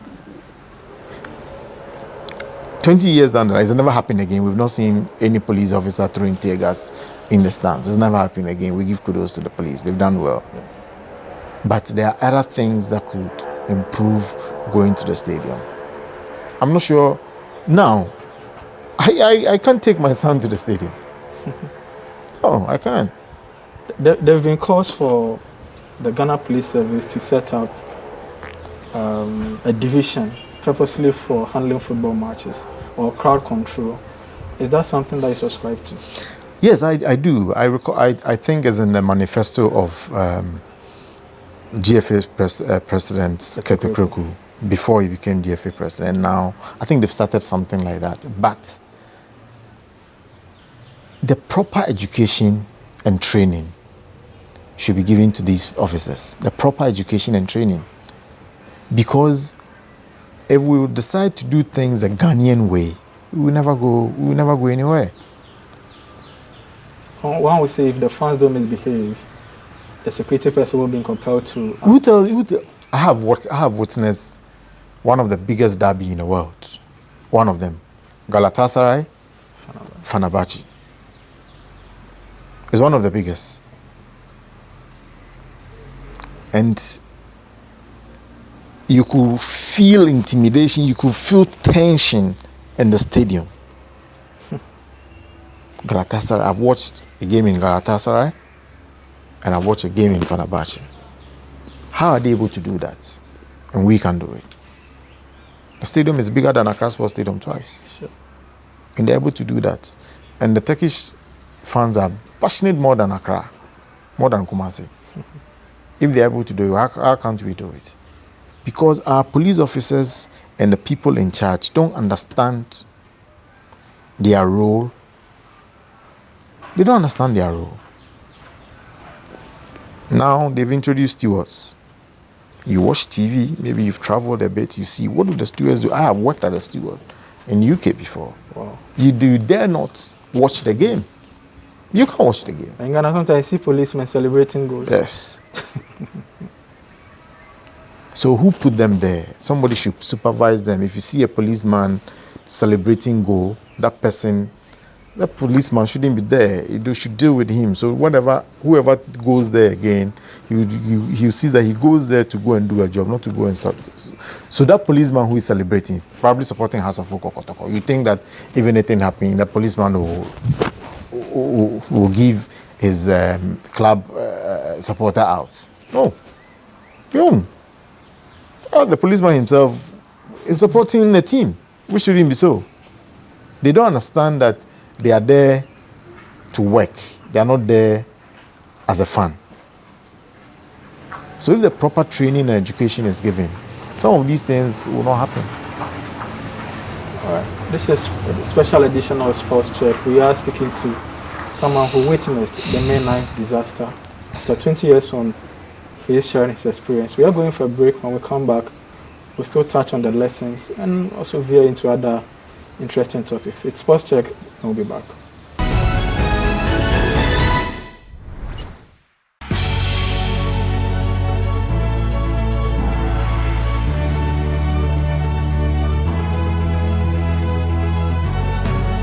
From the dawn of time, people have engaged in several businesses. With the onset of technology and innovation, life has relatively been made easier. By using debit or credit cards, mobile banking. Thank you. And your favorite, mobile money? Tech has indeed married business. On BizTech, we spend time with faces behind known and upcoming businesses in the country. Learn more about the new technologies and innovation, as well as find out about the trending issues in the world of business. Join us as we serve you with a variety of compelling interviews, projects, and others right here on GhanaWeb TV.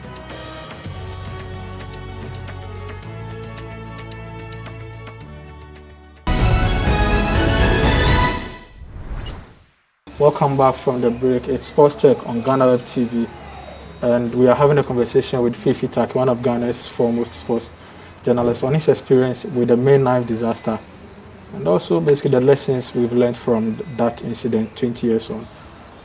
Fifi, earlier you were talking about, so we've dealt with security, you've dealt with the referees. What about the fans? What lesson? Because even during peak COVID period, when the GFA decided to play football, or the Ghana Premier League should be played behind closed doors, we still had fans going to the stadium and still attacking referees and sometimes footballers. As a journalist who witnessed this, for this sad, tragic incident, how does that make you feel that fans are still doing this? Paris, it's simple. Fans misbehave, punish them. Have you heard of any fan that has been identified and prosecuted or jailed or anything? I don't know of one. Maybe you know, I don't know. Tell me if you do. No.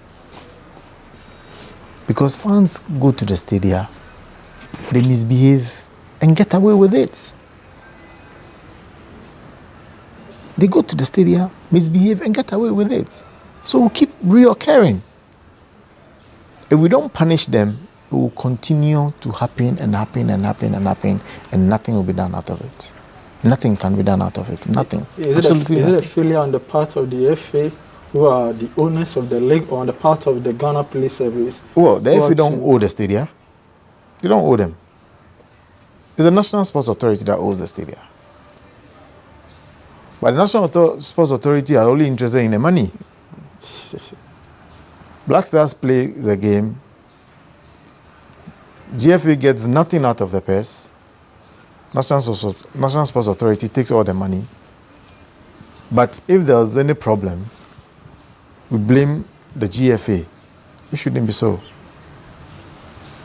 But if the FA owns the stadia, then they can take full responsibility of whatever happens. But now, the responsibility is shared. I don't know in terms of logistics what happens. Black Stars have a game. GFA comes to their security, obviously, that protect the players. That's it. The main security at the stadium, at the match venue, is controlled by NSA. So if somebody misbehaves, who is supposed to apprehend that person? Who? Police. The NSA. NSA and the police.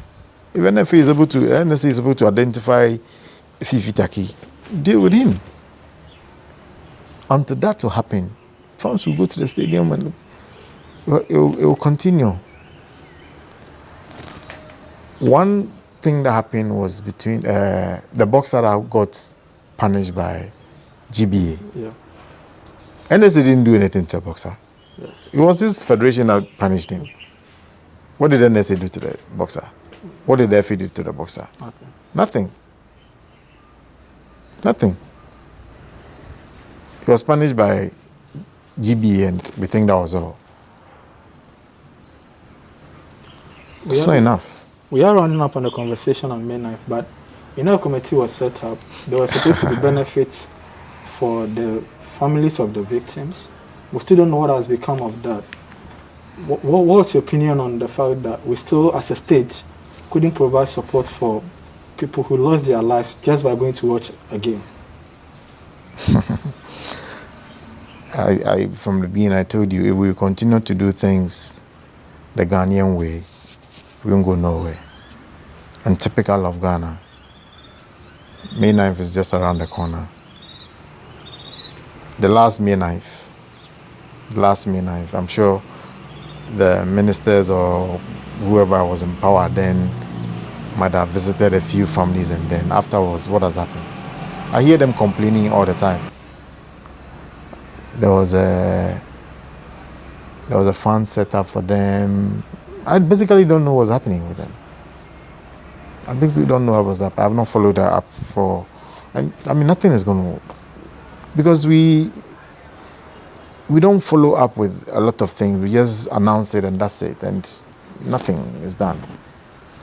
Herbert Mensah has been trying every May 9th, visit a few families and then go and lay a wreath and all kind of things. But that's not enough. The people who died and all that, what has happened to them? Do you think the state should have taken some responsibility and take care of the kids of the victims? Could they set up some fund for them, for their school? Of course, the state should have. The state should have. I mean, I don't want us to veer into politics. There are a lot of nonsense happening. A lot of nonsense happening. and we take care of a lot of things. But this one should have been taking care of the state. I don't know what they've done. I know there was some fans, something, but you go to Nima, interview these people, and they'll tell you, most of them came from Nima, the chapter O. Most of them came from Nima. My last question on May 9th, 20 years on, what do you think we should do differently henceforth?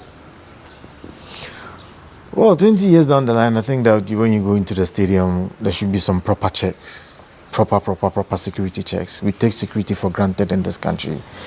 I have been stopped going to the stadium to watch Fenerbahce versus Galatasaray. I had a pen. The policeman said he couldn't allow me to go to just a pen. Because where I was going to sit is not the press box. The press are allowed to go with pen and all that. But where I was going to sit, I said everything, and he said, no way, you wouldn't allow me. He took the pen from me. Just a pen. And we go to the stadium. There's a guy who sells at the stadium. He sells alcohol. He sells almost everything. Even see people smoking at the top. They cook. They have a gas cooker at the stadium. There's a reason why in Europe, when you buy water, they don't even give you the whole bottle. They pour it in a cup. Okay. Or they give you the plastic bottle. They take the lid off. There's a reason why. Because if it's open, if you throw it, it can't go as far as you want it to go. Okay. That's what I think. But in Ghana, they sell beer in bottle, Guinness in bottle. Okay, let me say that. Let me put it in a better context. Alcoholic beverages in bottles. At the stadium, the last game I went to watch, Black Stars game, they're selling all kind of products in the stadium. And who is supposed to check all these things? Oh, the security. National Sports Authority. But because they're making money out of these people, it seems not to care.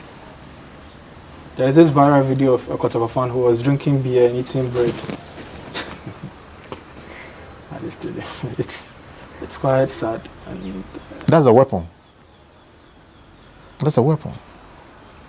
Well, we've done enough of May 9th. We just want to touch on a few issues. He's also the spokesperson for the youth family. He's a big man. So I wish I am. So we are just going to talk a bit about the youth. How is Abedi? Abedi is fine. He's very fine. He's doing well. There have been times when the youth family has come under attack, even when the issue has got nothing to do with him. It has got to do with either Dede or Jordan. People still find ways to rope him in and see all kinds of things about him. Yeah, because the youth story sells. It will go far. Not to mention names. If you player A or player B, it will not sell. That's how I see it. Because some of the accusations are baseless, needless. It's not something that we should even waste our energy on. But the media will, and yet again, it comes down to sensationalism because it's their use. When we talk about it, it will go far. So let's talk about it without cross-checking their facts, and we put anything out there. As a family, they whether they like it or not, they will be criticized. And criticism should be very constructive. So constructive criticism is welcome, but negative criticism, we don't even lay emphasis on it. Should the country focus, do your job, and that's it. Should the country celebrate them? You look at their youth family. We have Kwame, you, and Abedi himself, and you have the kids. Even all the 3 kids have gone to play for the Black Stars. Shouldn't the country do something monumental for this football royalty? Well, I am not in authority to recommend anything for them or to tell them what they should do. We have people in charge in this country. If they think that the man is worth celebrating, it's up to them. But what I know, that Abedi Pele, there are you boys, when they travel, especially Abedi Pele, I've traveled a lot of times with him in the African continent. It's like a god. Yes. If some people won't claim him, some will. Simple as that. Andre is having a stellar. I think it's got 16 or 17 goals. 16 goals. For which is a personal record for him. How does that make you feel? How does Poppy feel about whenever he hears his sons banging in the goals? You feel good. I mean, you feel very happy. I mean, who doesn't want to associate himself with such great news? I mean, you feel. I mean, he did that last season. He's replicated it this season, and hopefully, if they're able to make it in the playoffs, if they come to Premiership, who knows? Maybe they will continue. So we only urge him to do more. I think our users, they've got fighting spirit. Yeah. They don't sit back and say, oh, because I have done this or that. They keep fighting and pushing to the end. So we really encourage them and pray that they don't get injuries and their football still continue and we enjoy them. Jordan, on the other hand, has not been as good as he did last season compared to last season. What was the possible cause? Is it a change in management? What's the problem? Well, I don't know. I mean, Roy Hodgson will be the best person to answer this question. Jordan always has made himself available. He swept almost all the awards last season. This season has not been that good, I must admit. But you could tell from the coach that he's practicing some rotational system. That's what I think. Yep. It's not what he has told me. That's what I see because sometimes he plays Benteke, he plays in Townsend, he plays in Batshuayi, Zaha. So you don't know. He's not been consistent with a particular player. And last season, he was very consistent with Jordan. We saw what happened. If he decided to be consistent with the player, I'm sure the player will give him what he's looking for. But it's still good. It's okay. My last question would be on Andre Ayew and the Blasters captaincy. We have an AFCON in a year. Can Andre lead us to an AFCON in over 40 years? Can he do that for us? What do you expect him to do? Ghanaians expect him to. But do we think we have not only Andre? Andre Ayew alone cannot win the AFCON for Ghana. We have 23 players, 11 on the pitch. Him alone can never ever win the AFCON. He needs everybody, including the management, to put the right structures in place. Things like bonuses and everything that will make the players happy, put them in place, give it to them. Footballers, what do they want? They want to be happy. If they're not happy, they'll not get the results. So put the right structures in place, get them what they need, and then we pray that next year, hopefully, as the Muslims will say, Inshallah, who knows? We might win it. It's possible. That was going to my last question. Let me throw this one in, because you mentioned bonus. Once again, the discussion about the Blasters is about some $25 million that the minister has told President Akufo-Addo we need for the next two champions. You've dealt with not only their use, but as a journalist, we've covered the Blasters a lot of times, and we've come into contact with a lot of players. How do the players of the Blasters feel whenever we limit the discussion to only the money instead of what they give to the country? How will you feel if they put your salary out there all the time as a journalist? I wouldn't be happy, of course. So that answers your question. Thank you very much. So Fifi Taki has been my guest on Sports Tech. We've dealt with a number of issues from Mainline to the Blasters and to the Ayew family. It's Sports Tech. My name is Perez as well, and we are done.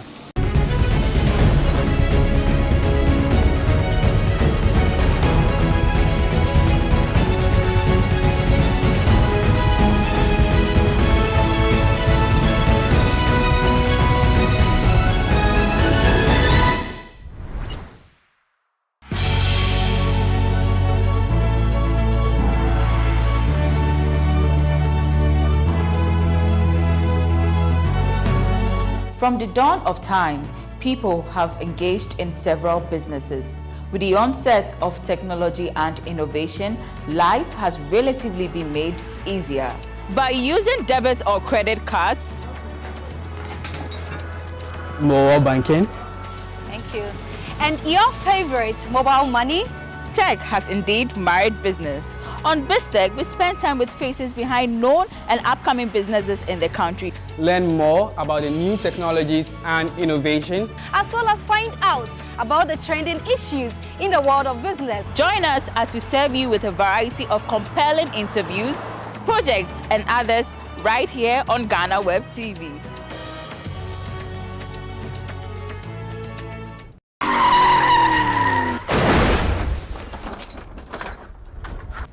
Hello, my name is Priscilla Na Akle Planch. I'm a survivor of a road accident. It wasn't easy for me. I went through 6 surgeries, and for 2 years I was using crutches. It wasn't an easy experience, and I don't want you to go through the same. So please, follow all the road safety regulations that you have to. Don't drive tired, don't drink and drive. And to my fellow friends who ride motorcycles, please, the road signals are for you as well. Please pay attention to them. Stay safe, do the right thing, and save a life.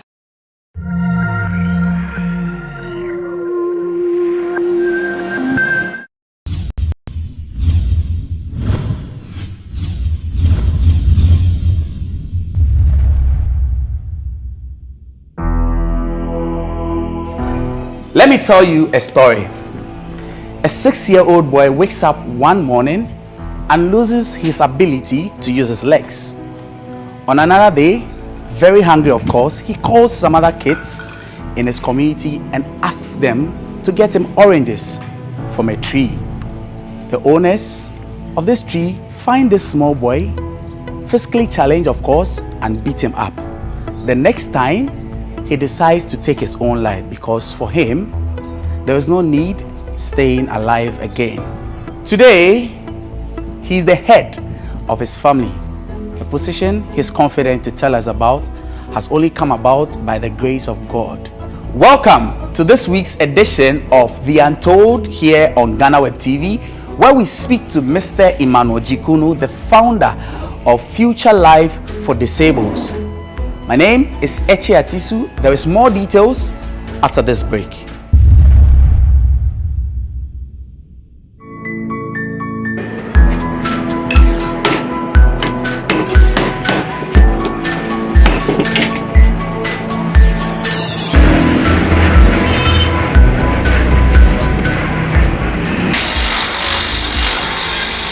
It is a Tuesday morning and Emmanuel Jikunu Tekpa is busy at work at a shop located at Media on the Accra Nsawam Road in the Greater Accra region.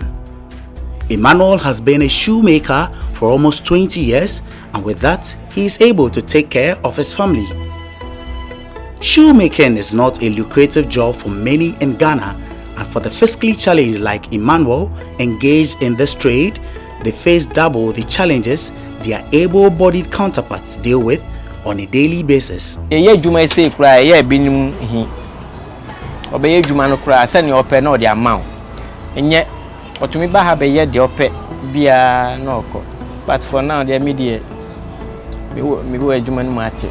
For now, by my Juma. The amino becano, Untiasia would wait my back. And Untia say, Bia, my own from because a Jumano Yakoto, I do we are me, see. Michelle come aboard once and I may, but Ukakoton, ne Kakrabin over now also. Will be better to me about saying, or the Charlotte Yaba. One me foe, Charlotte, one me fa. Come on, Charlotte, a bit good. Even going with my pump, and I have so many weeks. We are now by Baba, they say, Uber family, we are my net only 65. Ubabe Fightica. And pass out to 100 of Boramupe. When Baba na Prano or Fanorico. Instead of Sanka, who reporting Anka police here be police crime film cry, or who are we disabled by or Betchina then I'll be a man. Nishi, see, a human will get challenges there be brave. na yakoto nyama nso ye ohaw kokroma koto nyama yebre obenanti nkrofo mu no mu pushu mu yesi. The last born of his parents, Emmanuel Jikunu Tekpa, had dreams of becoming a military officer one day, but that dream came to an end at age 6. He woke up one night to use the bathroom but couldn't move both his legs. My mommy came and took me up, but one to me and paid me in general. So it come like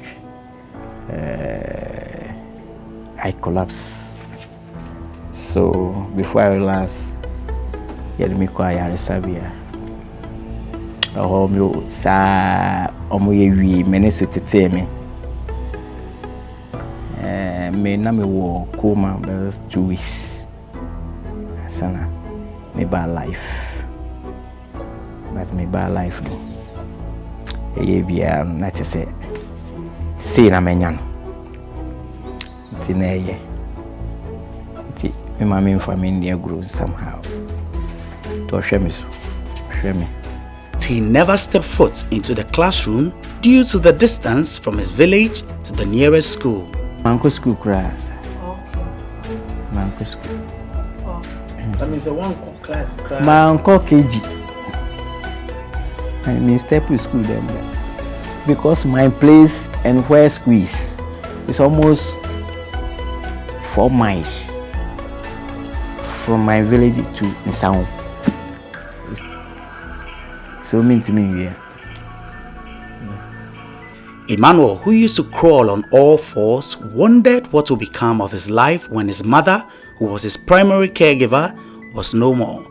Thankfully, he got help from an orthopedic center at Nsawim. One day, me wohona ubi be friend senko fu bi hwehwe no mbe home na ba an say na me wi our family. They can help me to stand up, to walk with a stick. That's okay. So my mommy took me to the place at Reggie Orthopedic. So they also sent me to Georgia Hospital for surgery.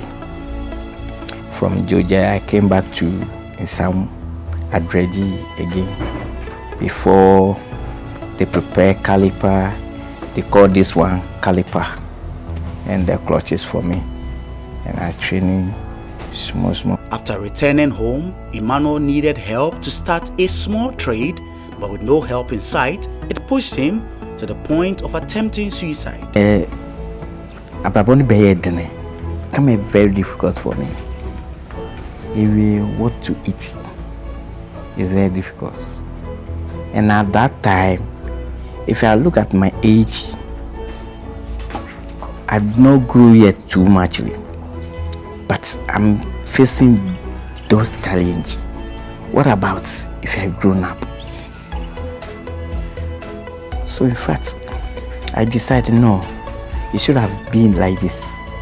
Then let me live life so that everything will cut off. Nanti, I mean to me, Nanti. It will be so anyone me. Me, mommy, I'm quite full. I'm a Adrian be. I'm a maniac friend here. At that time now, Mindy. And by that time, you know, almost sorry, I'm a quite full. I always said 12. We go cry and you and son of at times, Omuko soldier, to buy chin in Yamane maybe a do a fool. By me mean to me, quite fool be. You mean to me, Kupum in Shetry and for me, quite fool. Nasa Okoye Bibi Sana, Manabidi.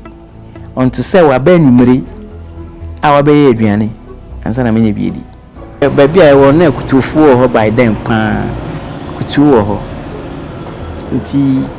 A common do now, we are here to me copy a to be cry. That's one day I may is man say a mom with drum nice. A couture never feature to me, mama, I mean, it's not easy. You're booming in Colania. Because you're react to fats. I'm a home. Yeah. Wow. And you said me cotton. Baby. She said me your life. Then I'm here.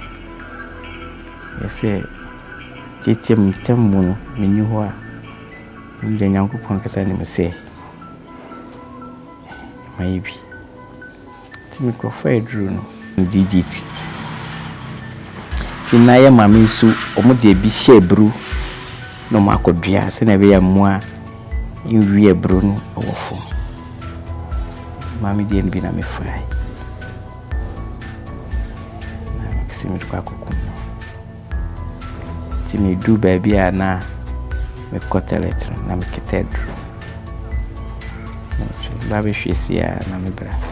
Hey, mammy, no, he Miss Wenyashi, na me jam. To obey no who no fire. No who said no. To ko kachre minwano. Ba ko kachre me say, menku me hu. Se me kwa no obi ani na me de koi. Ba no free so ka bibi na abomi hu. But me so me vini say no. Ani say me wo He decided to go back to the orthopedic center to learn a skill with which he can survive. Metinas na me can say ni me call back. Na mako catch Bruno say. Pese me shi juma. Ti me call so good. Na me call say anka baby omo ye juma no. Aha, ho a mo nchire me juma no. O your process no di me call. Sunya juma. Na me sunya shumiki no me si me hwia mechanical ba o si me hwia sumiki. Na me sunya shumiki no. Ono abia ekoba. Ti me wie shumiki school no. I was so many rehabilitation training center. E ho na me wie me be afi no na me ye ne kakra. Na me didi. Ye ne kakra no aboa. Nti ebeba say I'm not depend on my parents again, or say make sure say unless somebody give me money before I'll eat or no. So she making I was planning to get a place like a kiosk so that I can work. And the same period, I write a letter to them again. They asked me to go and find a place where I can put my kiosk. And I came and found a place. They come and buy it for me. So I'm not joking with my work. Early in the morning, I wake up from Nsumia, that place, to Media, almost 4 miles. I wake up, I walk, and come here. Before I get tricycle, they give me tricycle. So I use tricycle from that place to here every morning. When I close, then I go back. Emmanuel found love, but his family and that of the woman were not happy about the relationship. The opposition grew stronger when the woman became pregnant. Now I'm training. So many Timiba. Me ban me be see one sound. Me see one sound me bag na make it ano. Me cut na kam ojai me tin jai bag no. Ti no no so oton nkuhwea. Na tama me be na se na wa humi. Me bag. Ti ka na etu kon. Na we frame. Oil free station one. Na we frame se ma jam me bag. Nti enu na me danas ti me ba holidays na me ku fiu me sako school na me fa ni nche na me tia ene ya down nti me ba holidays me fa me si won sa ma me ho ti one day mesi wo ho no mu na obisa mbaabi a meti na me kire no me be few Friday Saturday na me ni me bra wife ameti no ya wo fufu me ho ane se no aba efio o free sam me basra ya wo fio okay tinas ye din komo sa no koi ti mi wi school da mi wi eyi na me ba no obehia me wo kwan no sa ebeja me fi omo say girl ni nyim no na surprise you. Even my brother, all my families and their families. Omo fa girl no call so omo koye na abortion. Mo dey no call hospital. By doctor ni no. O say obey abortion now. Obisi ti on asim say money nye. So omo fa no call more than 3 months. Ni busuafo. E ni call be say 3 months. I am person obey me kula bi. One day me ho me ti me adwuma apatase me yes making. No one say waba. Aso waba. So he. Bani say. No say o de me buy brem. Asa. Okay. Ni. Oh, sa o buy no. E na me blanso bu fui. E na mo ko bubu dan mu. Cement no mututu nyina se me ko ha samasu aware dia me koto me preach yenye easy man fan easy kra ba nyame adom nya baby tonight that 1 month no do 1 month no pepepe obi mami edan bi seminar mbai hono and easy. So by 1 month time, na nyame ya dom. See me singing room. My boss. To be free hire. I heard the nyame no dia. So ba no pa ko no twins. And sana mo nyina. I started them. Me ya majisa me dey am ewu mi no pe. Ba se na koye no koye mi de. You see me ofo more for pa until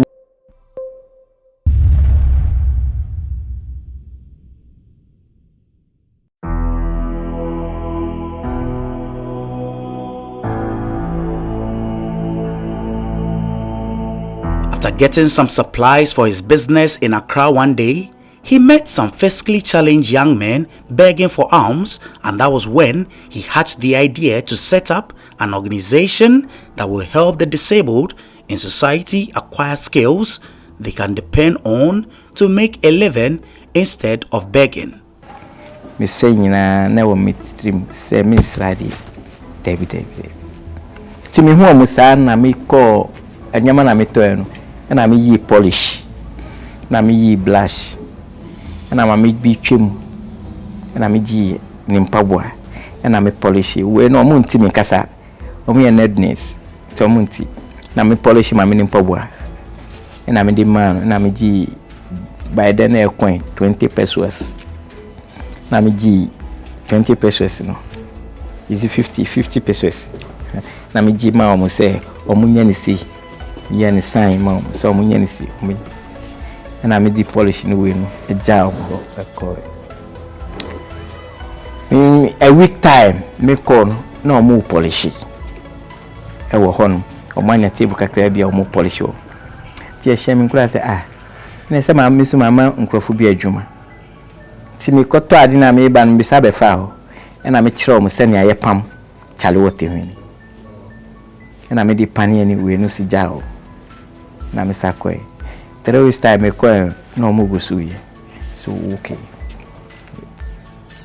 adwuma na nkrofo na anya ti de bia na me koto ade a me ko fa ho e basa ti adentina me nye BBC hwese menya aboafo ana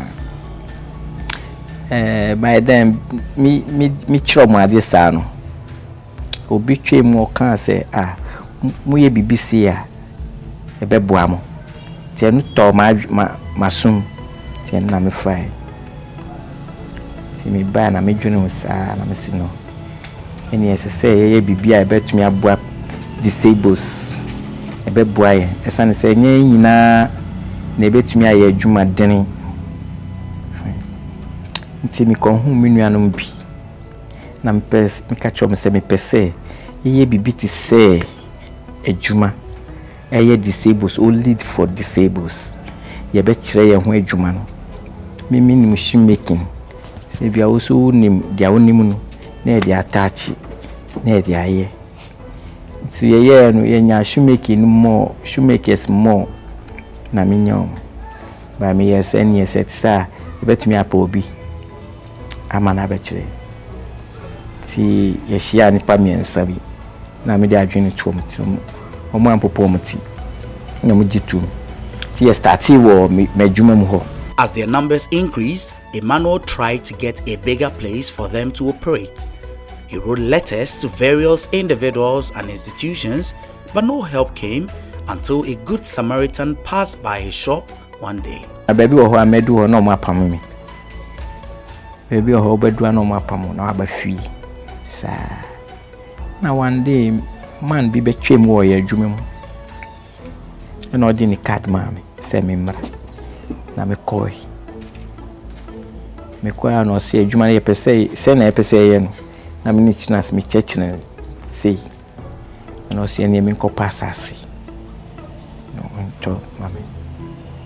Ntempana na me ko koi. Ye ko ho no anko mamiska 1,000 cedis by then. And I miss okay, one for so beto assassin on keep his can no. You can assassin because minimum say assassin be bro 1,000. In fact, any man in Crawford Bibre edwa jam because sika ba na ma promise can no. Me buy na me be assassin. Me kono wa no ma miska na mbetiaka. No ma miska. Me call lance of bibia. Mama scan ko ye bia afi me buy no catch me say na me pese me sit down no.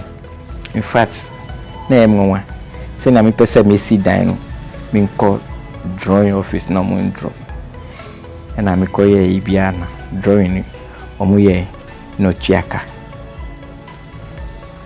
no catch me say me ko to block me ko bisa block bu na me ko block 10,500 no mama scan me ko chia. In fact me yes ani ama na me di man afi de obenya trust wo mu se eni amani abre nti ono a epe contract amai omo se mi fili ha na me se mi fili ba o ma me fili e ha nyina enya easy eno omo si dan isi wo omo o si dan isi wo wi. In fact na ase wetu kwan nti na say o ma me order say me no be no be support ya. That's 2012. He tried getting help from various quarters to complete the building, but once again no one was willing to come to his aid until he sent a letter to the MPP head office. Na me wo NDC head office 2014. From 2014 no mo come be on be intimate me ko basa every Wednesday Tuesday no mo share office until every Tuesday be me call from 2014 tie ba say me sanko other party no ti me sako MPP and me call CPP me di letter ko 2 ho no ti me di letter ko 2 na MPP omkachire me say me fa letter ni nko Mamudu ba omi afi. That was 2016 and I made the letter ni koi me di koi no omuchi letter ni come no frame na me ko oma ya frame we gate na me ko no sis me na me ya na me sia no ji letter 3 days time no frame so mo ba hwe no that's the election time jomba by then I'm aside the letter got to Rockstar roofing sheet taifa me de letter akoto se me pese omo bo edan so emaye nti omo ba no na nko mba be ye ba omo ba na dua ni so so omo sa agi se me de dua gusu ansa no omo di iron sheet ni ba gusu amaye free so the vice president and I'll buy no better no so okay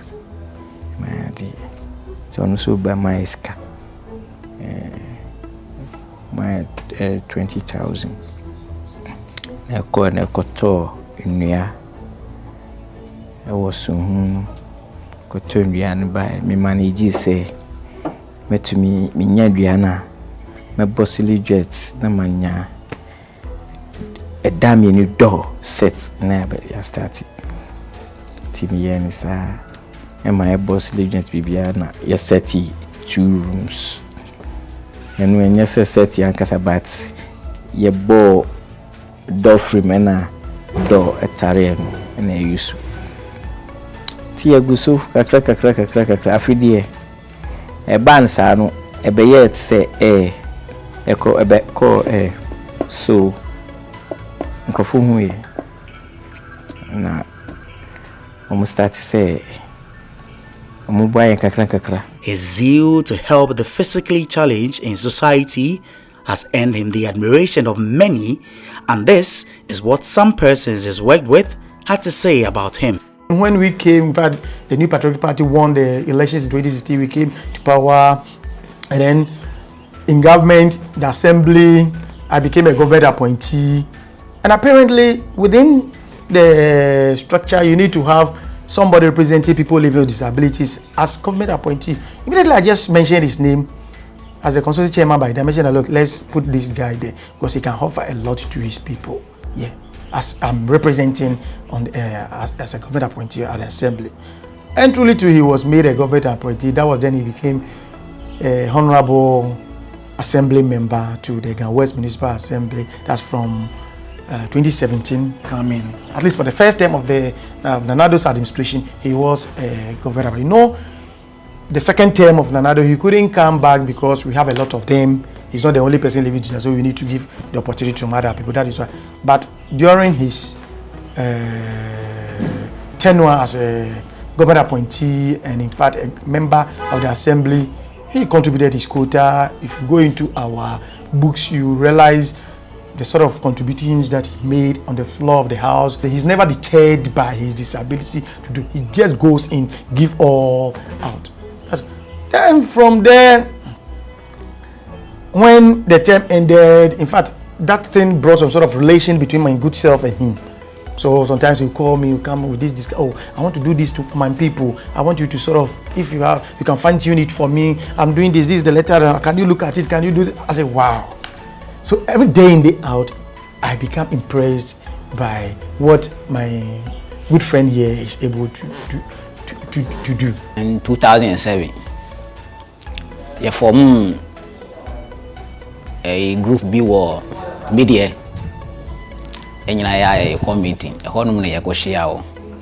The meeting you come one eba say yebe back na ya juma. Me juma me we mechanic, me radio and TV mechanic. And on also yes maker. Tinu me ni na koba. Na ye ni pa be 7. Ye group a koba. The mini na ye nyina ye koba kopim tama mu ye duko hu man ya oye center e maye kopim tama ebinu be tidai na ka mini no dinin ha no mu nyina rebi ekoso bia no mini na yimanu oyo bia onihudo o wa hu brase na ompesisi mini ni namu ya che Whilst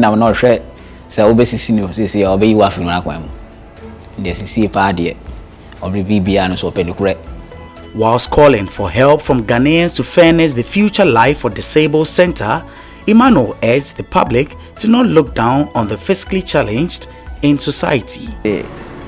So be what that condition man feel say na wi ye no debi Erade fa de asai atete na pro no na fa na oye ni yi no sisi ebusua mu sisi and my family said my family bi wa obeka akire I can say truly say me na me ebusua ni head for now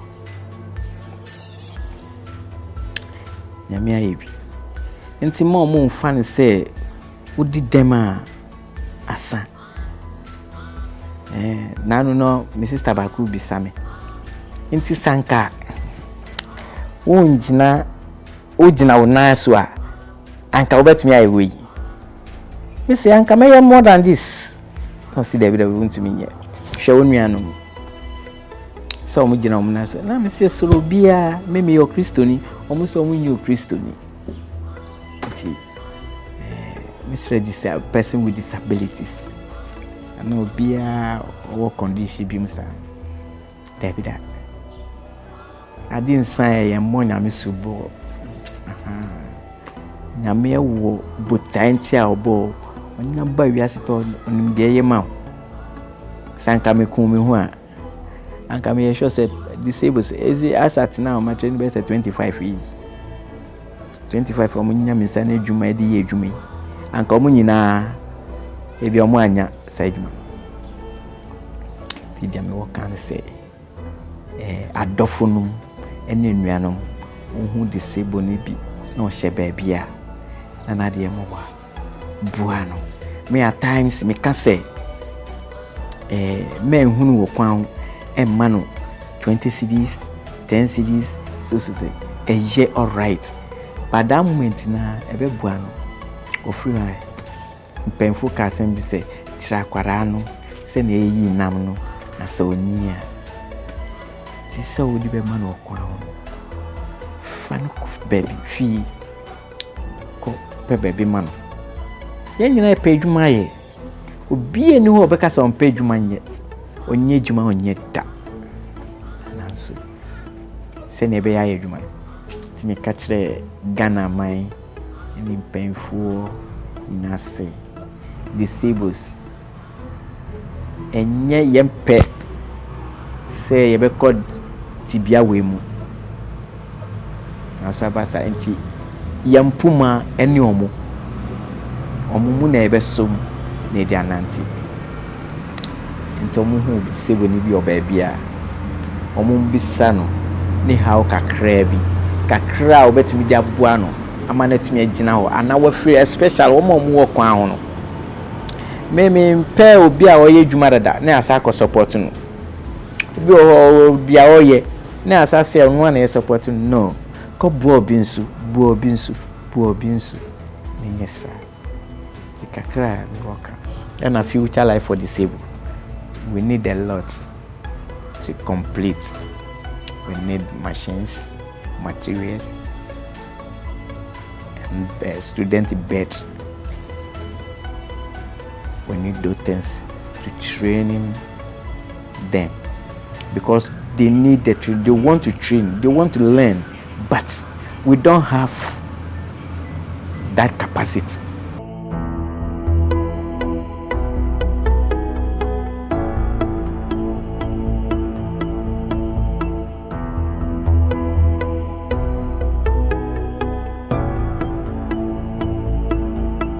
What you see here in my hand is a sandal and is the final product of the work of Mr. Emmanuel Jikunu Tekpa here, whose story we've brought to you on this episode of The Untold right here on GhanaWeb TV. Remember, as we always do on this program, is that we aim to inspire you. We believe that today, this story is one that has brought you some inspiration and hope for the future. Remember to also follow us on all social media sites. It's at The GhanaWeb, and also visit www.ghanaweb.com for news on business, entertainment, sports, what have you. Remember also that as part of our 22nd anniversary here at GhanaWeb TV, we have compelling content for you. So stick and stay for even more. Until the next edition, my name is Eche Atisu.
powers and principalities. There's so much fire inside me.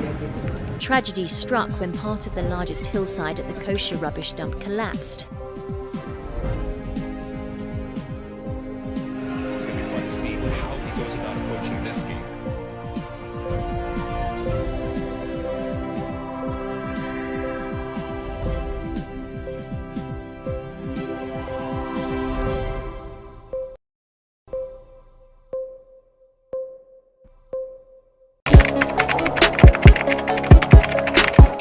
We table issues relating to the arts and entertainment for a riveting discussion, of course, without fear nor favor. The question the presenter asked them was a dumb question. You need to speak the part and move. Varied views. We agree to disagree. So I would disagree with everything you said. I think that he's a smart guy.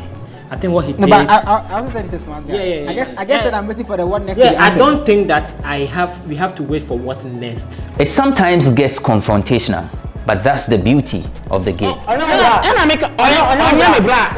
are denying funny face. It's not my brother. Today you are denying funny face. I don't know him.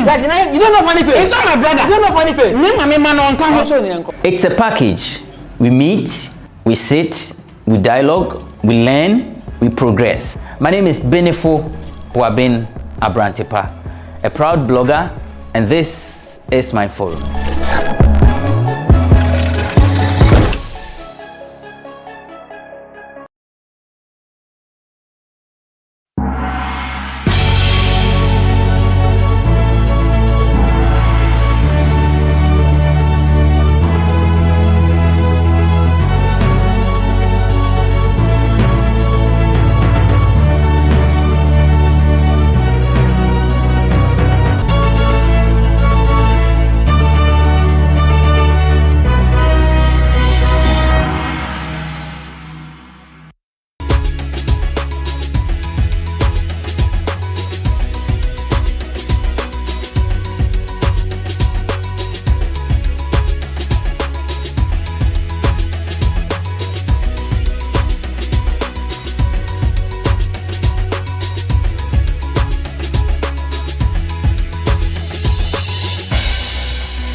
Hi, my name is Ato Akins.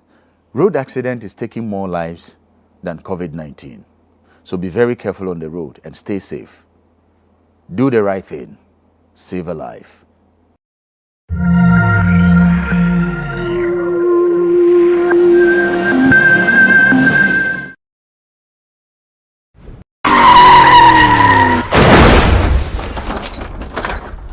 Highway guardrails are boundary features placed on the road to protect vehicles from veering off into other obstacles or oncoming vehicles in the event of an accident. We see these in most of Ghana's highways, especially in the various parts of the country. One question remains though, what is the current state of some of these guardrails? Indeed, on many of our highways, one thing is common: destroyed or bent guardrails which have been left uncatered for over time. Whose responsibility is it to fix these, and why do they remain untouched? We hit the streets to bring to light the state of some of these guardrails on the N1 highway and Awoshi Ablekuma highway in the wake of disturbing accident figures in the country.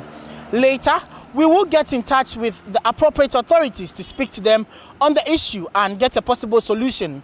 This is GhanaWeb Road Safety Campaign Series. My name is Amos Eko Kofi. A visit to some parts of the N1 highway in the capital city, Accra, showed that most of these guardrails have been damaged and destroyed due to several accident cases recorded on the roads. Upon our arrival on the Awo-Shablekuma highway, for instance, some remnants of destroyed guardrails had made their way into the sides of the roads, posing another threat for vehicles. This pedestrian guardrail, according to some residents, has been in this state for some time now without anything being done about it. In fact, according to them, the guardrail has been left like this since 2016 and has been left to rot. For me, I think that we have men on the ground who are working, authorities. They must be up and doing, because this endangers the life of the driver and the pedestrian as well.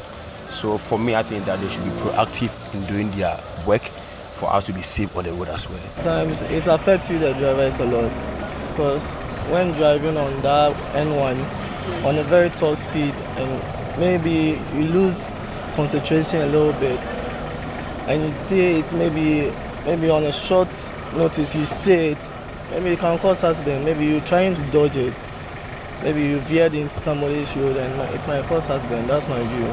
And so I'm pleading with the authorities. I don't know, Ghana Highway authorities or something of that sort, to at least do something about it, and at least it will help.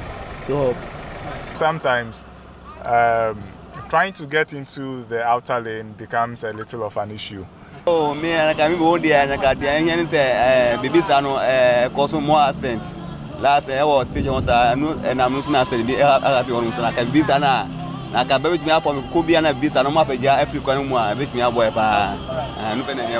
So you heard him. He said this has been a very difficult issue for them. A lot of accidents have been caused because of this. So they are appealing to government to come to their aid. These, over time, have done very little to avoid fatalities in the event of accidents on the stretch.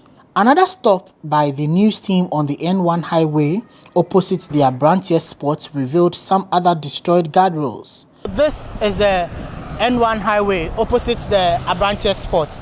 You can see how this guardrail has been damaged, all because of accident. It looks very scary and also poses a threat to the drivers right now, as you can see. The issue was not different when the team got to the Niboy Town Junction on the N1 highway. Some of the guardrails were also destroyed, with some buried in the soil several years on.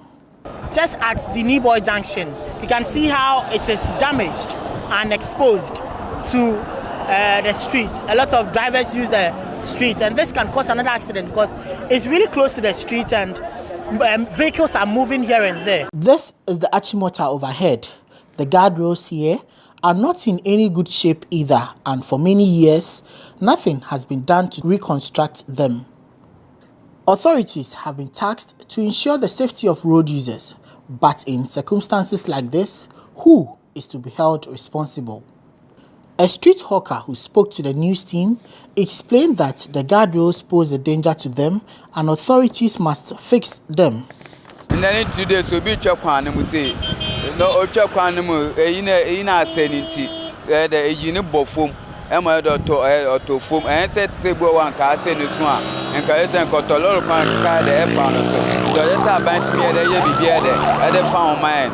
Is this a Uchapan one when yonder no 1 year? It's a bit blah. No, when on no point and count. And last 6 services are no Japan. Mammy pay, no said, no say a bonum, no suit, no sin, and none of the apply. Emma, I ain't on yes to soon money yet. Yet no penny, I buy, I am put for more pound. I don't know, soon, I'm afraid. I'm going to test me at the hospital.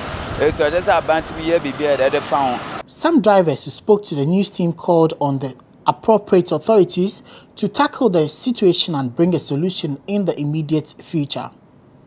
Well, because of when I said it, you know, I'm passengers who want to cross anything via last time we came with a car because of no way being see a Casabia almost airful. When it's one I won't finish passengers in Duan, could be making a chin, so I say, into Munya cross here straight.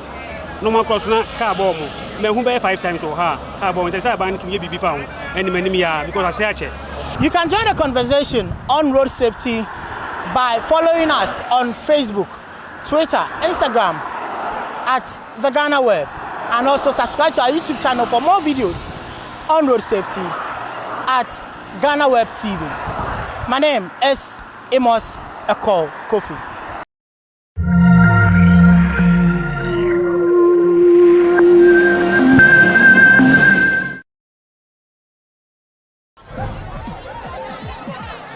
Powers and principalities. There's so much fire inside me. Tragedy struck when part of the largest hillside at the kosher rubbish dump collapsed. It's going to be fun to see how he goes about approaching this game.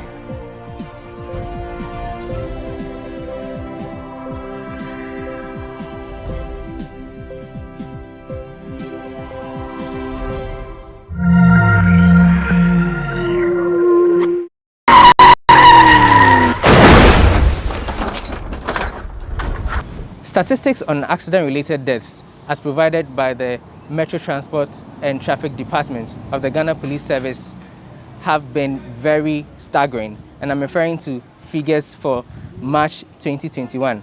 Hello and welcome to another edition of the GhanaWeb Road Safety Campaign series. My name is Lord Harry Sedwasare, and today we speak to another victim of road carnage. When we return from the break, we introduce our guest. Do stay.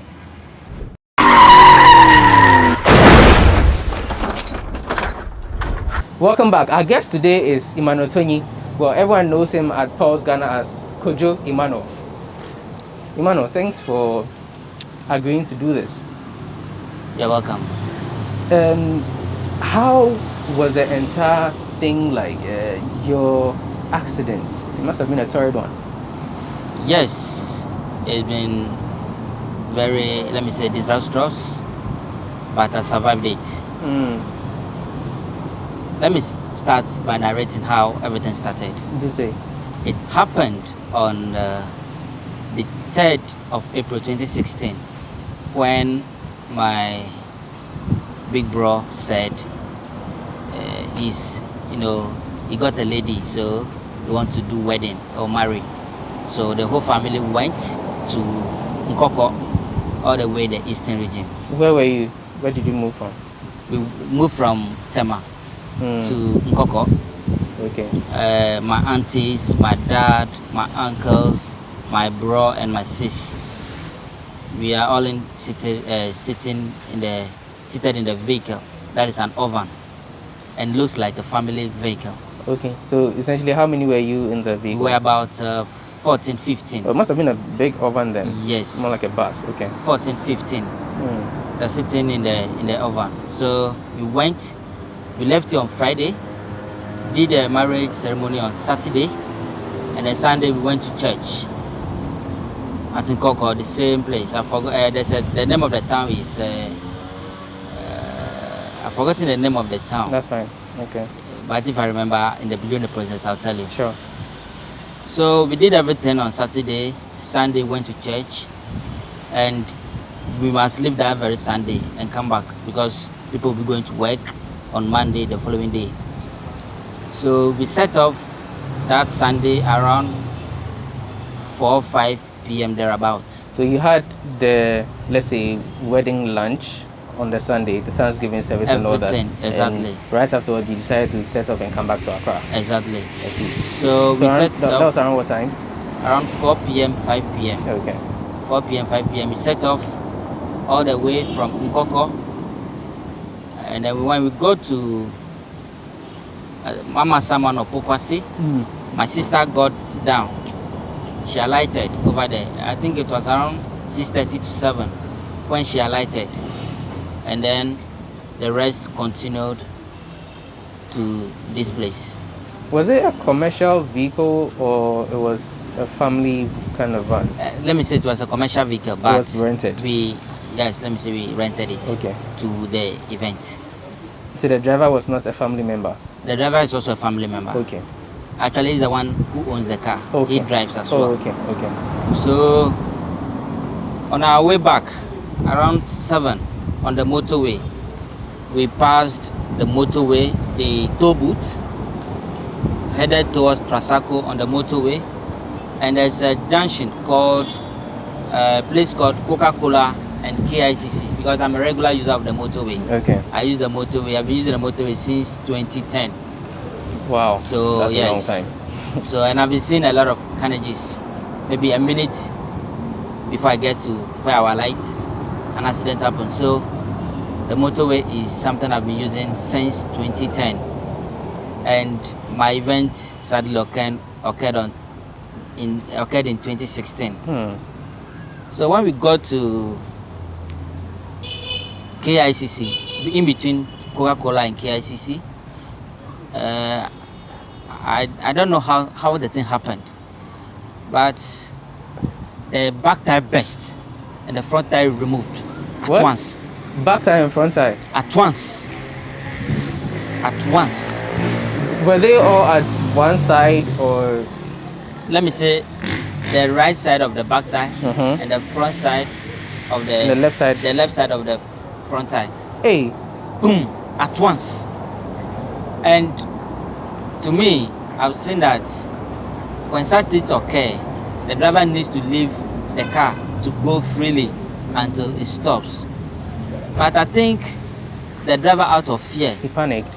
Yes, applied brake. Oh. And the car somersaulted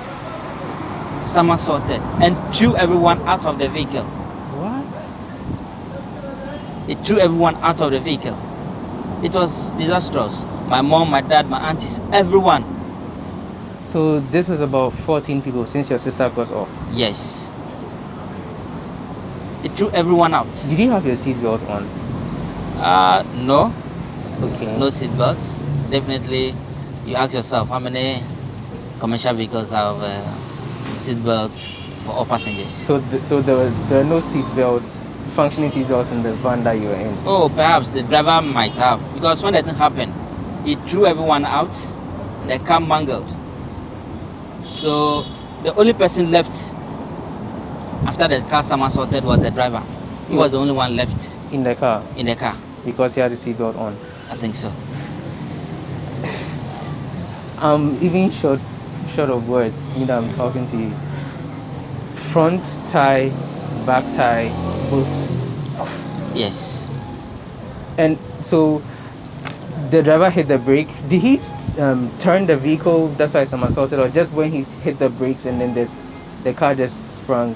If I could remember very well, it's been 5 years now, since 2016. It happened in 2016? Yeah, 3rd April. I would say that I don't remember certain things. If I know that very well, because it's been very serious. What I know very well is that there's a gutter lying in between the left side of the motorway and the right side of the motorway. There's a gutter there. That was where I was lying in the bush, and my breath gone. You passed out? In fact, I died. I died at that moment. So, you know how whenever accidents happen, people gather, be shouting, accident, accident, accident. Around 7:30 to 8 p.m. thereabouts, people came around to see how the thing happened and stuff like that. So they came looking for me. They said, Emmanuel. They couldn't find him. My breath was gone. But were you the only one who passed out? What happened to the remaining 13? Your siblings, your father, your mother, your let me say, they all got injured. Everyone got injured. It was serious. But I was the only one that passed out. Where were you sitting? I was sitting at the back. Far where the tire go best? Exactly. I was sitting over there. And I was sitting even with my cousin. Yes. I was sitting with my cousin over there. Let me say, she also got injured around her neck. But she survived. She's okay now. Wow. So, let me continue my story. Immediately, I was rushed. Like when I was lying between the gutter, they were looking for me, they did not see me. So I'll be there, and then I'll breathe once. And I'll mention my name, Emmanuel. You mention your own name? Yes. After 5 minutes, I'll breathe again. Or after some time, I'll breathe again and mention my name. Why do you Emmanuel. Why do you think you're doing that? I don't know. Maybe it's a miracle. It's a miracle from God, you know. Is there, apart from you, is there anyone in your family called Emmanuel, or do you have a close friend called Emmanuel? I have lots of Emmanuel. There's Emmanuel in my family, but I don't know them by face. Yes, let me say so. Okay. So I'll just be there mentioning Emmanuel. So when the accident happened, people came and they were like, if I can speak to you, when they got there, that was me. My breath gone. So they have to take a taxi straight away to the Tema General Hospital, because that's the closest hospital nearby, or near the neighbor hospital. So I was taken there, and straight away they started putting oxygen on me. What was your state? Now, what exactly? I'll come there. I'll come to what you just said. The first oxygen finished, second one finished, and then after some time they have to transfer me to Kolebu. So I think after a day or two at General, I spent the whole year from April to December. I spent it at Kolebu. From April to December? Exactly. Over 7 months? Over 7 months. I was in coma for 3 weeks. 3 weeks, 21 days at Kolebu. When I opened my eyes, I was lying on the hospital bed. I was like, Emmanuel. I asked myself, what are you doing here? Just to turn my face to the right, my left, I saw that no, things are not that okay. And when that thing happened, I lost my memory. I lost my memory. If you ask me my name, I'll mention my name all right. You ask me, what do you do? Instead of being a journalist, I'll tell you I'm a teacher. I'm a science teacher. Okay. At where? At Shama Government School. Because that was the school I attended. So I'll tell you I attended at Shama Government School. All subjects, I said I'm a science teacher. Are you married? Yes, I am married. How many kids? I gave birth to 15. In fact, I formed a football team. 15 kids. What was the connection between the answers you are giving and your real life? The answers I was given, I saw that my memory was gone. So, you know, if someone loses his memory or her memory, the person becomes like not stable. So you can say anything you like. For example, comparing to a mad man or a mad woman on the street who talks anyhow just because of their memory. But could you recognize any of your family members? Come again? Could you recognize any of your family members? Oh, at the hospital? Yes. No. You don't remember anybody? No. But when I was discharged, I think after a day or two, I regained my memory. But I remembered all that the nurses asked me and the answer I gave them. Really? Yes. The answer I gave them. Let's talk about whilst you were in coma. You know, there's something they say about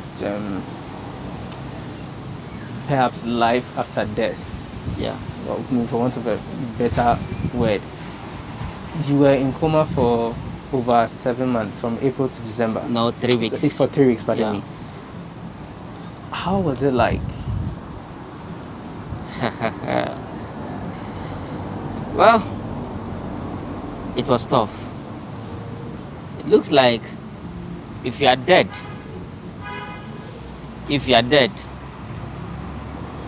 your body is gone. In fact, sorry, let's say your soul is gone. You felt that? Yes. Your soul is gone, but just your body is the one on there. It was tough. So I don't know. It's been long. If I want to remember some of these things, you are free to express any emotion you want to. It was tough, really tough. Any emotion you want to. This is very critical. It's not easy to be in coma. Yeah. And because there are some people that have even gone to coma just for like 30 minutes. That's the end of it. Come back. 1 hour. That's the minute. That's the end of it. 2 hours. A day. 2. But here's the case. I was in coma for 21 days. That's 3 weeks. Yeah. So you did feel your soul leave your body? Can you say you did? Yes. Did you see your body with your soul? Well, let me say so, yeah. Give me a little more. The soul and the body, this one looks, let me say, should I say spiritual type? Don't worry, just say it. People need to know the truth. It's not like I'm letting you tell stories. You're the one who has been in it. Yeah. You know what you felt. You know what you saw. And this is about your life, people's lives. People need to know the effects of accidents. I mean, as it stands now, our roads are killing people more than diseases in the country. And this is your experience and to some extent your testimony, if I can put it that way. So just enlighten me. How was it? Did you get the people talk about a white light having the force pulling them, and you're saying you experienced the thing where you felt your soul leave your body, and you saw. Was that a distinction where, let's say, your body is here, and then your soul is looking on? Yes. If I will come in, I will say that when it happened, to be in coma for that long weeks, it was like I've seen heaven, I've seen hell. How do you mean? I've seen heaven, like I've been to heaven and I've been to hell. I've seen both. That is how it is. I've seen heaven and I've seen hell. It was serious. You know, those watching might not believe it, like heaven is real or hell is real. Both exist. I've seen heaven and I've seen hell. What did you see that made you think this is heaven and this is hell? Well, what I've seen a lot. But what I'll tell people that, look, if you are strong or when you are alive and strong, do good in life. That's the only advice I give to people. Do good in life. How has, okay, let me even ask you this before. What was the last thing you remember seeing or doing before you woke up? Wow. It's been a long time now, so if it was fresh, I would have remembered the last thing I saw before coming to life again. Yes. But it's been some time now, so there are some things I need to just forget and move on since I'm back to life. That's true. Yes. How has it affected you? The accident has really affected me because when I was discharged from the hospital, I realized that I couldn't walk. The bone in my right thigh got broken and I couldn't walk. So I was assigned to be going to physiotherapy for some time. So by the grace of God, I started going to physio little by little. And so how were you moving? Through the accident. Now, how were you moving? You couldn't walk, so how were you going about it? I was using crutches. Okay. And as well as wheelchair. For example, if I need to go to the physiotherapy, a taxi will come and take me, and then I go to the physio. Yes, basically that's what happened. And before I enter the physio, they have to lift me like a baby and put into the taxi. And when I get to the physio, I need to be in a wheelchair and then I start the physio exercise until I think I took me like 3-4 months before I started to regain my body that before you could walk. I could walk. So it took you about 4 months to be able to walk again after physiotherapy. Exactly. Apart from your leg, was there any other parts of your body that got affected? Yes, my left arm. You know, there's nerves. It looks like an electric cable in our system. I think when you do like this, you can't see, but after the scan, when you are being scanned, you see all those things. And the doctors are there to tell you that this is here, this is here. The nerve serves like an electric cable in our system. Like for example, if you do drink, it connects to every part of the body, to your brain. So if you are being shocked by an electric cable, you feel it. That's the work of the nerves. And for me to lift my arm is the job or the work of the nerves.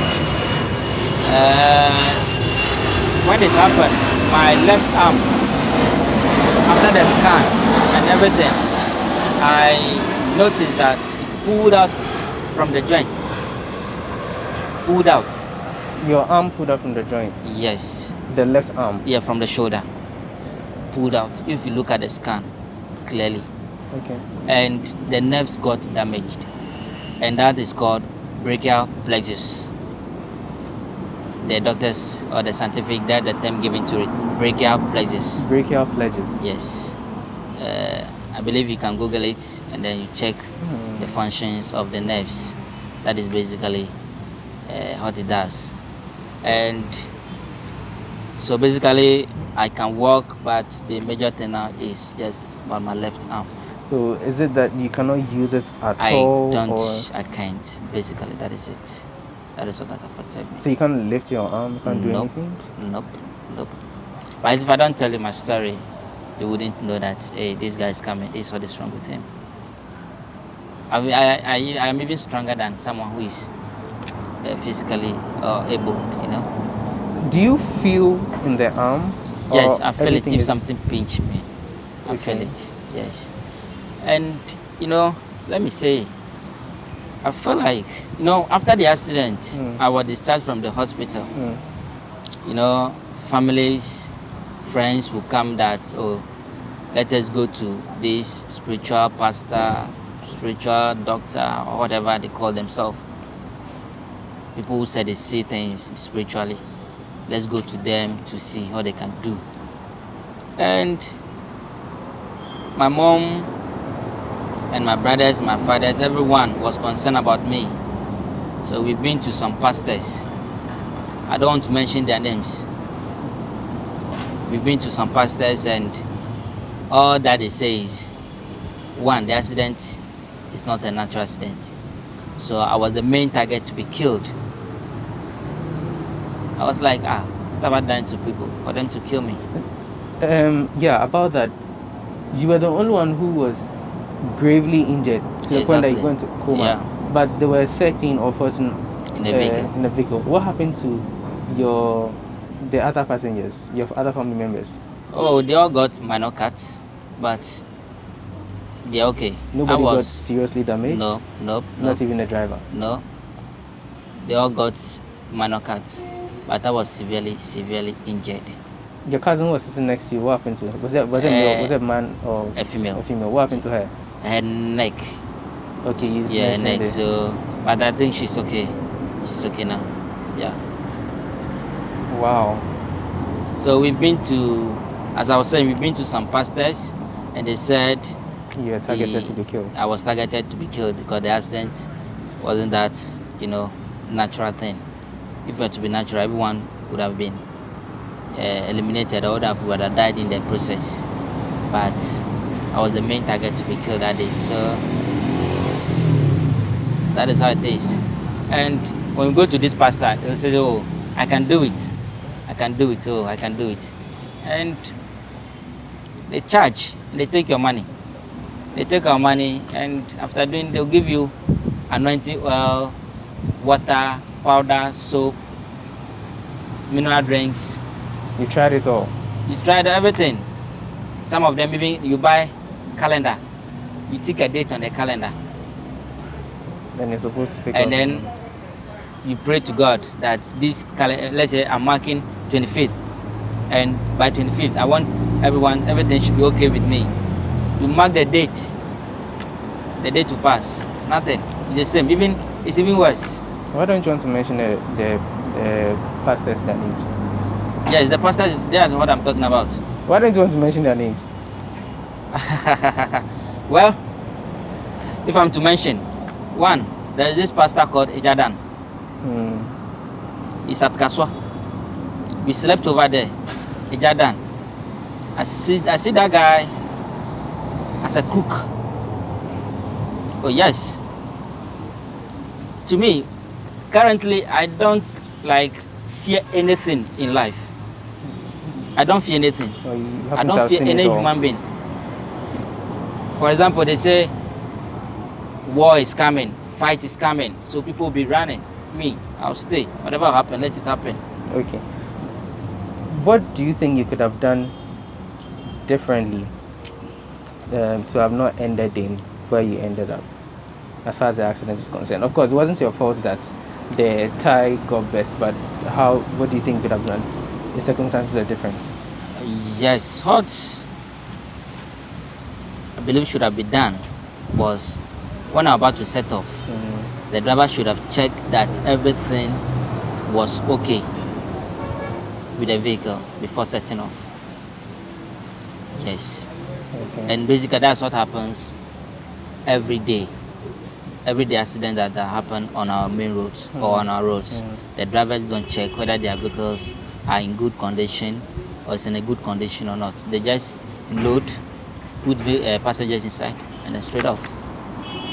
And the horse on the road going, an accident happens. Basically that is it. What would you want to be done as far as the road safety is concerned? What should be done? Do you think the right approach as far as Ghanaians and government is concerned, do you think things have been done right? You see, when it comes to road accidents, it's something that can be minimized or we can avoid. For example, when you look at our roads, road networks are very, very terrible. Our road networks are very terrible. And this goes to the MTTD, the police. Any vehicle coming and they see that this vehicle is not in a good condition, they should just stop the driver, let everyone get down, they take the vehicle to the station. Charge the driver, because life is precious. Just one person, you are going to perish about 20 people or 30 people in just an accident. So the police or the authorities must be up and doing. They must be up and doing. They need to get the drivers on their toes like, look, when your vehicle is no good, let it be out of the road. Okay. Thank you so much, Emmanuel Tony, for sharing your story with us. It's been very enlightening, I must say. But this has been another edition of the GhanaWeb Road Safety Campaign Series. We have been speaking to Emmanuel Tony of Pulse. He's a journalist. Shared a very brave story, but thank God he's okay today, and you heard his advice to all of us. My name is Lord Harris Dosari. Till we bring you another edition of the GhanaWeb Road Safety Campaign Series. Be safe.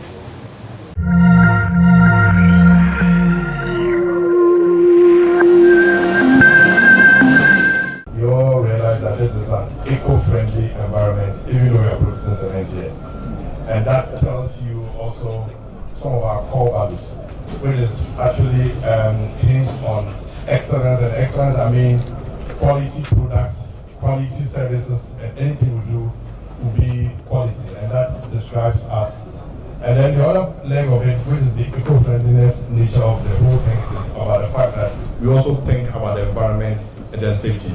And that is why, as you toured around, you saw that this even though it's a cement factory, but if somebody are not told, or if you're not here yourself, you will mistake it to be maybe a food cannery, plant.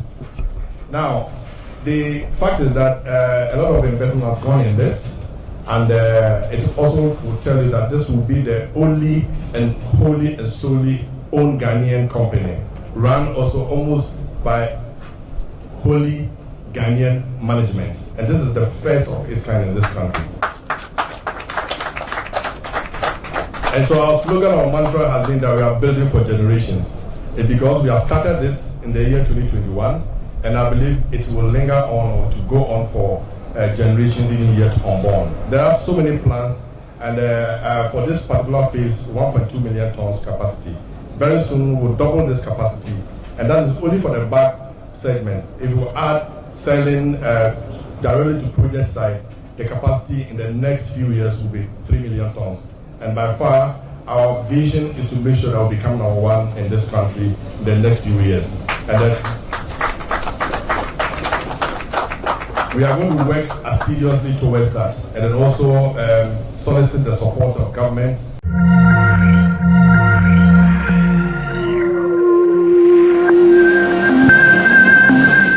I was telling Ibrahim that he's been hiding, doing this quietly, only to spring a surprise at the appropriate time.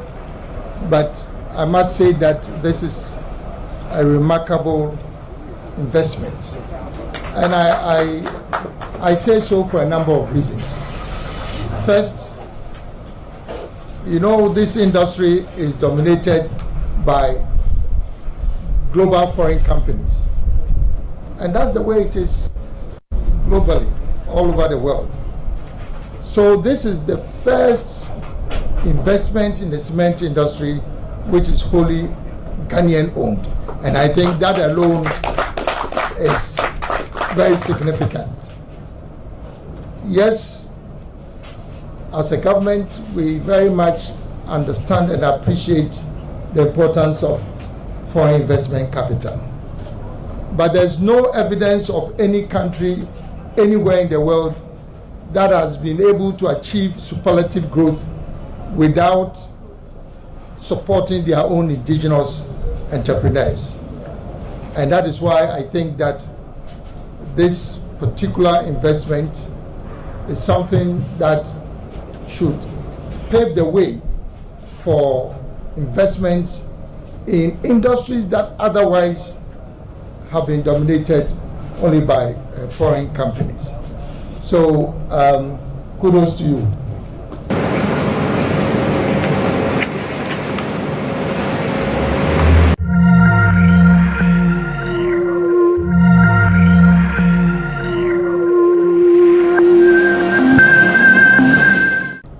Going around the plant, today when I was coming, I was wondering, well, you should not put on anything that might create a problem for you, since I have other meetings going, let me wear something dark.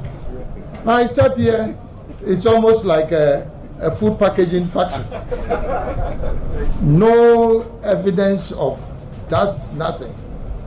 And now I understand that this is indeed an eco-friendly cement plant.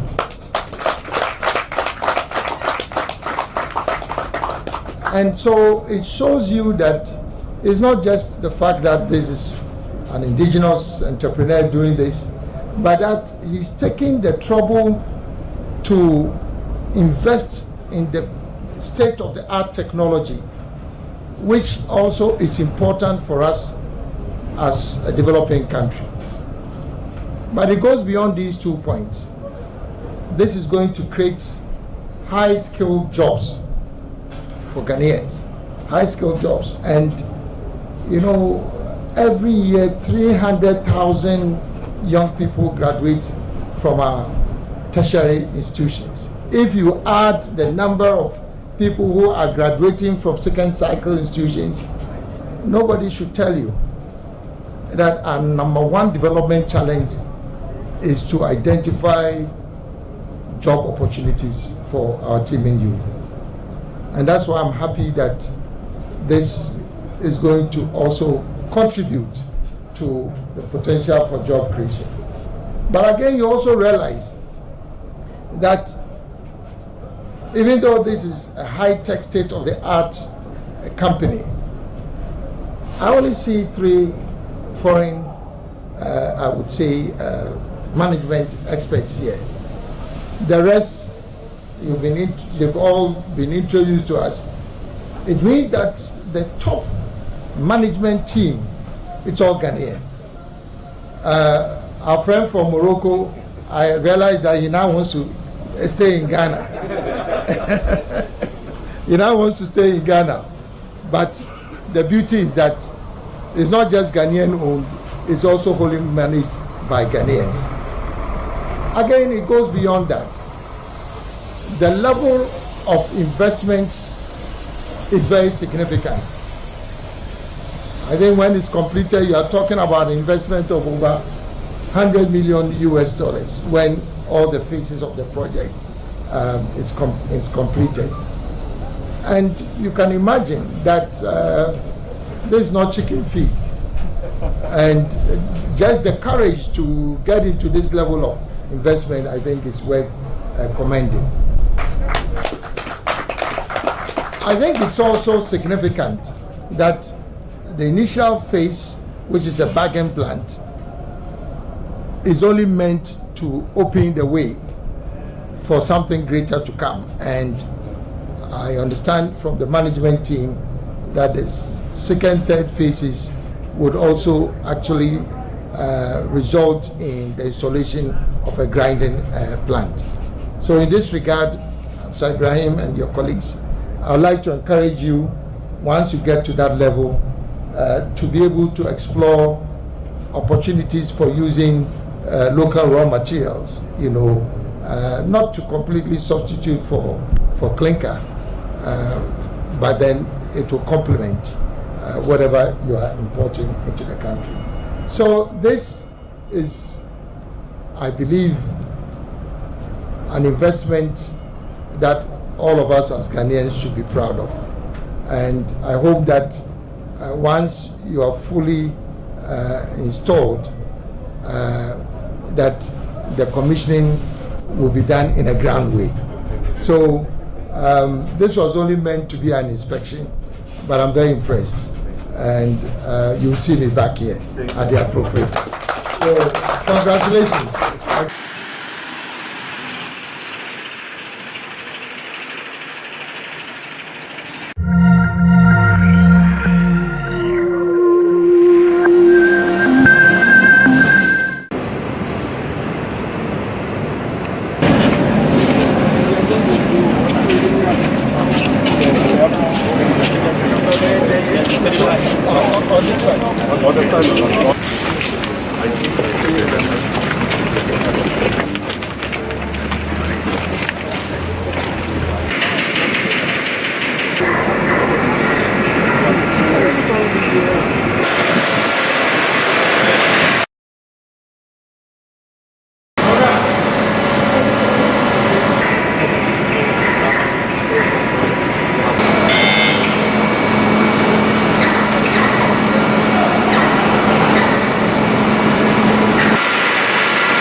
Sweden who are coming to install it in there for us.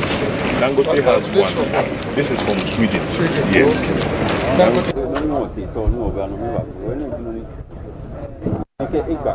Yes, I looked at and saw a full ship.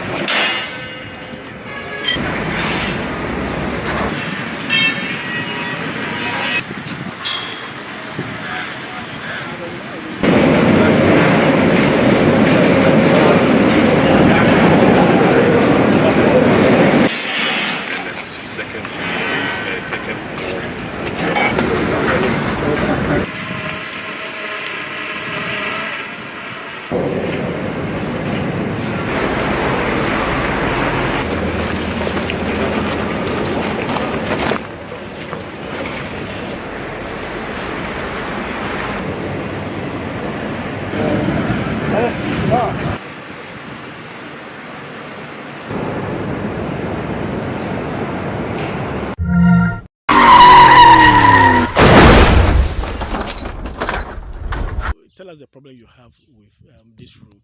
This road, the problems, jobs, business, health-wise, even education-wise, we're facing challenges. When new trained teachers are posted, because of the bad nature of our road, they reject or they don't accept postings. Health-wise, even if in the night, because we don't have any health facility in Jakiti, even in the night when a woman is in labor, you see this bad road, we have to travel all along all the way to Akusumo or maybe Ajana. When you get to Ajana and the problem is worse, you will be referred to Akusumo, you still have to go by this bad road.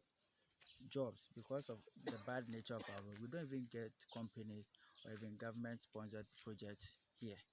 So this bad nature or this bad road has even really left our community in neglect, as if we are not part of the country. We are cut off from any development. Anything development has been taken away because of our bad road.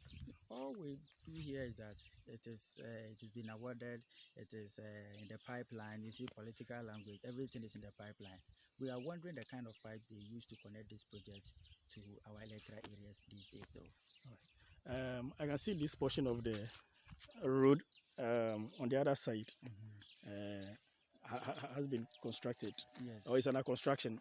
How come they've not completed the project? Yes, this is what makes them tell us that it is still under construction. By looking at this nature of a road constructed behind me, please, is this a road we can see is being constructed? No. They started though years back, but they've not completed. Every year they will come and then do 1, 2, 3, they go. They will come, they will clear left and right, they go, they don't come again. The last time they came here was when about 2 years ago, when they came to start this project. They stopped, still no show. Okay. So this time around, we are calling the government to tackle it once and for all, take the bull by it on, and then start right from Marine down to Enyase. The road is not good, and especially the dust. And if you are going to Akosomo, you won't get a car.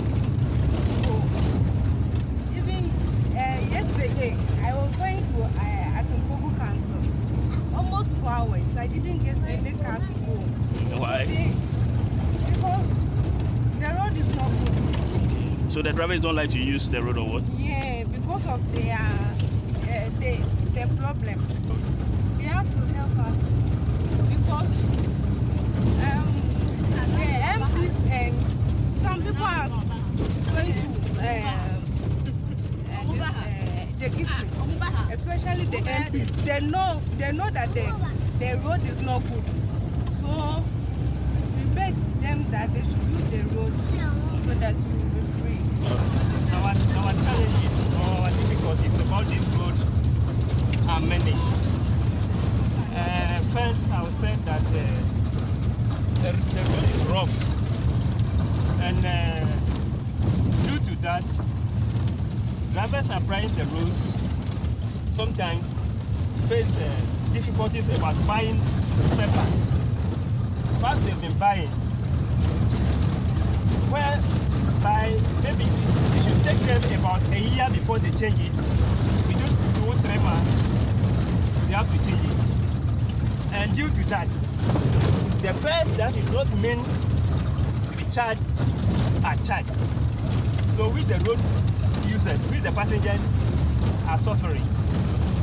And we want the government to come to our aid. Well, when we get to Jagiti, there are a lot of communities around Jagiti, such as Kurikope, Pamparase, Ganyo, and a lot. But just to mention a few, when you come to Edmasa, Ajina, there are villages around them like Poponya,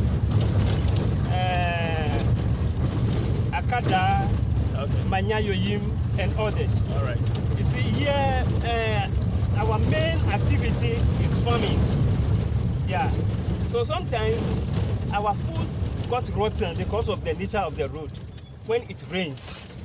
So I just want to appeal to the government. I'm an assembly member. We have reported this several to this assembly, and nothing is being done because they will start doing something, and somewhere along the road then it will stop, and it makes as if we the assembly members we are not doing any effort, and that's never so. We are doing our best. So I wish you take this to the authority so that they come to our aid. The problem we have on the road, I don't know whether there is a threat on the road or the community, I don't know.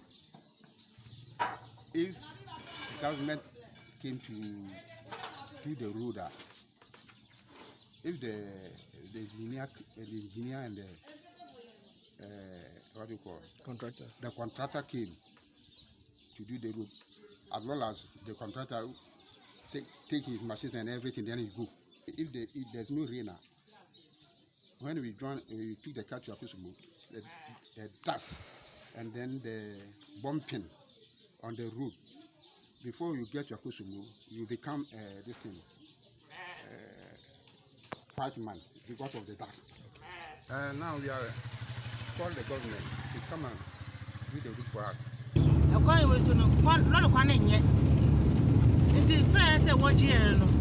Yes, the friend watch here. It's no can I fasten. The boy of road to Papa or Baka, people mana won't win the book. It's yes, Saban, yes, Serpa, and you we are very sure. Yes, so a woman shall find my head. They are saying you found with it. You found Chopper, Nakawena can tell me if you are Kosumu, Nakawasta can see a drop jacket. You see, and do that. You a corner in Yanity.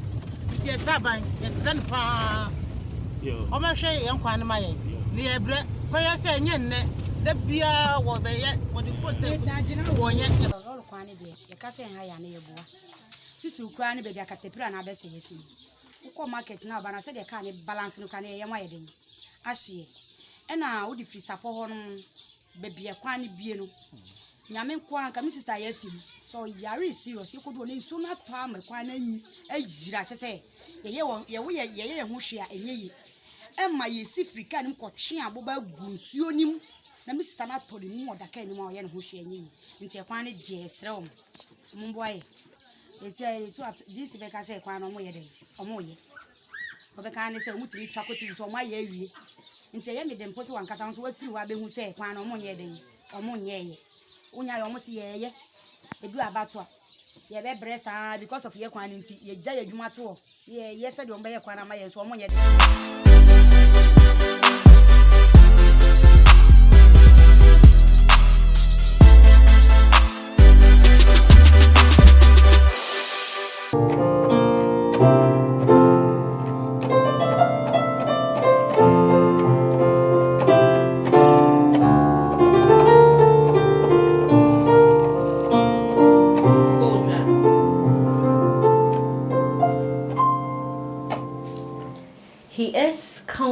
Amongst the top music producers we have in this country.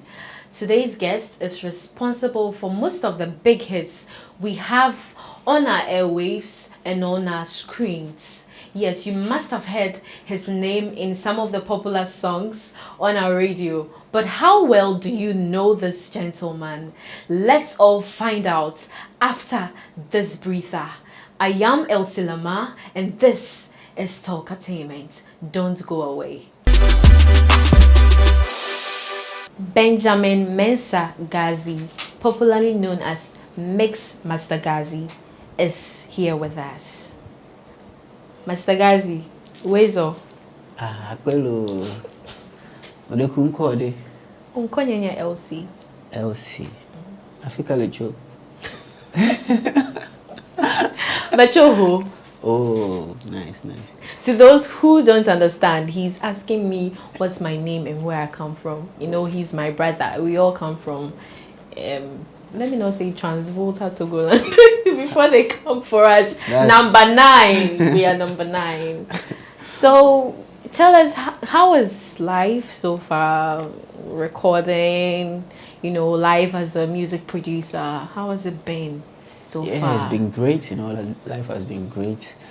You know, being a music producer in this country, you have to put in effort. You have to work hard. So by God's grace, we've been working hard, and today we are here today on your platform. If not being work hard, trust me, I'll not be on the platform. So, you know, working hard has put me, you know, to that front. For me, it's a full-time business. It's my full-time work because, you know, I have to make sure I gain from it. I get money. I do everything from it. I become one of the top producers in the world. Of course you are. Do you sleep at all? Yeah, somehow at times. In a day, can you count the number of hours you sleep? Mostly I sleep in the morning, like from 4 till by 10. Then you work from 10 through the night to the next day. You want to sleep. See, people are coming and people are coming. So if you don't work hard and, you know, put on your strategy and your plans and move on, trust me, the next 2 months or 3 months, there will be new people coming in, you know. So we always put in work so that we can keep, you know, being in the minds of people and, you know, still work hard. I see. You made an assertion that music production makes one poor. Yes, I read an article. Then the article with YFM. Yeah, I don't know. The music production can make you poor. Like, so, what's the basis for the assertion? This is our country. We love our country, but, you know, coming from mostly from the Africa countries, it's very hard to make it as a music producer. So indirectly, I was trying to say maybe if you don't work hard, you'll be very poor, and later you want to go and look for another business and do.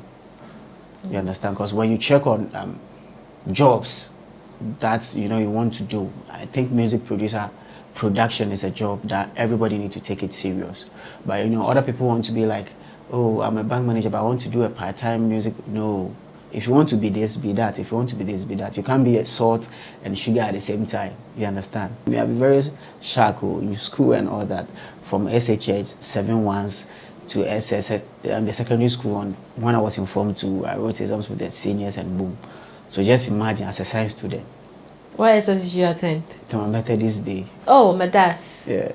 So you were in the same school as Stoneboy? Stoneboy, Sarkodie, Stage J. Oh, I see. Sariki, Eno Baroni, a couple of people. Is that how come you record? So I thought you were only doing the tema-based artists, but now it explains why you are doing that. No, really, you know, when you get to a certain stage, no matter where you are, people look for you and, you know, they come to you. But if you can check way back some years ago, like a decade now, you know, Tema, when you talk of music, everybody has been coming to Tema. Yes. We had the producers, you know, those creative producers, and we have almost all the artists like vibing with the R2B, Sako, the Estate, JD, Crime. Remember those times, Keche, you understand? So those days, every day you see artists in Tema, like from Accra coming to Tema every day to work and all that. So coming from Tema has been like coming from a music city, you understand? So that's why we put in the energy to get us this far, because where we are coming from, we believed in music and, you know, we were all pushing ourselves there. If not for music production, which other profession would you have gone for? Oh, doctor. Why? Yeah, because what I was studying in school, definitely that's where I was going to end. You understand? So I knew that if not being music, that would be the direction. Is it that your parents at a point pushed you into doing medicine or reading science in school? Was that it, or it's a personal decision that you wanted to become a doctor? You see, I think my whole thing was like I was so smart to the extent that, you know, the most difficult course ever, people think is science and all that. So if you are smart, then you have to go for the ones that, you know, everybody think is hard. So I have to just go for it because they know me, I'll just clock it. But what was the turning point? When did you realize that no, I had to do music?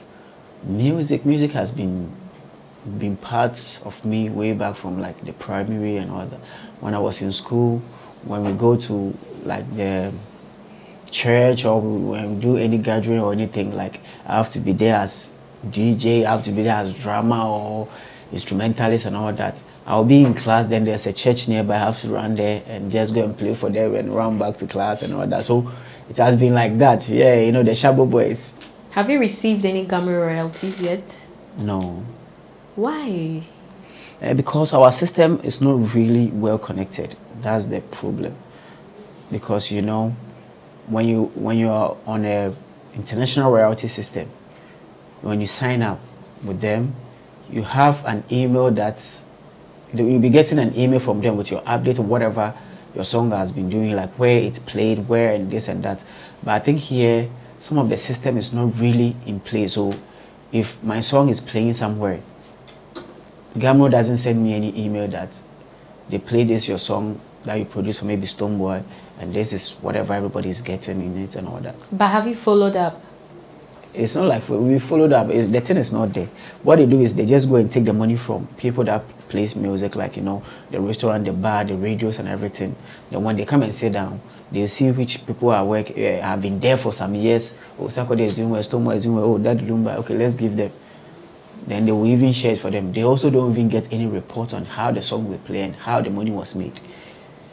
And they will even call you that, please, do you have Momo?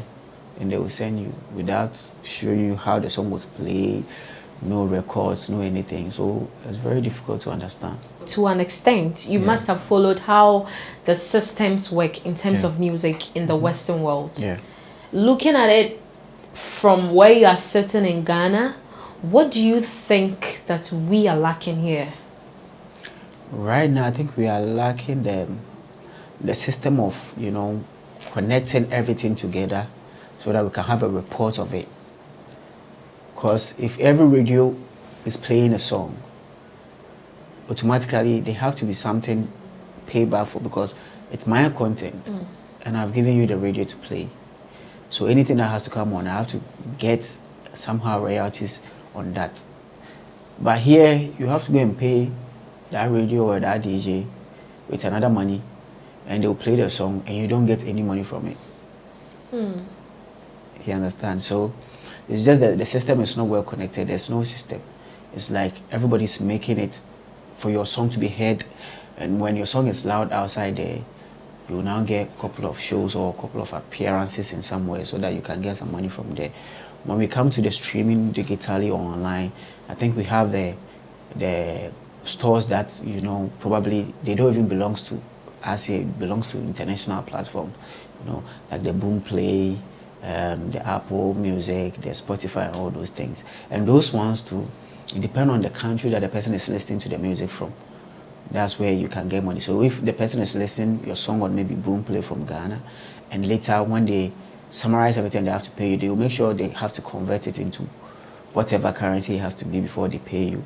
So if you are converting Ghana city to US dollar for Apple to pay you, you understand it's, so it's all sort of, you know, understanding and the work, and we need the people to make sure the structure is well set. But now it's very difficult. Is that why some of your colleagues in the industry recently came out to talk about the fact that they are not making money, although they have been working their asses off?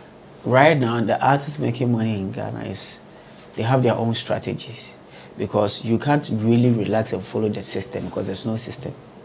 So any artist that is making money is based on a strategy. He or she needs to put in some money, you know, to pitch and promote himself somehow before, you know, those money all comes back. Because as an artist, you need to shoot a music video, you need to pay for your promotions and all that. You need to pay a producer, you need to pay dancers, everything, like, you know, everybody to get a product. Yes. So then after, how do you get money? Like the song being played on radio, TV and everything, you have to, because if you go to UK, any radio in UK that plays your money, your song, you will see. And deliver a special mission accomplishment message for the efforts they have made so far in dealing with this menace of illegal mining, particularly on the water bodies. And I am highly satisfied with what they have been able to achieve for the past 3 days, having cleared the River Pra all the way from the estuary up to Chufu Praso. The Ghana Armed Forces is ever ready, ever prepared to defend the territorial integrity of the nation.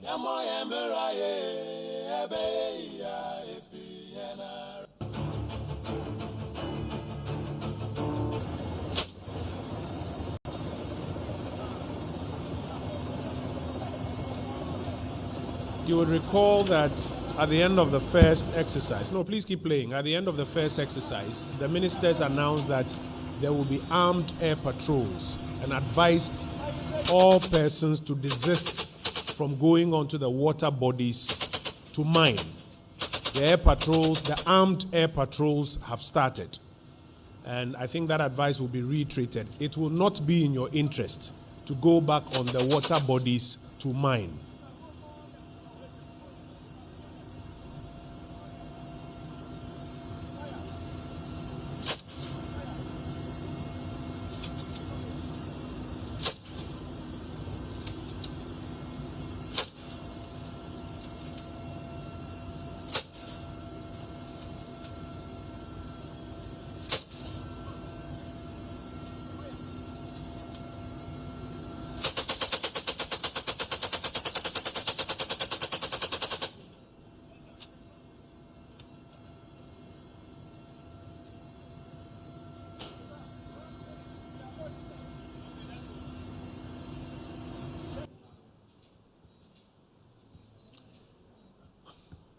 Colleagues, I want to invite the Honorable Minister responsible for Defense to join us with an update on how that second phase has concluded and the results therefrom. Honorable Minister, good afternoon and welcome. Kojo, thank you very much. Thank you, and thank you to the people of Ghana, and good afternoon. Like I said before, I'm happy and elated to be back. I see the two deputy ministers in waiting. This isn't it. All right, that's fine. Well, I hope Parliament will do us a favor and bring you started the work. Congratulations in advance. The Chief of Defense Staff and the generals who have been here all along, helping us to ensure that our water bodies are clean. If you recall, the first phase of the Operation Hall 2 began on the 28th of last month, and which was April, and ended on 31st of April. And I gave you the breakdown on some of the items that were seized and destroyed. We, as I said before, we don't intend to bring any equipment home. If any equipment will be seized, it's just for the purposes of prosecution. Otherwise, all equipment will be destroyed on site. 100 meters to the river bodies on both flanks, and within the river body, every equipment will be destroyed. That is the order the armed forces have, and they will continue to do that. I'm here again to give you an update on what has happened, because the armed forces undertook a second operation last Friday, Saturday, and ended on Sunday. And it's my privilege and my duty to brief the country on what transpired within those 3 days. So the phase 2 of the operation was conducted on the asteroid rivers Pra, as well as the tributary of Pra, which is the river Ofin. So from Chufupraso, they took to the left. If you were to look at Ghana map facing the north, they took to the left and did the part of the river Pra that was not concluded and continued on river Ofin towards Daboase and ended at Daboase, which is the junction between river Oda and river Pra, if my geography serves me right. But if you know the map of Ghana, where you begin from River Bia, Ankobra, River Pra, Densu, and finally end at the place, most of the rivers to the west of Accra are totally destroyed. And as the Minister for Lands and Natural Resources said, it is in our interest as a country to restore these waters back to the original form in which we made them, this generation. Because if our forefathers did what we are currently doing, we would not have met the fish in the river, we would not have seen even the gold to even attempt to take it. They saw money, they knew money, but they felt that leaving water for people to drink and having a livelihood is more important than digging the river bodies to find gold and diamond and whatever. So the operation commenced at 07 hours, that's 7 a.m. on Friday the 7th of May. And troops were drawn from 2 BN, 5 BN, Air Force, and 64. So troops in Takoradi, troops from Accra and the Air Force, and of course 64 were all drawn, and then Kumasi came to join up to support the operations. And of course, let me also say the Services Brigade also helped clear the river bodies along the 100-meter stretch on both sides of the river and within the river. I want to first congratulate the troops to have traveled over 100 kilometers in the last episode, because they did over 100-kilometer stretch with virtually no roads, very difficult terrain. It's no easy job. They had to go into difficult, muddy waters. They could easily have gotten drawn, and NANMO was gracious enough to also assist us with all of them with these life-saving jackets, and they had to tie them ropes around their neck, their waist, to ensure that nobody could get drawn, because you will see a flat plane and you think that it's normal, but when you step in there, you are sinking into the mud, and anybody could have died. That's how bad the situation is. And I wonder how many of our young people are dying as a result of what the tracks and the bad nature that these people have left. So I want to first congratulate the troops on behalf of the people of Ghana and thank them sincerely for what they have done, the sacrifices that they have done. We applaud you, and we want you to continue to sacrifice for us and do what you have been tasked to do. We have seen your job, we have seen what you have done, and we are very, very grateful. So the River Pra and Ofin, in Chufupraso, Dunkwa, and then Damunasi, Damboasi general areas were the areas that the troops did the work. As I said, it covered over 120 kilometers along the river bodies up to Daboasi. But the team composed of course, the Navy and the 48th Regiment conducted the riverine operation on the river itself. Those that were participating were Ghana Army, 280 men, Ghana Navy, 80 all ranks, and the Ghana Air Force, 40 all ranks. So in all, we had a total of 400 all ranks, commanded by their respective COs, commanding officers of the various garrisons that I'm talking about, which is the 2BN, 5BN Air Force. And of course, the GOC was the one overseeing the entire operation. The general officer commanding the Southern Command, General EC, was the one overseeing the whole operation. Unfortunately for the people of Ghana, as the operation commenced, we realized, even from the reconnaissance, which is a record, that the situation was even worse than the first phase. The devastation was worse off than the first phase. Absolutely terrible. And it looks like the third phase will even be worse off. than the second phase because the record tells us that the devastation is even more terrible than the second phase. So from the first part to Chufupraso was even better off than Chufupraso to Dabuasi.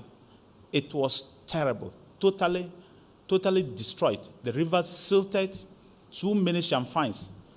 But at the end of the day, within the specified areas, the armed forces destroyed 28 excavators. 28 excavators were destroyed. The last time it was 9, but this time 28 excavators were destroyed. It's clear to me that people are not listening. In fact, they don't care. So 28 excavators were destroyed. 267 champagne machines with platforms were destroyed. I'm sure there's still pictures and some of the videos will show you what it is. A champagne is a floating vessel or floating platform where they sink some pipes under and scoop the sand and wash the sand in the middle of the river with chemicals. If you have a river where you have over 300 of such machines washing every minute for 24 hours, you can imagine the devastation that this will cause to the people of Ghana. So you have this floating platform they have created. They buy the motor from wherever they buy outside Ghana, and they build it in Ghana here. So they put the drums, they build it in Ghana here, and they float this platform, and this platform will scoop off the sand from the bottom of the river to the top. They will wash it in the center of the river or wherever it is the platform is, because they need water to wash it. Dump it back into the river with chemicals, mercury, cyanide. And you are imagining over 300 of them. During Operation Vanguard, we destroyed over 2,000 champagnes. This time, just 3 days. The first one, 208 champagnes were destroyed. 28, eh? The first one, 208 champagnes were destroyed. This one, 265 champagnes were destroyed. In 6 days operation, over 476 champagnes were destroyed just in 6 days operation. And like I said before, so imagine a platform which is as big as this particular platform sitting on water. That's it, what you see behind me. Now they are scooping the sand from the center of the river, the bed, and bringing it to the top and washing it in the middle with cyanide, with mercury, and polluting the water. And you can imagine what the damage can do in a minute. And you can imagine an hour. And you can imagine what they do in a day. Then in a year, the damage that these people are causing to the people. Can you imagine the kidney problems that the people who are living around that area will get? Because Ghana Water, unfortunately, I don't even know whether they're able to refine water and clear things like mercury and cyanide. I don't even know. So you can imagine the damage that these people are causing to the kidneys of the young people in the area. Innocent young people. How many of them will be able to buy excavator? But they are forced to drink this now orange-looking water because somebody says, I must make money. It's terrible. So 28 excavators were destroyed. 267 champagne machines with their platforms were destroyed. 18 water pumping machines were destroyed. 1 milling machine was destroyed. 1 dredging machine was destroyed. 2 industrial pumps, huge industrial pumps, were also destroyed. 10 plastic fuel tanks were destroyed. 5 canoes were destroyed. 1 wooden accommodation building destroyed. 8 industrial batteries and 1 washing platforms. Along the line, the security, which are the soldiers, realized that a truck had brought in pumping machines, brand new pumping machines, 21 of them fully loaded on a Kia Bongo truck with registration number AS505321. Registered, brand new car, that's been registered in 2021, carrying 21 pumping machines, brand new, and going to the site to go and pump up the water and destroy and do champagne machines. So that was seized, that was seized and brought down. But that would also be destroyed. 2 pump action guns, 1 excavator control board. The reason why those excavators so far have not yet been destroyed and immobilized is because in the view or in the judgment of the military at that time, if they were to destroy that excavator at that particular site, the collateral damage to the surrounding will be huge. So they demobilize it, but they'll go back and make sure that that excavator is also destroyed. That is the order they have been given. So no prisoners will be taken back home. Everybody is going to go down. So no machine is going to come home. When I say everybody is going to go down, I'm using to just paraphrase what we call the machines that are there, not the human beings. 2 excavators were also immobilized, as I've said, within the yellow zone. The yellow zone are areas about or further than the 100 meters, maybe 100 to 200 meters or 500 meters, because the security have realized that people are working in the night, and immediately they realize they are coming. Then they'll drag the machine 500 meters away. But you can see that this is a truck, fresh truck, and then they'll take the machine off. You can see clearly. But because we said 100 meters, then what they have done so far is not to destroy them, but to immobilize those machines. And then we'll take an action with the advice of the minister responsible for the lands and natural resources, which will give to the military as to go. But so that's what they are doing. They have not destroyed any equipment outside the 100 meters radius. What they have done and what they keep to do is that they know that you were mining. They can see the pit. They can see the machine. And they see that you have just taken the machine off, maybe outside that zone, but they did not destroy them. They immobilized them so that we can take action beginning from there. There was no arrest made because most illegal miners took to their heels. The moment they see the military, they took to their heels, but the military decided that at this phase, they will not be shooting anybody.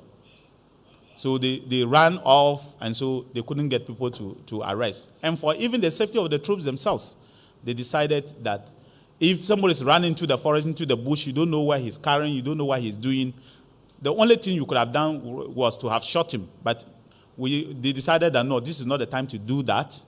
Maybe in future it may happen, I don't know. But for now, this is not the time to do that. And so we couldn't make any arrests for now.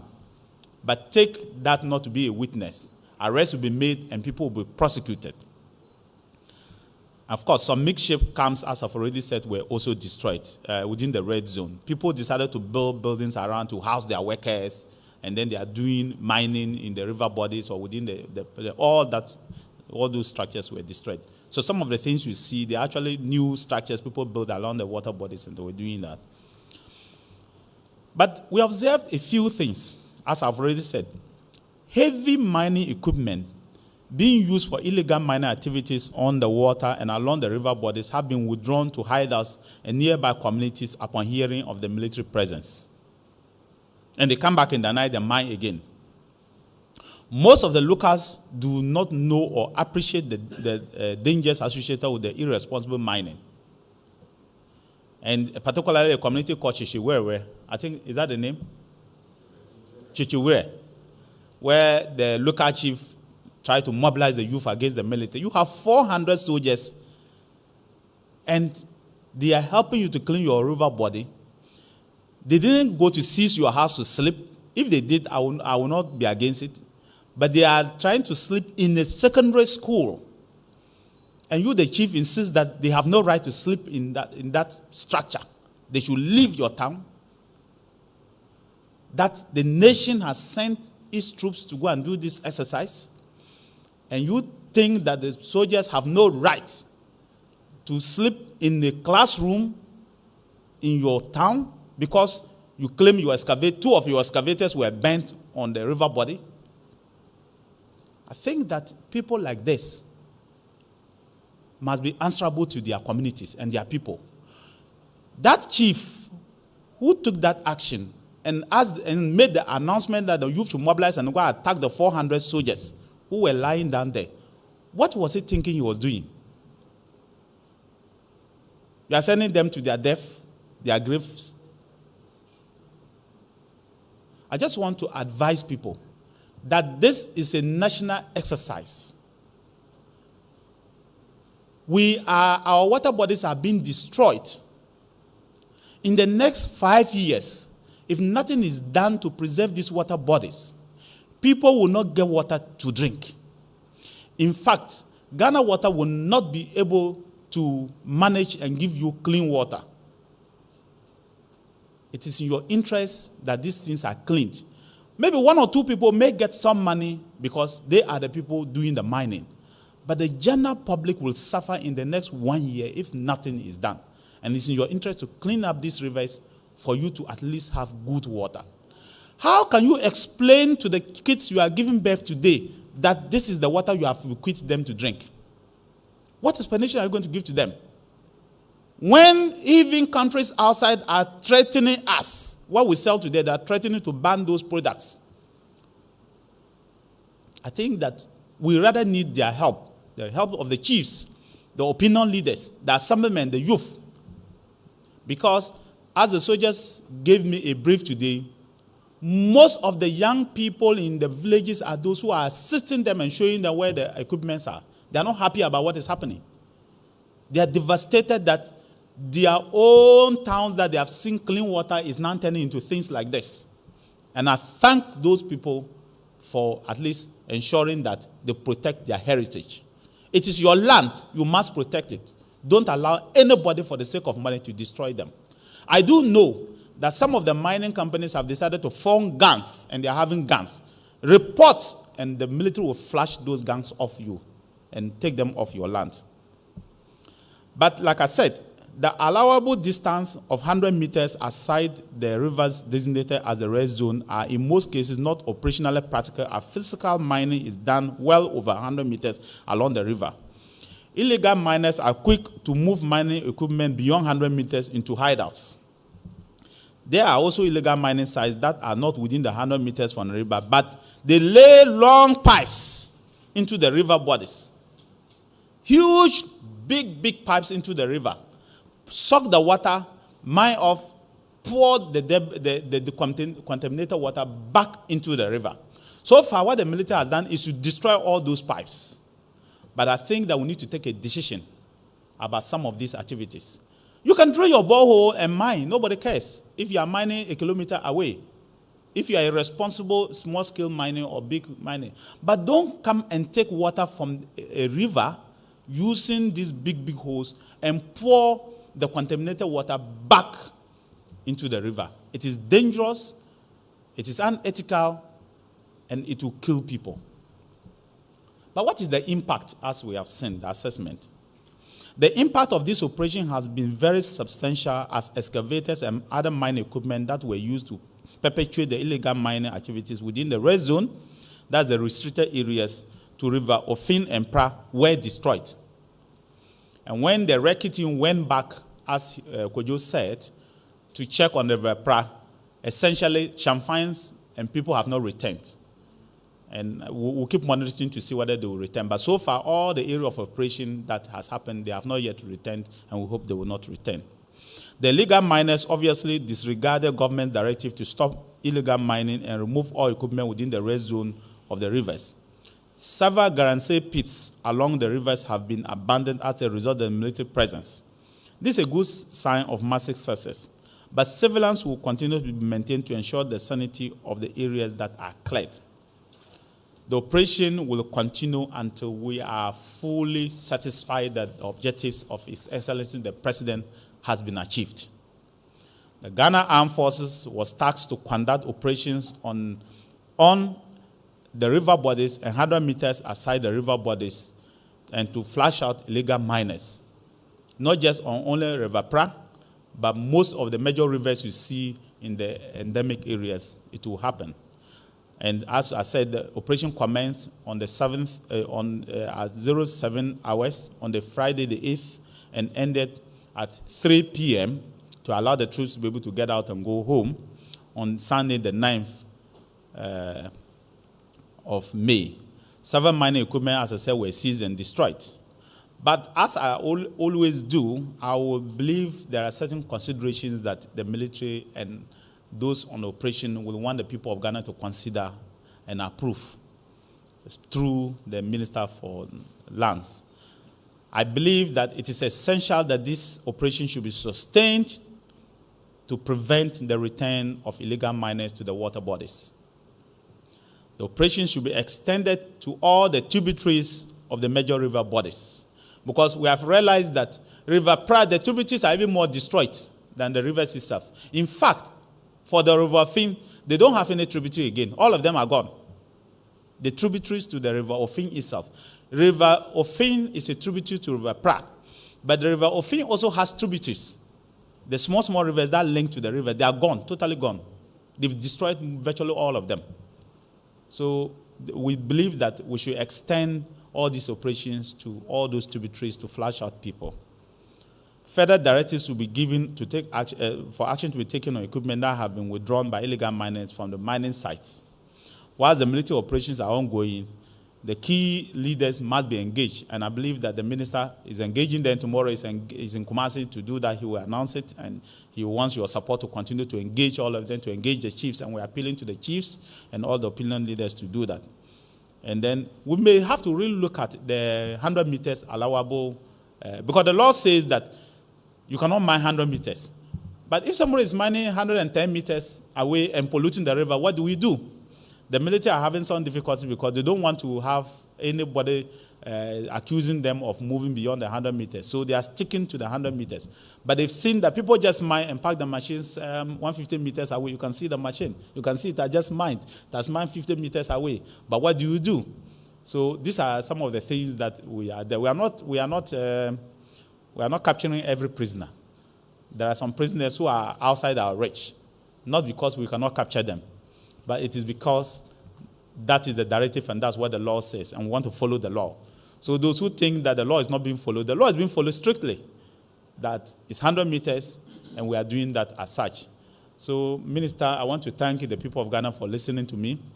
That is the brief for today. And like I said, 28 excavators were destroyed, 267 champagne machines were destroyed, 18 water pumping machines, 1 mill, 2 industrial machines, 18 gensets, 10 plastic chairs, 5 canoes, 1 wooden accommodation, 8 industrial batteries, and 1 platform. And then 21 new pumping machines and a Kia Bongo truck with registration number AS505321 were also seized, as well as 2 guns. Pump action guns were also seized. We'll do some bit of work on some of them, and if there's a need to destroy it, we'll destroy it. If there's no need, and there's a need for prosecution, to be used for prosecution, that will be done. I thank you very much. That update.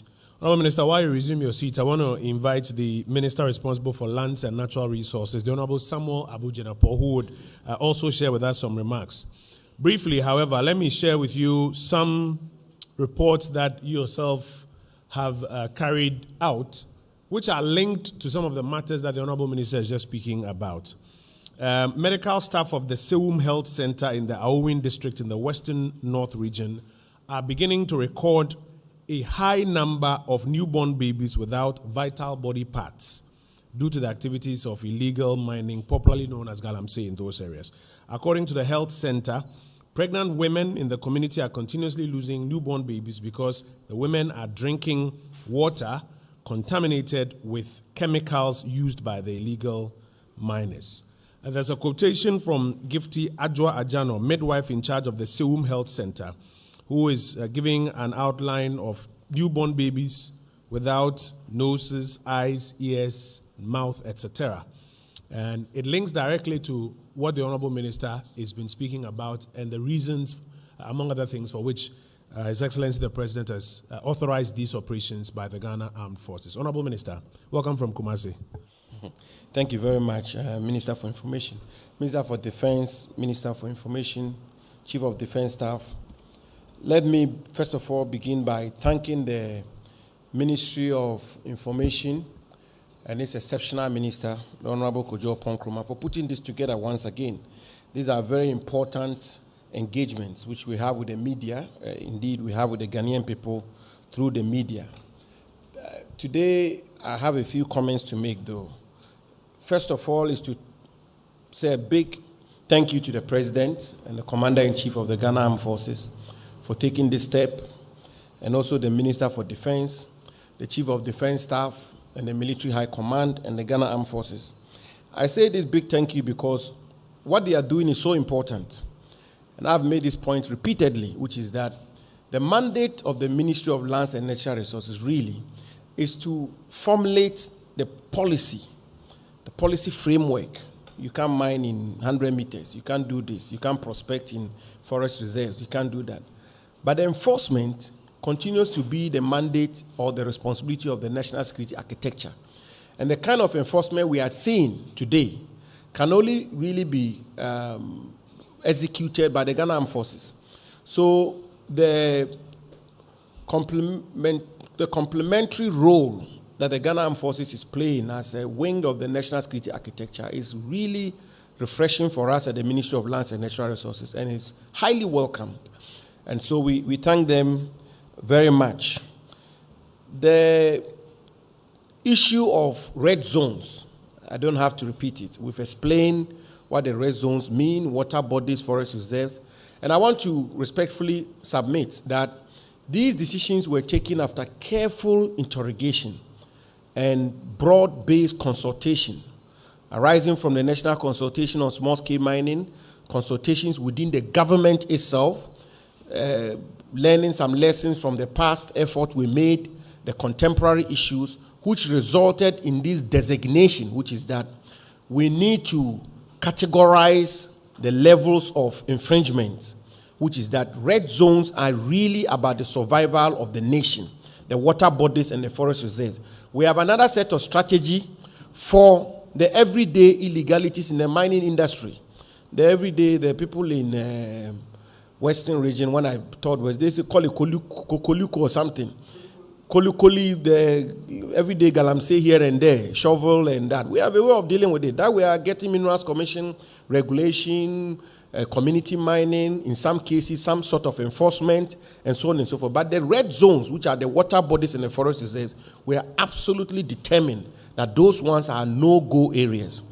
Honorable Minister, there's been a big debate in the country about, I don't call burning of excavators. I don't use that word. I call it decommissioning or demobilizing of equipment which are used for illegal mining. The Ghana Armed Forces are engaged in the decommissioning and demobilizing of equipment which are used for illegalities in our country, and that is how I want to approach it. Now, well, the discourse is ongoing, but I will humbly suggest that perhaps we should also ask the question, what will an excavator be doing on River Pra? What will an excavator be doing on River Ofin? Or a Shamfine be doing on River Pra? Ghanaians and all of us, I will respectfully submit that we should interrogate the issue from that point before we get to the stage of what has happened to that excavator, and that is it right or wrong to decommission that excavator. The issues of legal, proprietary, or otherwise about military action, those are very historic, and those are matters that I believe across the world, there have been debates about it. How do you treat prisoners of war? Guantanamo Bay, do you try them before a military tribunal, civilian tribunal, and so on and so forth? Those are matters I don't want to get involved in. But the military have their own methods of enforcement. And as a country, I think it's important that we appreciate that. But in terms of the social debate, I will once again contend that we begin the debate from what will an excavator possibly be doing on a river body. And if as a people we're able to answer that question, that yes, an excavator can be there to construct a road or to do some sort of activity which is in the interest of the public or which is good and so on and so forth, then we can begin to make some efforts and begin to move forward on that. But if we come to the conclusion that an excavator ought not to be on a river body, and it's not as though we woke up overnight and said all excavators on river bodies be decommissioned. We never did so. The Ministry of Lands and Natural Resources issued a statement under my hand and gave a window of escape. Even that, some people criticized it. That why do you give a warning? But we thought that we should be sensitive, we should be humane. We gave 7 clear days for people to evacuate. And here we are. The instructions are being enforced. And as always, as it happens in our part of the world, you have people begin to raise issues here and there. I will very strongly but respectfully conclude by saying that it's either we are fighting this menace or we are not. It's either we are determined to clear our water bodies and forest reserves or we are not. We cannot waver in this matter. So the Ministry of Lands and Natural Resources, and for that matter, government, supports the Ghana Armed Forces in this patriotic work they are engaged in. Having said that, we've also observed that some, shall I say, rogue imposters are taking advantage of the atmosphere and the quest for enforcement to go around the country harassing small-scale entities, people who are involved in small-scale mining. I want to clarify that. What the military are engaged in is being codenamed or dubbed Operation Hall 2. And the Minister for Defense has been very clear about it. There's a lot of clarity on it. It's indicated, and we've all been on the same page from the very beginning to now, that relates to only the red zones, water bodies, forest reserves. In the case of water bodies, 100 meters away from the banks of any water body in our country. Forest reserves, we are clear about them.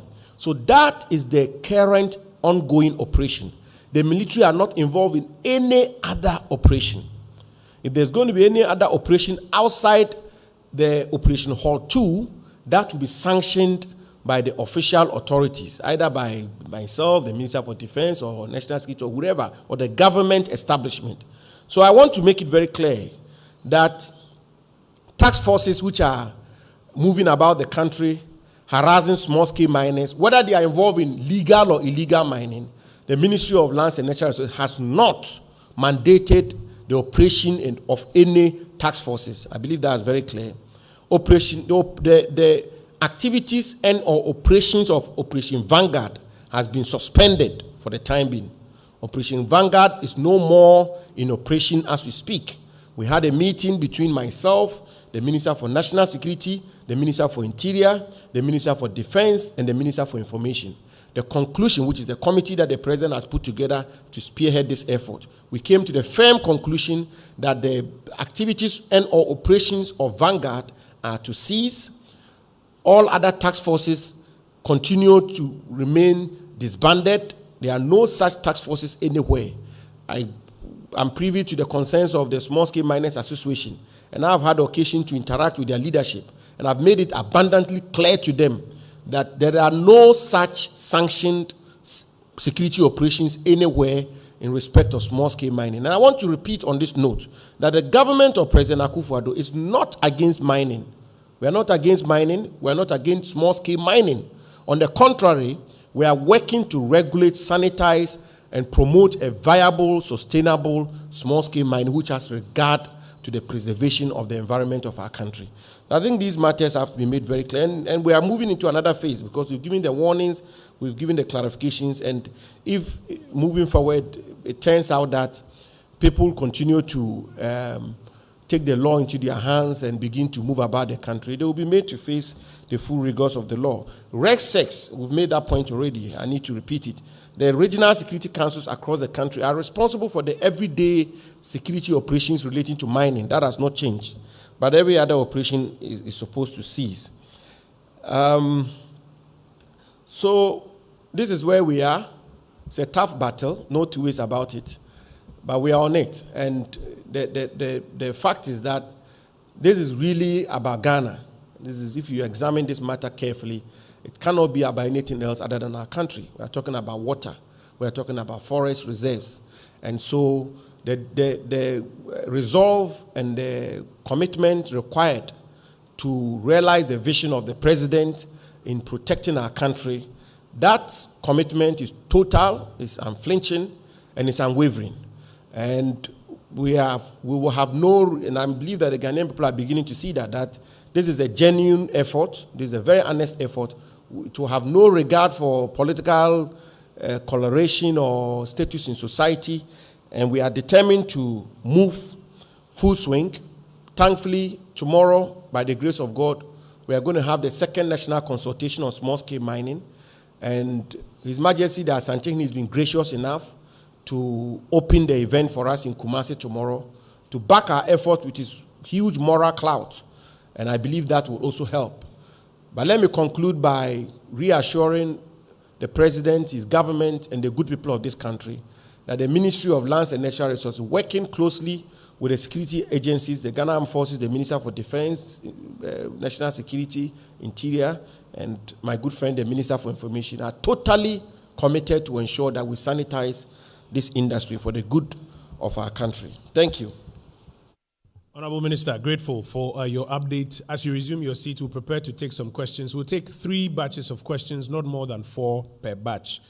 And Honorable Minister, just want to share with you some information that quotes the President of the National House of Chiefs, Ojiahohoya Ojebi II. He has articulated publicly the fact that he also backs the decision by the government to burn all seized excavators by the military in the fight against mining in water bodies.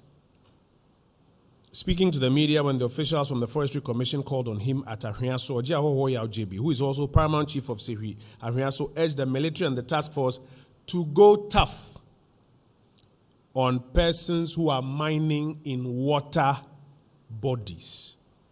And he goes on to say that the action is laudable despite the criticism against it. And he doesn't agree with the critics who are saying that excavators in water bodies should be seized for any subsequent conversations. So just some more information to share with you. If you have questions, please raise your hand. I would have the microphone directed to you. We'll take not more than 4 per batch. I have 1 here. If it's only 1 question for the day, we are happy to take it. It will only mean that the issues are quite clear. Yes, sir. Yeah, thank you very much. My name is Ernest Mini from Journeys.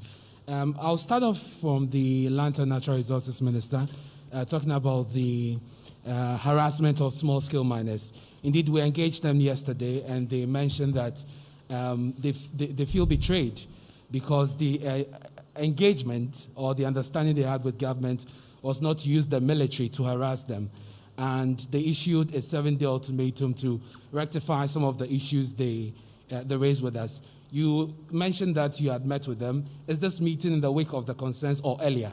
If it's recent, we'd like to know how you agreed to resolve some of the issues that they raised. And if I just may get some clarity. Yeah. So these small-scale miners, are they those who are mining in the water bodies, or these are the legitimate ones who have concessions? Just to be clear. The legitimate ones. Those who say they have concessions, they are not mining in water bodies away from the 100-meter zone, and they claim they are being harassed. And so that is the first one.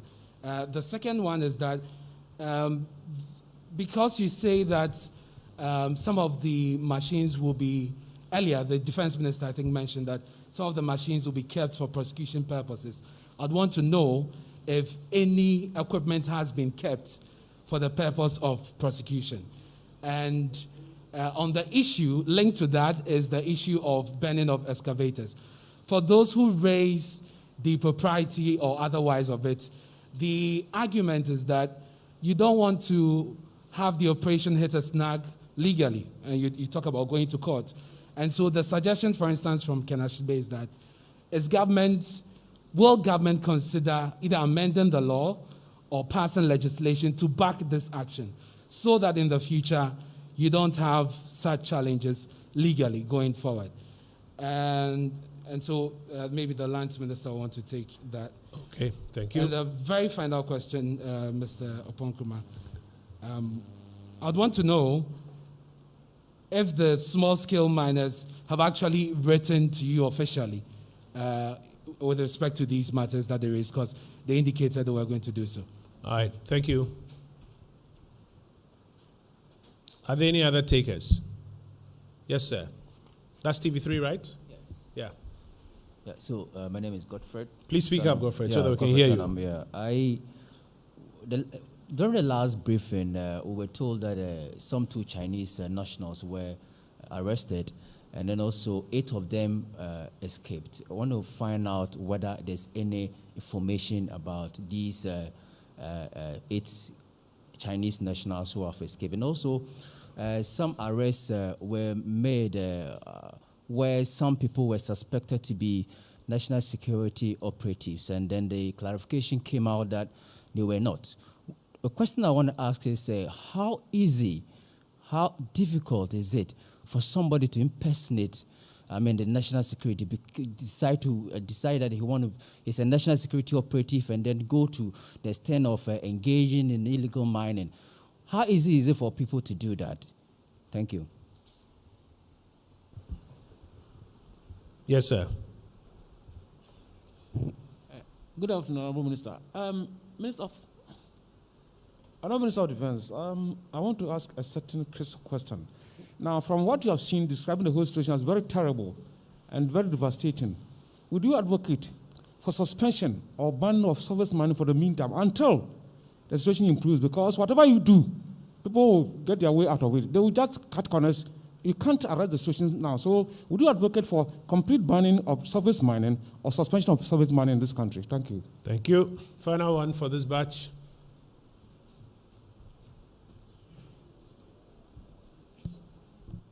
Let me deal with the national security impersonation question. The Ministry of Information, upon the instructions of the Ministry of National Security, issued that statement to clarify that those persons who were arrested by the youth, and I think we should commend the youth of the town, just as the Minister has been commending the youth of many other towns who are supporting the military effort, we should commend the youth of the town for objecting to what these persons were doing and for not kowtowing to the claims of these persons that they were national security operatives and for arresting them. And the state security apparatus picked them up and they have been charged before court. As for impersonation, you know, people can always get up and go to court and stand in front of a judge and claim they are lawyers, and actually they were lying. You know of instances where people will go to major hospitals dressed up as though they were doctors, and sometimes even parade around and operate for a number of years. So as for impersonation, I think we've had instances where people came here to ask questions and claiming they were journalists. And you couldn't even identify which media house they're coming from. But I think the important thing is that the state agencies picked up these persons on the queue of the youth of the town who we commend and ensured that they have been charged before court. And even the individual who they claimed had contracted them to go there, who is the one who was a national security contractor, was also picked up on charges of abetment, and it's also been charged before court. And I think it shows clearly that there are no ifs, no buts, that there is total commitment to ensure that success is achieved in this enterprise. There's a question about the status of the Chinese persons and whether you would advocate for a total banning of surface mining as part of this enterprise. Honorable Minister. Thank you very much. I think that the Minister for Lands will talk about the banning, but mining, both surface and underground, it's not illegal. As far as I'm concerned, and the Minister will educate all of us on it. I just know that if you do surface mining, you post a bond and you're supposed to reclaim it. So it is about enforcing and making sure that you can reclaim the land properly, so-called. I don't think that I would say that people should ban surface mining. It's allowed in Ghana by law, but I will look at it just to do the right thing. So for the small-scale miners, and I believe that the minister will, as part of the second phase of his engagement, will begin to talk to them. And they should identify their concessions and reclaim all the land that they have degraded. All the pits they have left, they should cover it up. That is what I think they should be talking to the people of Ghana and talking to us. And I think that's what they should be doing to help us. I'm not aware that the soldiers have harassed any small-scale mining now who is doing legitimate business. In fact, the soldiers are operating within the 100 meters radius. If you are holding a license and you find yourself mining within the 100 meters radius, you are doing an illegal thing. The soldiers are supposed to destroy every equipment mining within the river body and the 100 meters radius. They are not going to ask whether you have a license or you don't have a license. It's as simple as that. Once you are caught within the red zone, it doesn't matter who you are. If you are the Minister for Defense, they will burn your equipment. They will destroy your equipment. So I want to plead with the small-scale miners that don't mine within the river bodies and 100 meters within to the river bodies, full stop. It will help all of us. But the soldiers, as I said, are very responsible people, commanded by commanders, some of them who have done 30 years, 35 years in the armed forces. And in fact, they have sinned and sinned again, hundreds of operations, whether outside Ghana and in Ghana. So they know exactly what they are doing. And like I said, they don't enjoy going to destroy an equipment worth $200,000 and over. No, not at all. In fact, if for something they will want to even help us construct our roads, help us do things, but we cannot as a state sit and allow our water bodies to remain the way they are, with over thousands of champagnes on River Pra and destroying the water bodies. Maybe you and me in Accra here may have vortic water to drink. Maybe the person who is leading the charge and doing that might never drink that water. He may have vortic water to drink. He may have all the other mineral, we call the mineral water, all the other purified water to drink. Even if he's living in there or he visits there, or he might never even visit there. But all we want to say is that the soldiers will not harass any small-scale miner who is mining outside the red zones. If you think that there's anybody going around claiming he's a soldier or a police harassing you, like the minister said, let us know. We will deal with that person. I can assure you that. Like the rest of it, the minister will deal with it. But like I said, for the Chinese, I never said that equipment will be kept, mining excavators will be kept for prosecution's sake. That's not what I said. I said that certain items, if the police deem it necessary for prosecution, those items will be kept. Otherwise, all items are supposed to be destroyed. That is what I have said. But if the police, for some reason, believe that an ID card is necessary for prosecution, they will ask us to keep that ID card for prosecution. Otherwise, all equipment are supposed to be destroyed. That is the order. And like he said, they are supposed to be, the soldiers are told that make sure that that excavator never works again. It's as simple as that. Just make sure that that excavator is never able to go back to the field to work again forever and ever. And I think they are doing a very good job on that particular one. And the third phase, as I said, will continue. So people should pack off and leave. I mean, I cannot get it. You are being told continuously. In many countries, they won't tell you. But we are telling you continuously that there will be a third phase. And I don't know whether they don't believe us or they think that we are just bluffing or they think there will be a third phase. And it will not be long, the third phase will be launched. And it's just within the river body and 100 meters from the river body. If you are found with an equipment within that zone, which is the red zone, you will not get your equipment back again. Whether the equipment is bent, whether it is destroyed, or whether a bomb is dropped on it, what I know is that you won't get back your equipment again. Thank you very much.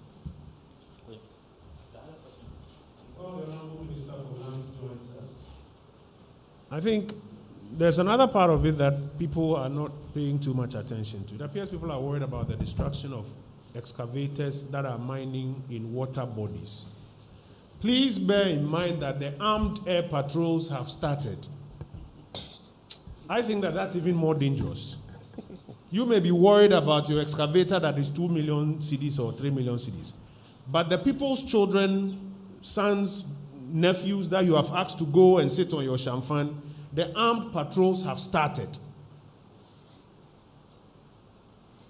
Honorable Minister. Thank you, Honorable Minister. The Ernest of Joy News asked a question about excavators and the legalities or otherwise of how they are being dealt with.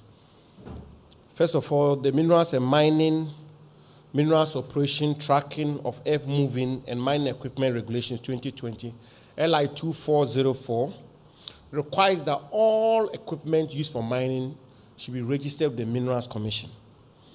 And where the equipments are going to be used for mining must be designated and registered with the Minerals Commission. So, yeah, we would like to talk about the legalities of it, but this is also the law. The law requires you, LI 2404, requires that if you are going to use excavator for mining purposes, or chamfine or a shovel or anything, you should register it with the Minerals Commission. And the Minerals Commission ought to know where the particular equipment is going to be used for mining. That doesn't happen. So that's another bit of it. Now, if chamfines are seized, confiscated, and moved to the barracks of the Ghana Armed Forces or the police, what are we going to use chamfine for? What are you going to use chamfine for? And excavators, where we all know, Ernest, we should face it. We know that people who are engaged in this excavator business, before they work in the night, and then in the day they take some part of the excavator off. And when they take it off, you cannot operate the excavator. You can't move it. So to be able to move the excavator, you need a low bed. The cost of it, finding the low bed itself is another problem, and so on and so forth. And that's another matter. And then when the military leaves in the night, they come back and then they use the same, they put the part in, they use the same excavator to mine. Number 3, the red zones have been declared. It's not as though, I said it before, it's not as though we woke up one morning and suddenly we are being told that excavators are being decommissioned, demobilized across the country. Sufficient notice was given. You are not supposed to be you are not supposed to mine in the river bodies. You're not supposed to use excavators to mine. Notice was given that pack out. Nobody heeded to the notice. And here we are. When the military goes for operations and they go and meet IEDs and bombs on the floor and the rest, they are to pick them. I'm not being simplistic here, but they are to pick them, bring them back to the barracks, and then do what with it? The Ghana forces are not enforcing mining laws across the country. We have to appreciate that. There are particular places where the president of the country and the national security architecture deems red zones and have declared them as such. And these are places where nobody can have any reasonable excuse why an equipment should even be found at that place. So in other places, you may say that, oh, I have an excavator, I'm mining, I reclaim the land, I vegetate, so why have they burnt my excavator? But on water bodies, there is absolutely no excuse why you would take an excavator to go and mine there. So I will really passionately appeal to Ghanaians to support this effort. Because the truth also is that if we don't have sufficient support from the Ghanaian people, whatever we are doing, we will struggle with it. And it includes the media. So these water bodies, before long, European Union is banning our cocoa. Water has to be imported into Ghana. It will be the same. We are going to be the same people who are going to cry foul and say that government did not act. I fully support the current operation, and I think that it should be continued. The matter to do with small-scale miners, I've met the association many, many times. Even this week, I met the leadership of the association.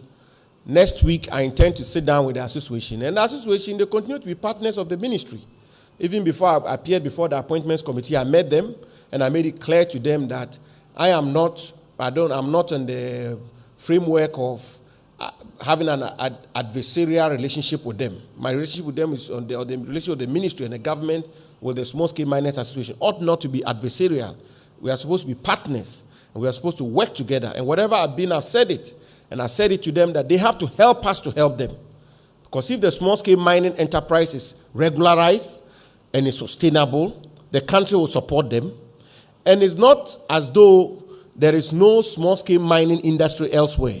There's a booming small-scale mining industry in Australia. There's one in Canada. There's one in America. There's one in South Africa. Across the world, there is viable small-scale mining industry. And I was pleasantly surprised to learn that the Minerals and Mining Act of 2006, Act 703, spells out copiously how small-scale mining ought to be done. And if you follow that, there will be no problem with small-scale mining. The cardinal missing link of this small-scale mining enterprise is 1, where they mine in water bodies or forest reserves, and 3, where they excavate and not reclaim the land. That's all. If you are engaged in small-scale mining, you excavate as deep as you can, and you fill the pit, and you plant trees, nobody will have a problem with you. But where they behave as, you know, they move from one place to the other, you excavate here, you go deep, then you move to another place, you don't cover the pit. Old ladies then are going to farms and falling in pits and dying, and the communities are suffering. I flew from Kumasi today, all throughout the place. You try it. Everywhere, pits, all over. So the small-scale miners also have a responsibility. I am prepared to work with them. Next week, I intend to sit down with them. But they also have a responsibility. They have a responsibility to partner with governments and support government so that together we can create a viable, sustainable small-scale mining industry here in Ghana. But if they don't, and it's going to be threat upon threat and the rest, we are not going to waver. The water bodies will be protected. The forest reserves will be protected. So that is the response I will give to that. Surface mining. To ban surface mining will mean essentially to ban small-scale mining. Because there are two types of mining. There are alluvial mining and deep mining. And majority of the small-scale miners, the authorized ones, are involved in surface mining, the alluvial. So I am not in the mood of banning surface mining for the time being. I think that it is within our capacity to be able to regulate the small-scale mining itself. And to regulate it means just enforcing the laws. The laws are enough. Even last year, they passed a good number of laws, and there are sufficient laws in the system. What we require is for all of us to be sincere, honest, and committed to ensuring that the laws are preserved and enforced. So this is where we are. These are difficult matters, I have to always admit, because yes, when you demobilize somebody's excavator, that's somebody's investment or somebody's capital which is gone waste. And I also appreciate that some people in the country believe that these excavators and all these other matters can be used for other purposes which will benefit the country. But I'm totally convinced that where we are, these measures are the measures which are required for the time being. As we move on, if there's a need to review them, we will. But for the time being, these are the measures we need. Thank you, Minister. I'll take a final batch of questions at this stage. Could you let me take a few others? If I don't get, then I'll come back to you. I have a lady here. We're always biased towards the ladies. Are there any other ladies? Abednego, find a newspaper. Unfortunately, there are 4 others, so I'll take them, because you had a lot in the first round. So yes, madam, let's hear you. My name is Kekeli Kezaya Okanse from GH1 TV. So watching excerpts of the video, I got to know that an air operation has been launched as well to help with the fight against Galamsey. You raised it earlier, but it was crossing my mind. What assurance is the defense minister given that innocent lives will not be lost? Because from what I saw, they were firing down there. It wasn't targeted at people. It was targeted at the Shamfan and yes, the persons associated in the water body. In the water, exactly. But who knows if there could be people there? So what assurance will the defense minister give that? What the operation launch will be targeted at just that, and then any innocent life wouldn't be lost. And then he also mentioned harmful chemicals, cyanide and mercury being used for the Galamsey activity. I was wondering if there has been any link with the Ghana Water Company as to whether treating such chemicals out, because they are very detrimental to our health, treating such chemicals so that when we take them, we wouldn't have to suffer the consequences. Like you stated, the nurse as Aumiaso or something said that babies being born are losing their lives or body parts due to this. So what assurance can we get with that? So I'll let the Minister for Lands deal with the Ghana Water Company Limited question. He was there when they gave us a briefing on the challenges they're having with treatment. And then Defense Minister will deal with the question of whether or not we can have assurances that innocent lives will not be lost in this armed air patrol. And by innocent, I'm not sure you are talking about the people who are mining in the water bodies. They are not the ones you are talking about, just to be clear. They are, I hear you. Yes, sir. And then I'll take Abednego and then the gentleman there. Salam Babiji, the finder. Minister, one of the reasons for the operation being launched was the environmental impact of the mining, the illegal mining operations. Now, if you are burning the equipment, is this the most efficient? Is this the smartest? Is this the greenest way in which you can destroy this equipment? Because by burning, you're also leaving carbon footprints. You are destroying the environment. Yeah, you have a good mindset, but you're adding to the carbon footprint of the country. So is this the smartest way you could have found to decommission, demobilize, as you've put it? Are there any other suggested ways? Couldn't we have taken them to smelt, for instance? Second? Couldn't we have taken the equipment to smelt? To where? Smelt. To smelt. To smelt? Yes. Okay. Rather than merely burning. But the smelting doesn't leave carbon footprints? Well, it would be greener than merely burning, wouldn't it? Okay. All right. Thank you. Two more. Yes, sir. And then we'll take the last one. I'm McLean Kofi. I write for Graphic. I just want to know whether I can easily say, or I can say the second phase of the operation was a success. If yes, what makes it so? And if no, what makes it so? Very well. I bet I'll give you the last word and then we'll wrap up. Okay. Thank you, Honorable. Good afternoon. If I'm a bed nego asante, me adwuma wadom FM. Honorable, my colleague in the issue back with me say our win issue no, our win in our win district. Health officials are more. I'm saying Korea warm for front. Yeah, be money ni ho, omasu ni ho, omano because of omonum so free galam say we communities. No, if I say final say about government attention na matia na mobe na mutu so that appeal for now no ebetimi abom ho by from further distractions and I say. And then apart from that, honorable need to my so far my second phase away. Ubetimi my timeline yeah expect to say in so almost say ni na ni betimi ate. I be who say at least you want more year na you do some results after the operations, And apart from that, so honorable omuchiche champagne excavators, omutimi enya gold and omunya gold from this miners and the volume obetimache the number and the volume of gold almost easy from this miners or bush. And then another issue, mining law no. Is there any plans somewhere amended so that to give you legal backing say muchi ambutimashi say na honorable jina pokaino be mam legal backing say with me ashisa champagne. Okay, I better go. That's it. Thank you. You Minister.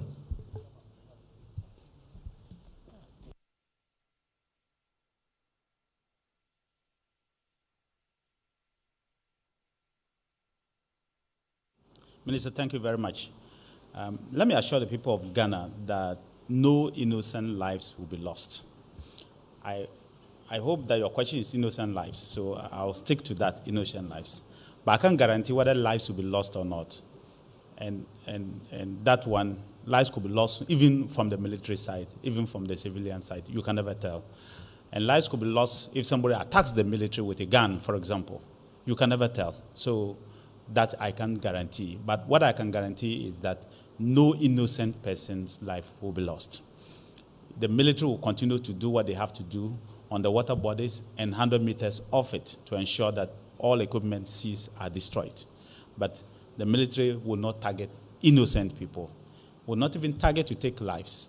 But I can't guarantee because accidents happen, so I will not be able to guarantee that. Only God can guarantee that one. But we'll do everything humanly possible to ensure that what you are afraid of never happens.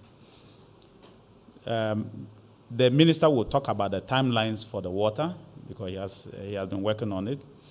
Yes, it was a success because all floating champagnes, all floating platforms were destroyed on the river. That is between Chofopraso and the Boise, the junction of the two tributaries of the river, Oda and the one that continues.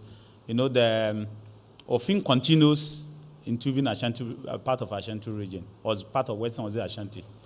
And then Oda goes this way. So they stopped at that tributary called the Boise. So between that junction, which I said is about 120-something kilometers, all floating platforms were destroyed. All equipment along the 100-meter stretch were destroyed. So I can say, yes, it was a success. And we'll continue to monitor. We'll continue to monitor in various forms.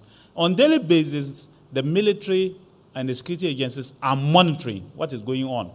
So from the start to where they have reached, even on a daily basis, they keep monitoring to see what is going on.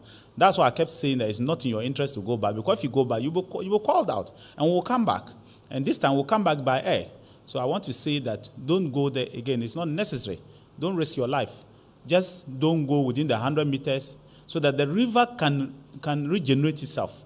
But he will answer exactly how the river will regenerate and how things will be done. It's just that there are some other follow-up activities that we will do.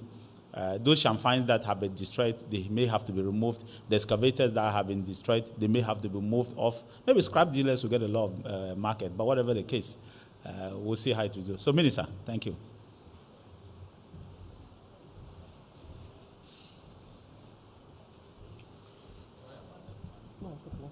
And secondly, at no point did we say, I don't know where you got that news from, that we allowed it.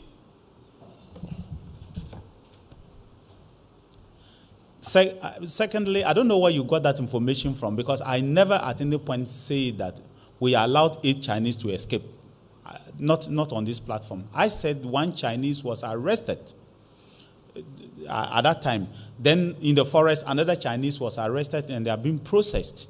But at no point did we say that we allowed 8 Chinese to escape. I don't know where you got that information from. But we'll look at it, and we'll get in touch with you and know exactly where that information was gotten from, and we'll take it from there. Thank you.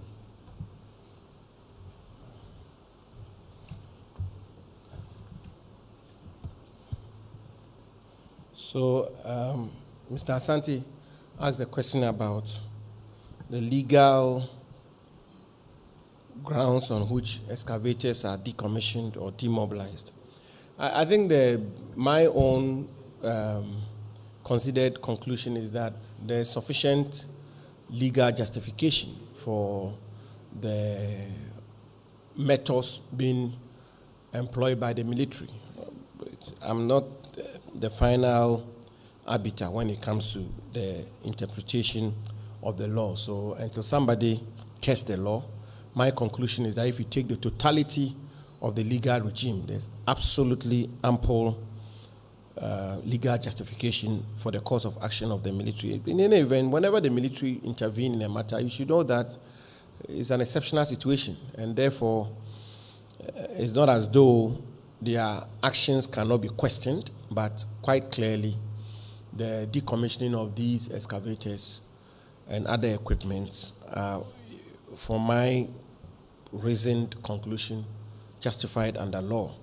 The matter to do with the restoration of the rivers is a major matter. It's a matter which has caught the attention of the ministry very intensely, because the expert scientific conclusion is that even when you clear the river bodies, you still may never be able to restore the river body to its original state. And as the lady Kikeli quite rightly pointed out, mercury is a very poisonous, dangerous chemical.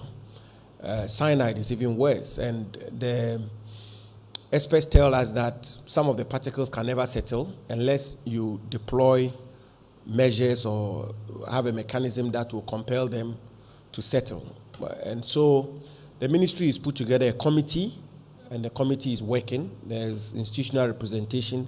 The EPA is represented. The Water Resources Commission is represented. Other institutions have representation on that committee. The University of the Power Grant University of Mines and Technology is partnering with the ministry. As recently as last week, the Vice Chancellor led a delegation to make a presentation. But there are questions we are still asking, which is one of the most important questions, which is agitating my mind personally, is that if you are going to clear the water bodies and you are going to deal with the chemicals, what sort of method is going to be employed? Are we going to use other chemicals as well? And if we are going to use other chemicals, what are the implications of using further chemicals? There is a suggestion that you can clear the water bodies through organic means. So it's still work that we are engaged in, and quite clearly, we need to be able to come to grips with it. But I have to conclude by making the point and making it very forcefully that it doesn't matter what sort of methods you have to clear the water bodies. If the illegal mining continues to be on the water bodies, whatever methods you employ will come to naught. So, yes, we are working on a formula and a strategy to be able to clear all the river bodies, but I am more particular about the sustainable strategy and tools which ought to be deployed to rid the red zones of illegal small-scale mining. And I believe that whilst we are working at it simultaneously, hopefully when we secure the river bodies, we will also have concluded on the solution which will work, and then we will move on with that as well. So thank you, Minister. Thank you very much, Honorable Minister. Just a quick note of clarification before we wrap up. My brother and friend Jojo Rokio, being Western North Regional Minister, just sent us a message that he's also received these reports from AOIN, and initial checks that they are conducting suggest that that report is misleading.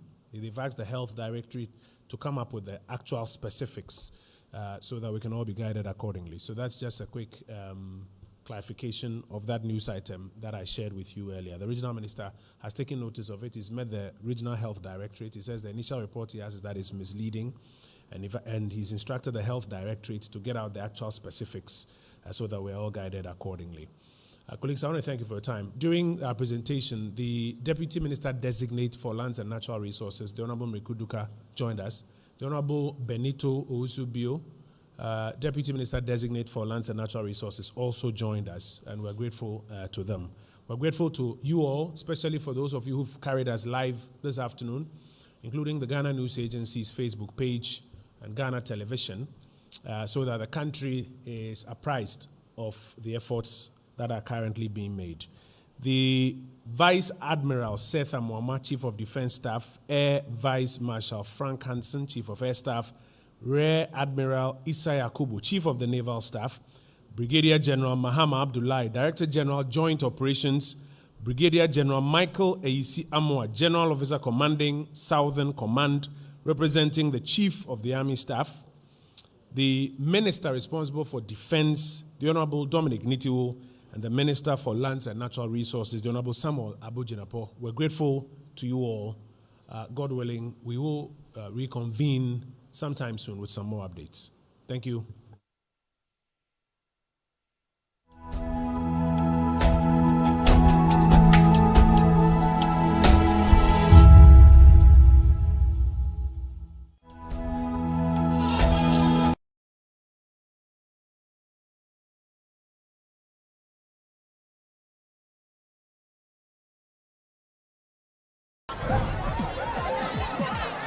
Powers and principalities.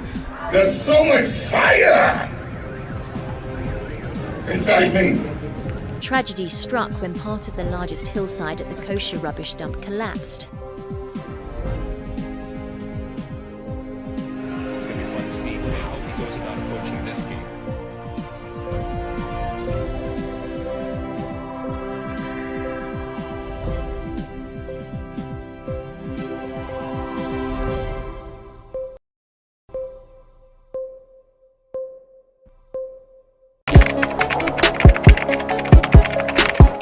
We table issues relating to the arts and entertainment for a riveting discussion, of course, without fear nor favor. The question the presenter asked them was a dumb question. You need to speak the part and move. Varied views. We agree to disagree. So I would disagree with everything you said. I think that he's a smart guy. I think what he did. No, but I also said he's a smart guy. Yeah. I guess that I'm waiting for the what next. Yeah, I don't think that we have to wait for what next. It sometimes gets confrontational. But that's the beauty of the game. Today you are denying funny face. It's not my brother. Today you are denying funny face. I don't know him. You don't know funny face. It's not my brother. You don't know funny face. It's a package. We meet, we sit, we dialogue, we learn, we progress. My name is Benefo Huabin Abrantepa, a proud blogger, and this is my forum.